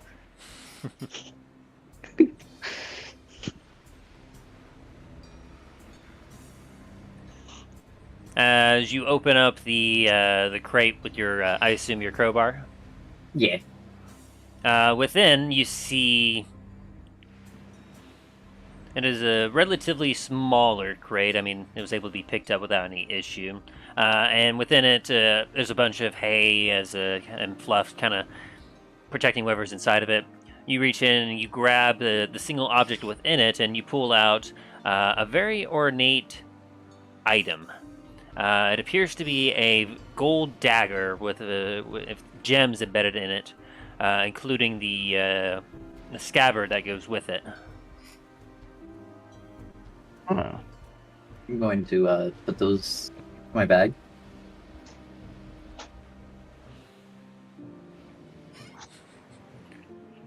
Okay, you have an ornate dagger. We'll say that just from the look of it, it does not look very practical to use, and if you used it, it may very well break and lose a lot of value.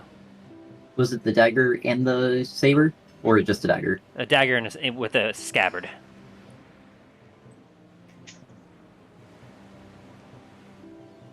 Okay.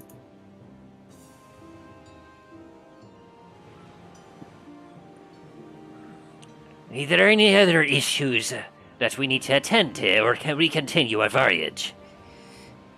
Pretty sure we can continue if someone doesn't decide to jump off the boat again. Again, I fell off. I jumped in. Get it right. Mm-hmm. Here. Loose the sails! Let us be on our way. And the crew gets to work, getting the sails unfurled, and the ship takes off once more. And just after midday, the captain turns the wheel as you all see a channel opening up before you, as you all enter a long channel.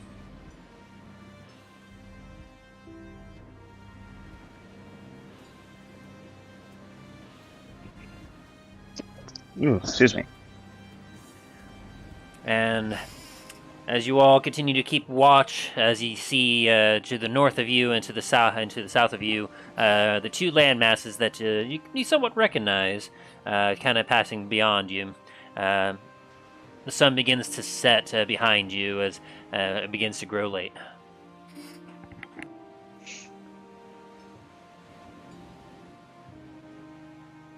And then before you know it, the captain is having a stretch, and then Margaret comes up from the bottom and trades spots with him as the crew begins to change their shift.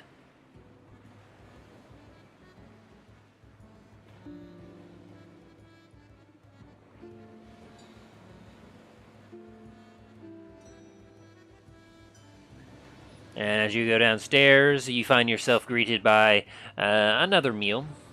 This time seems to be a little bit more the usual. Appears to be some sort of grilled or fried fish of some sort, mixed with some more. It seems to be a little bit less fresh bread, but there also appears to be some fruit along with it.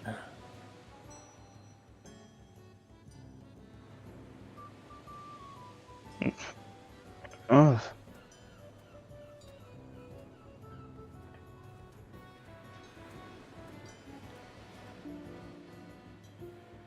And it's quite a delicious meal. The fish is very nicely cooked. It has a little bit of lemon juice sprinkled over the top of it.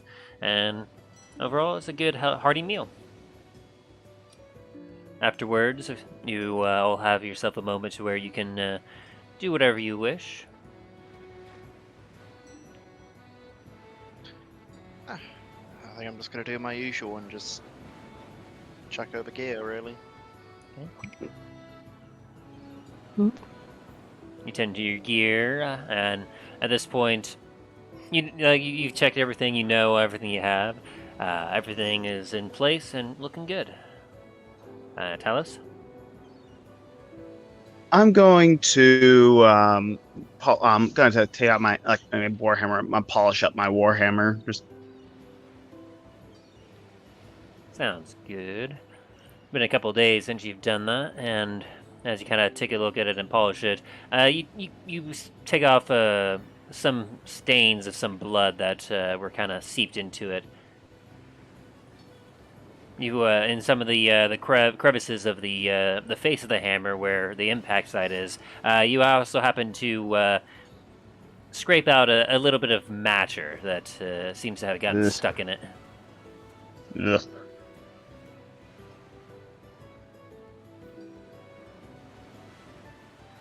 And Dallin. I think I'm gonna upkeep my gear, and then get back to working on the ballista turret that I was carving. Sounds good. I'll have you do a sleight of hand check with your proficiency for your woodworking tools. Gotcha.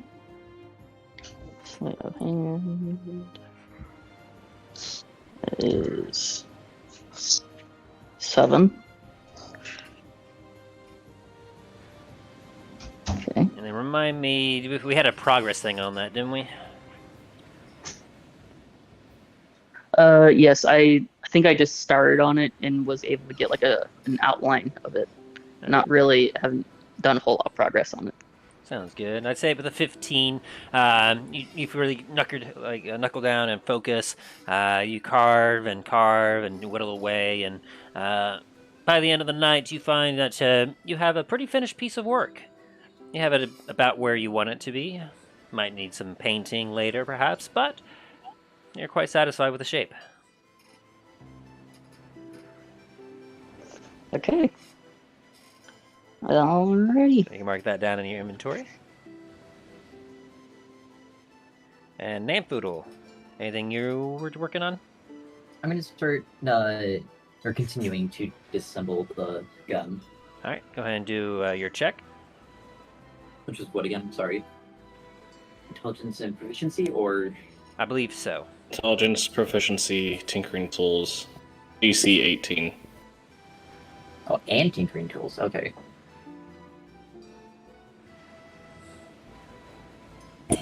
Proficiency with tinkering.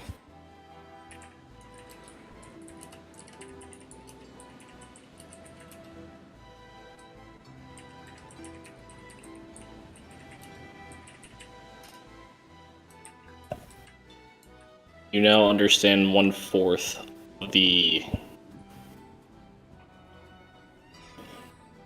firearm.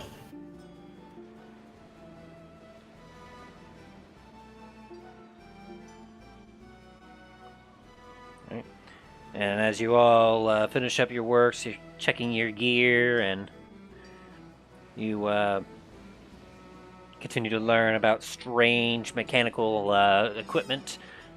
Eventually, you all begin to grow tired, and you all fall asleep, as you all once again will benefit from a full rest.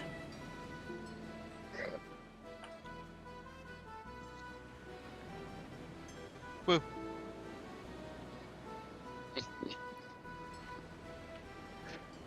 Oh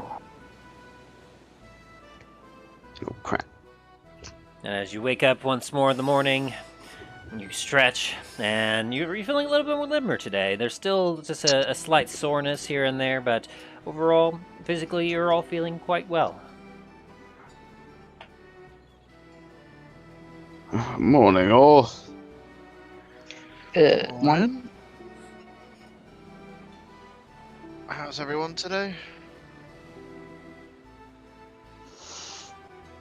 Oh.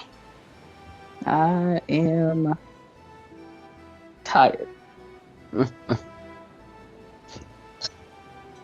Well, soon we'll be back at Port La Montagne.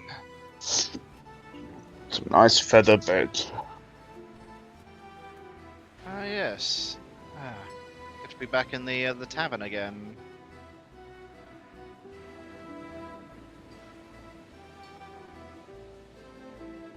Greeting you this morning is bowls of oatmeal, it seems.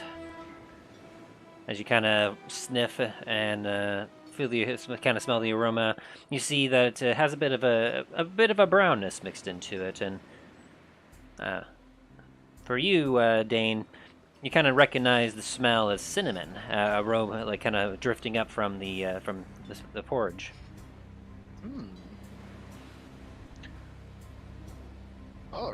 Valorous, why did you get cinnamon for this? Not Valorous, my bad. It's like, hang on. Oh, Gerson.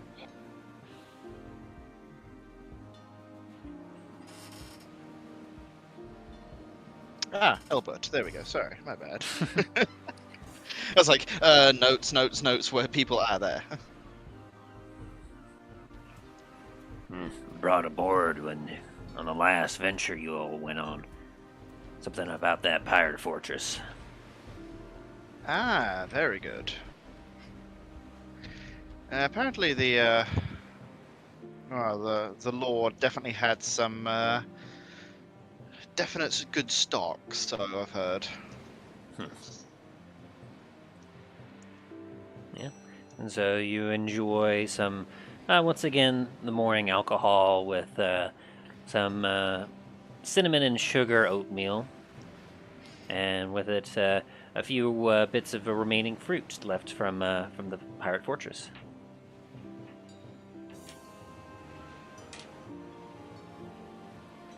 Very good.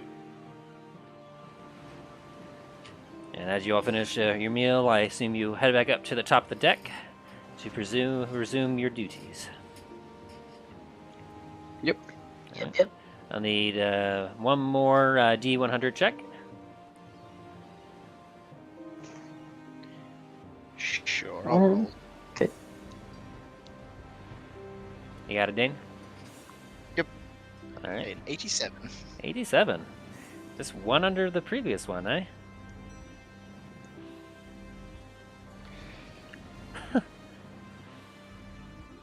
Alrighty. I need everyone to roll me a perception check.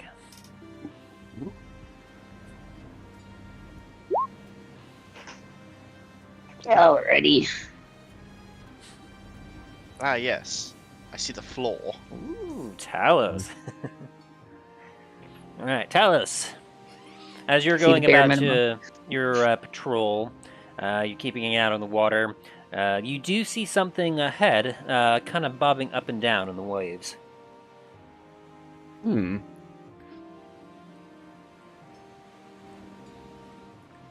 As you have a look,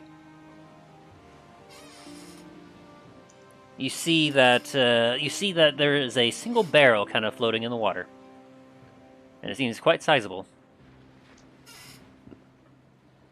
I'm gonna take some of that rope that I had before, like that rope that I had kind of like a lasso's in, and I could kind of and toss it out at it. Alrighty, I will need you to roll me. Are you tying a knot into it? Trying to tie. I'm tying it like I did before, like an Alright, quick Like a survival noose check or- then survival. for the knot, and then acrobatics or athletics of your choice to throw it. That's a 4. Fuck. As you attempt to work the rope, you're having some trouble with swaying, and you're not able to like tie the knot that you're wanting, and you're starting to get frustrated as the barrel starts to float near. It's about 20 feet off the port side of the ship.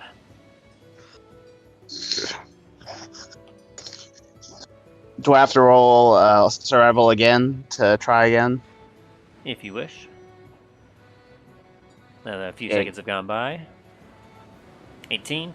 After seeing it starting to pass by quickly, you fortify your mind and you work quickly, and you are able to tie the knot that you want. Alright, I'm gonna do it with athletics. The 16.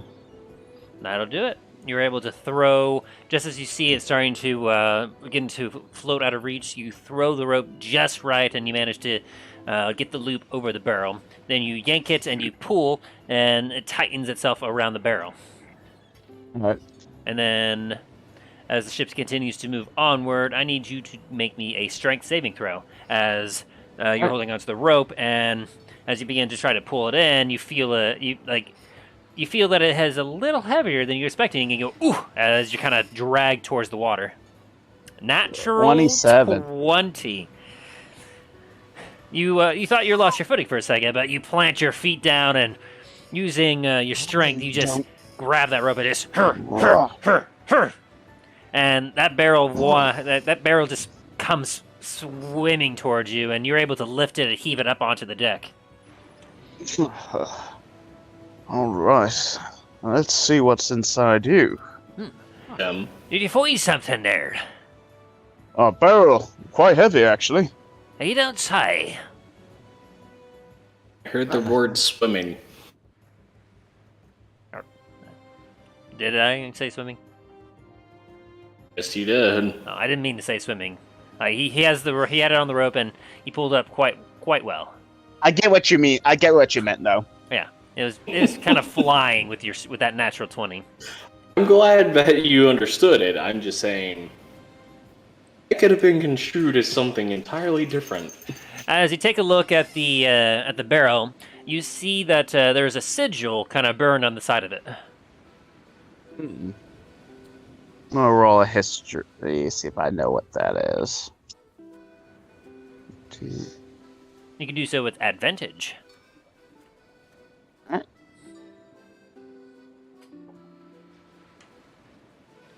There we go.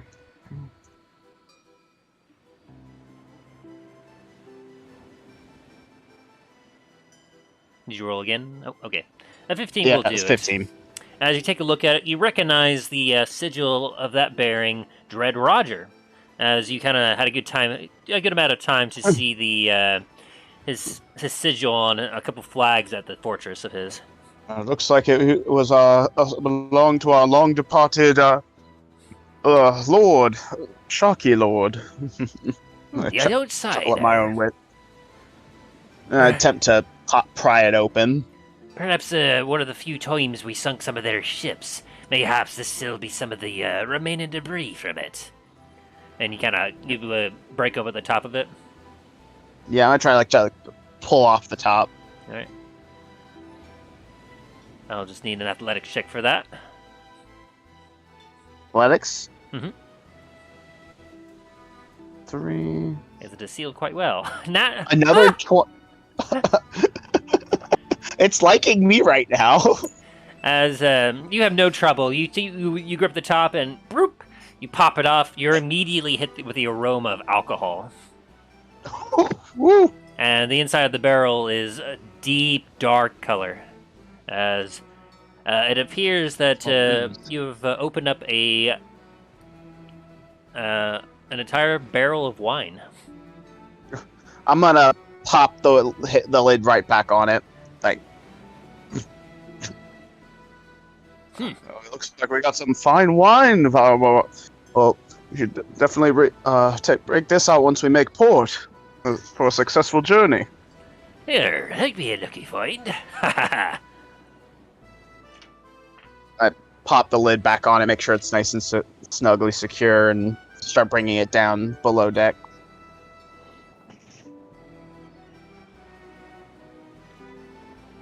Easy enough. Where do you want me to put this? Barrel of wine. Just for our good old departed Sharky Lord. I suppose just take it over to Albert in there. He has all right. the food and stuff. Albert. Yeah. Got a late arrival. I hold up the bottle and pat the bottle, the barrel. Some fine wine, a departing wine from our Sharky friend. Oh, that looks like it's one of Dread Roger's barrels. That it is. About saw it floating along, and I lassoed it up to the ship. I'll probably have a good drink of it once we make port, a safe portage. We'll keep it with the rest here. As Albert Excellent. You kind of drop it off there, and Steve goes, "Wow, I'll get to drink his. Wow." I gotta chuckle. I gotta make a nod and then go back up top.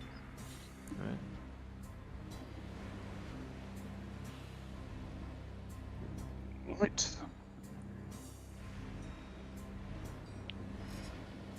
Okay, why is my... There we go. Alright. And as the day begins to grow late, you start to see, as the sun begins to set, the ship has long been heading on a northward course. You hear up from above, "Port-ho! Port-ho!" As the man in the crow's nest gives a holler down to the captain. So it appears if we finally made it. Excellent. Avast, ye lads! Man there again! Prepare to land!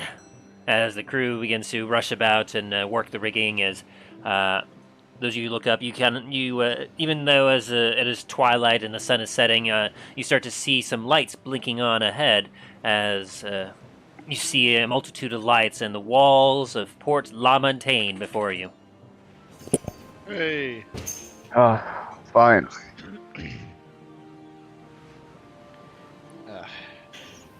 As you begin to approach, you are getting closer and closer to shore. Do you hear Walrus bark out the orders once again? All hands on deck! Raise sail! Prepare to make port!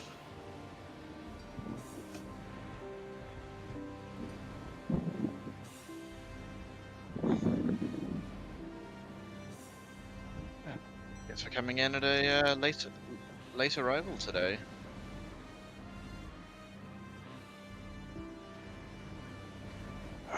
Well, let's see what we can do to help out. Make sure everything's secured.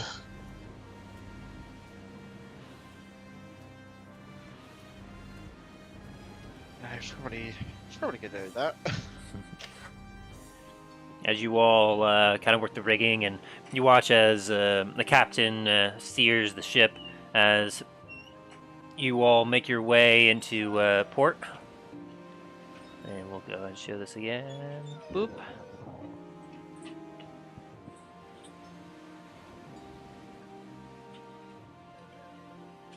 There we go. And happily you watch as you all see the docks of La Montagne once more. You once again see up to the west here. You see the lights flick on the shipping and chartering district as you see some shadows of people kind of going back and forth along the hills. You start to see the different coloring flashes of light over in the Magic District. And off to the far, far northeast, you see illuminated the white and the white building with the blue and gold roof, the Grand Court, illuminated on the hill way above La Montagne. Oh. Good to see. It doesn't look like much has changed since we left.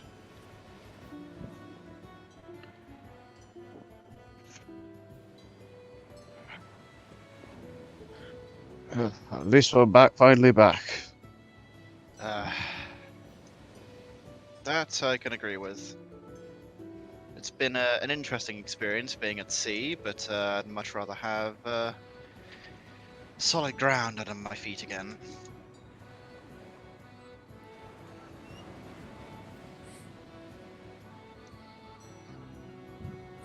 And so, as you all make your way to the docks, the captain brings the ship in as you pass by a couple of the towers within the port itself, and you find as he docks himself about right here-ish. As the ship comes to rest next to the port. All right, drop anchor! And the ship just kind of shudders to a stop.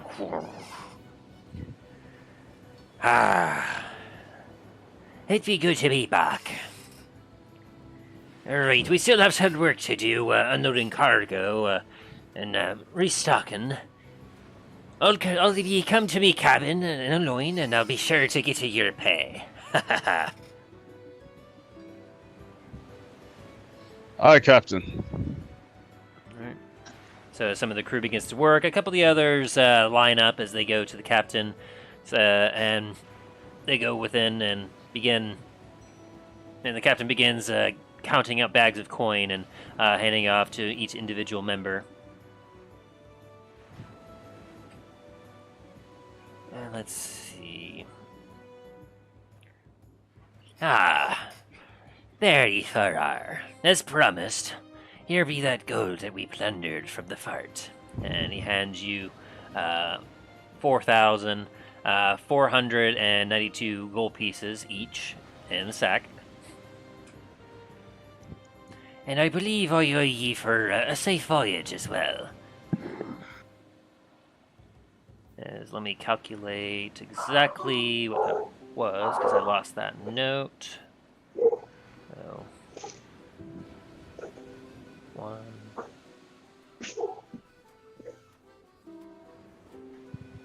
2,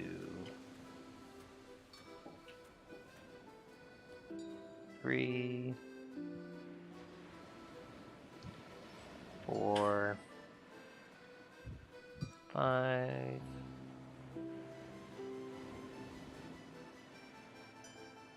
6, 7,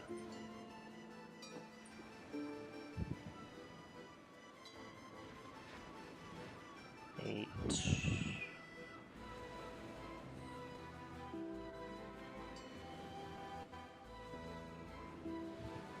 Looks like you all were out in sea for approximately 10 days of travel. Oh. Not including the couple days that you were passed out after the fortress. For the job you did, approximately 10 days of travel.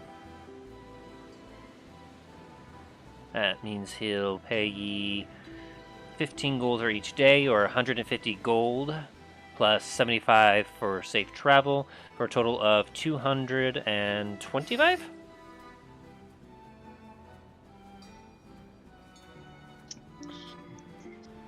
Sounds good. Looks about right to me. Yep. Each of you get an additional 225 gold pieces for the safe voyage.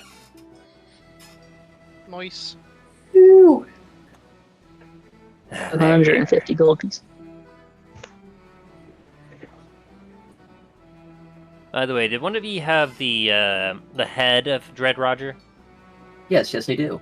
Okay, just making sure. Or did you do anything to try and preserve it by chance? Can I cast Mending on it? No. Can I cast Cure Wounds on it? No. No. Shit. It's starting to smell a little ripe. Ugh. What can I Not do to rotting preserve yet, it? though. You tell me. What would you do to preserve it? Maybe wrap it in salt, or Ah, I I'll don't have know. to cure it. there you are, with the treasure from the fortress and the pay. I believe our business be concluded. I must say, 'twas a pleasure sailing with all ye. In case ye ever interested in heading out on the sea again and looking for a job, feel free to look me up or give me a call. I'll be happy to have ye in me crew again. Likewise, Captain. I hold my hand out to shake his hand. Gives you a good shake. Ah, Talos, 'twas a pleasure. Not used to sailing with one of your fortitude, but you did surprise me quite a bit. The honor was it the honor of sailing upon your ship again will be an adventure indeed. Yeah, you can say that again. May the wind fly under your sails, and the skies be clear.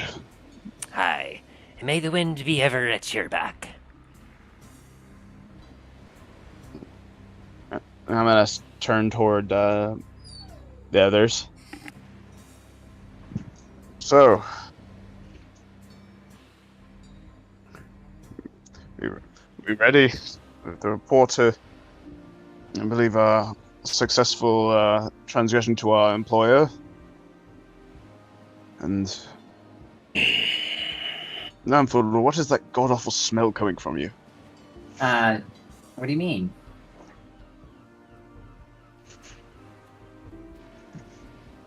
Oh, I think you mean this, and I'm gonna pull out the head of Rogers. By the gods, man! Yeah, there's a kind of somewhat slightly bloated, rotting head of Dread Rogers, and there appears to be a few bugs starting to move about in it. I'm gonna kind of look at it and rethink my decisions in life and toss it into the water. Wait, Dal's gonna grab that, like, no, Wait. not like that. No. We have the bounty. It might be about trying to go into the bounty board. Granted, you could have tried to put it in something, but And what would you have done? maybe a bag of salt or something. Are you trying to eat this later? If Well, you wouldn't at least mind, 'cause- I'd prefer if you take that out of me office. As he's gripping his Agreed. nose. You'd be staying Oh, in the jeez. sea's respite, don't you? Darling, if I have any information, I'll send a note that away. Granted. Thank you. I Just appreciate see if it. we can go. See if we can go up to the bounty board. See if we can if they'll accept that as proof of his death. Sorry, Captain. And so as you all leave and you depart, you find yourself a little bit shaky again as you have to get your land legs back. As the solid ground is something you haven't been quite familiar with for a few days. It's gonna take some getting used to again. I feel like I'm walking like a duck. You see that the docks are relatively unoccupied, as there's a few crews starting to work and a couple ships coming in and out, but with how late it is into the evening, it seems that most of the people seem to have retreated back into deeper into the city.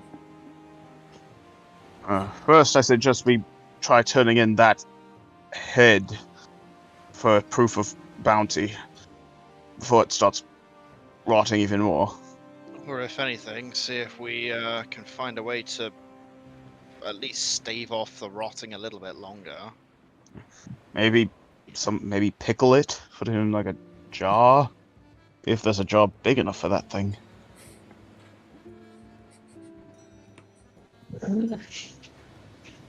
He did have a big head on him. I'll give him that. Head to match the size. Isn't of the his guard barrel. post like around here somewhere? Or no, that was for like the magister. That was the magic area. Yeah, but there was like someone got arrested over there, and I had to go over there to check on him.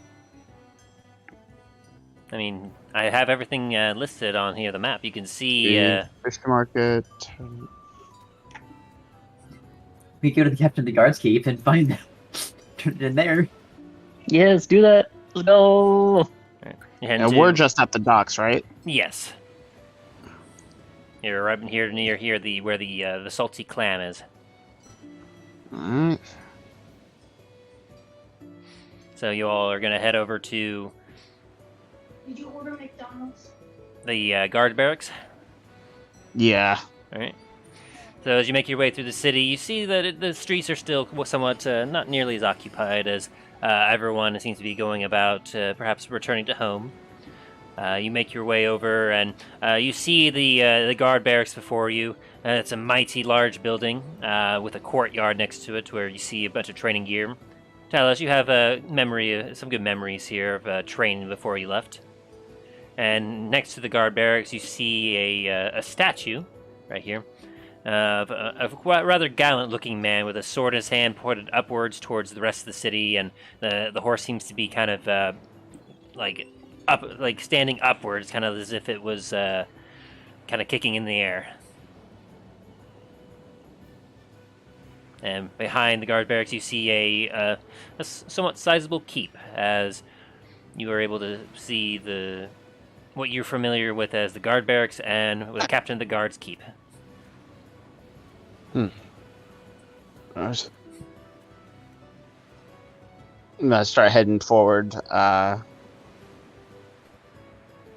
The post that's there.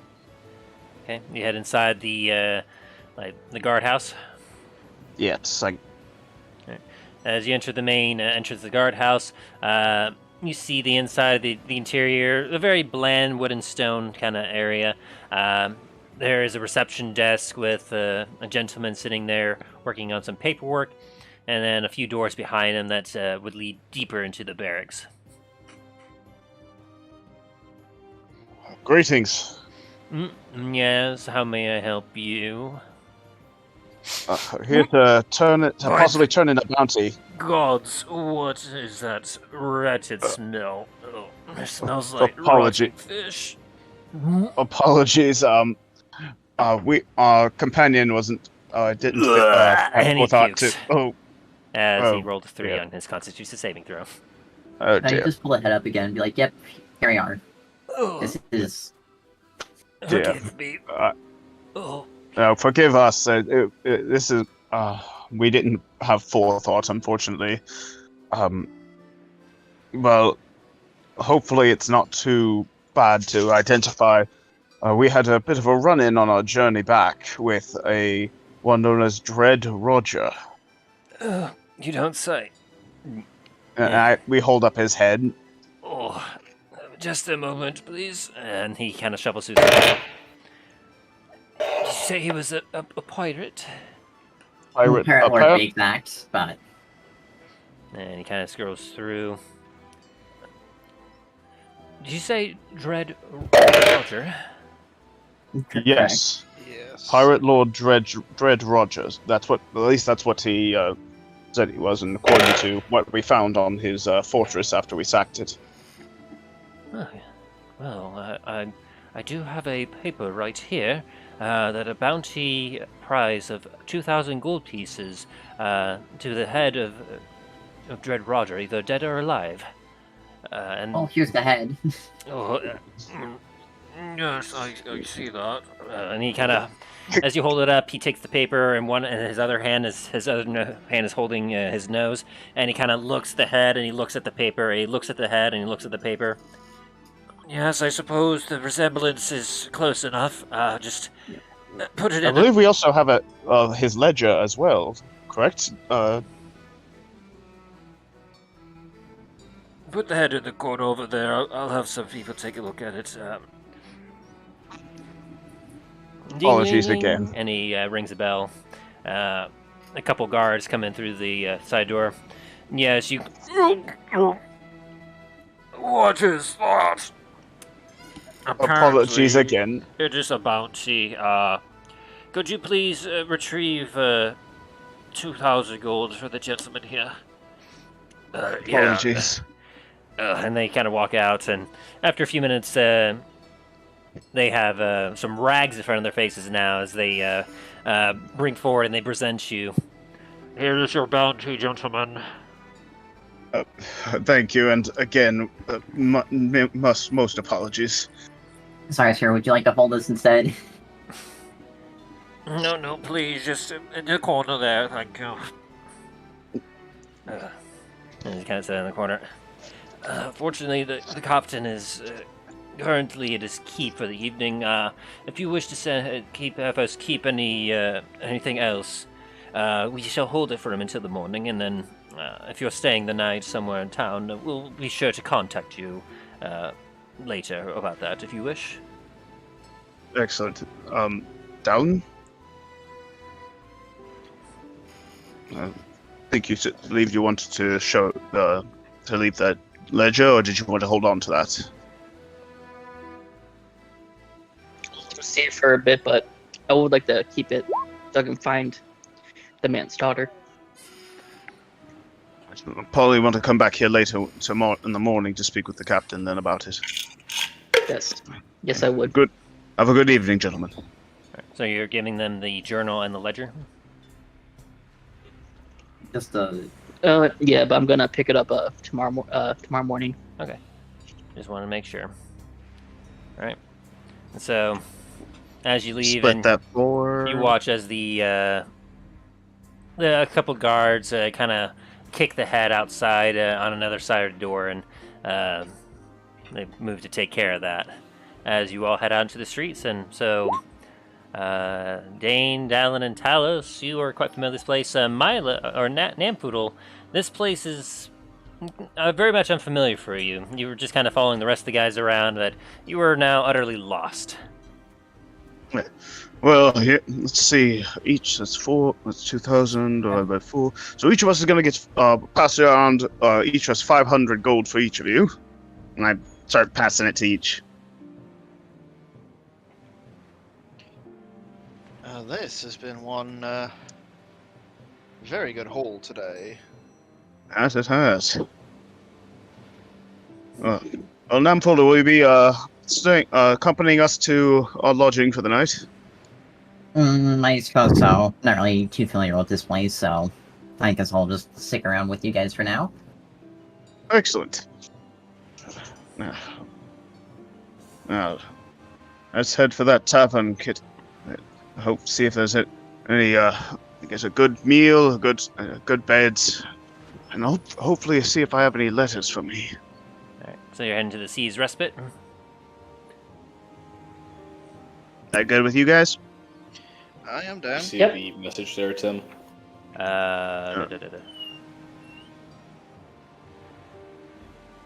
Oh, so I just saw it now.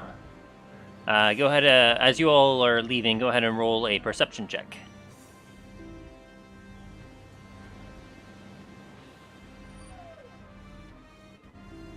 And that one. Oof. I see nothing.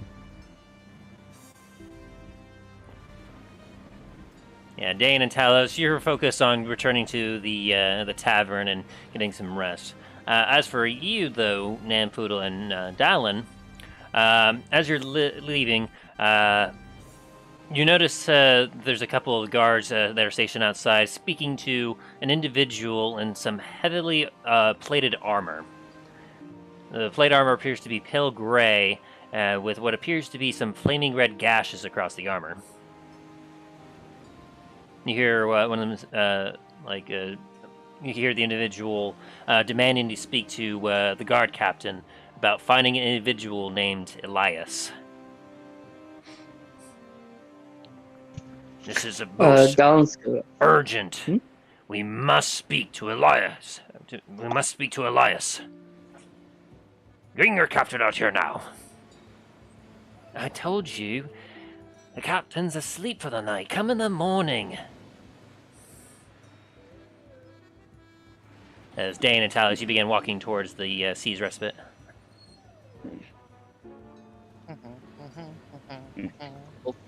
Yeah, kind of like nod towards the guy. Like, you want to go check it out?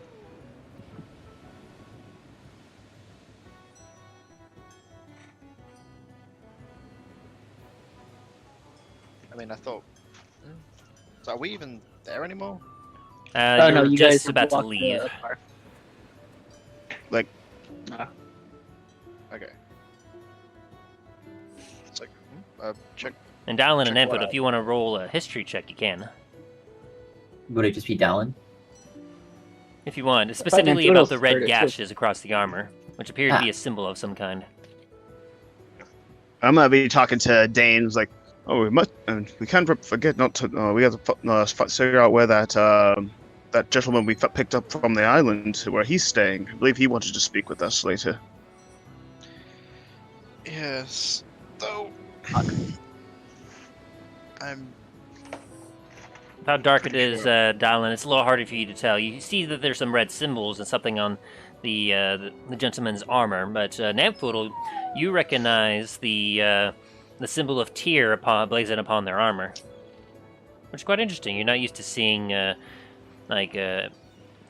guess, some paladins or perhaps some individuals who worship tear. You're not used to seeing them around. Interesting.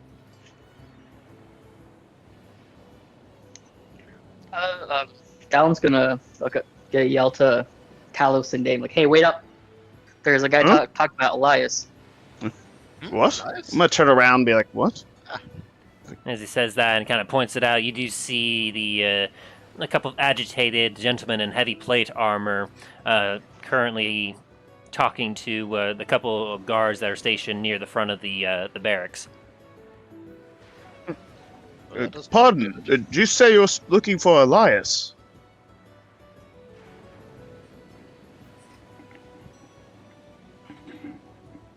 Justin?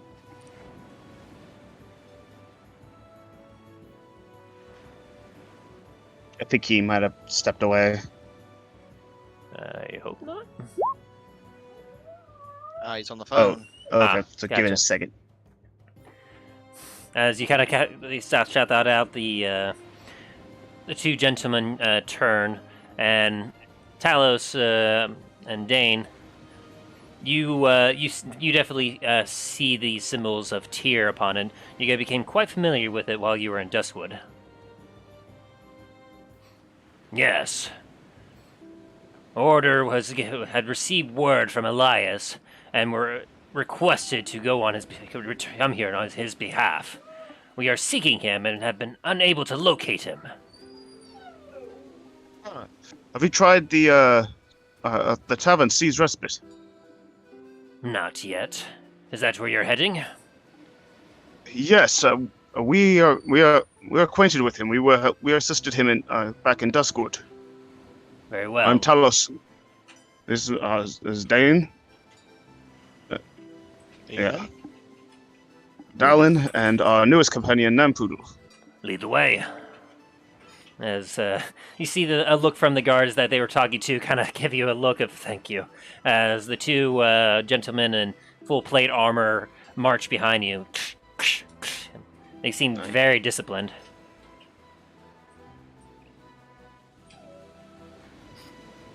And I guess you all head to the Seas Respite? Correct. Yup. Alright. As you make your way to the Seas Respite, you see the tavern before you, and the familiar sight is a welcome sight to you all.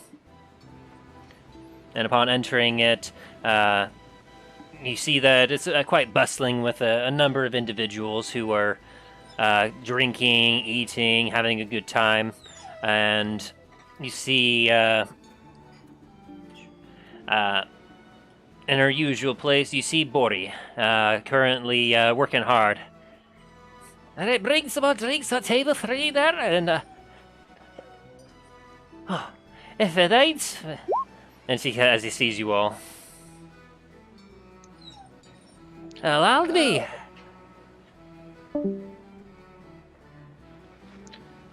Ori, long time no see. How's things been here?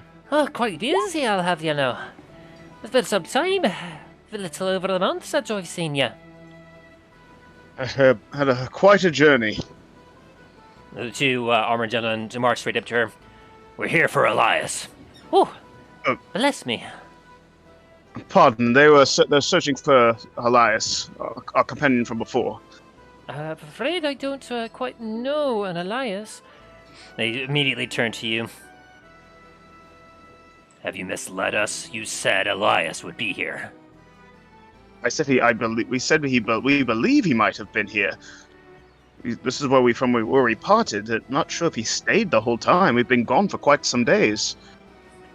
What seems to be wrong? Is there a word from Duskwood? We do know about this Duskwood. We here are the Ashen Guard. We are here looking for Elias. You will tell us what you know and where we can find him. And that is where we're going to leave the episode for today.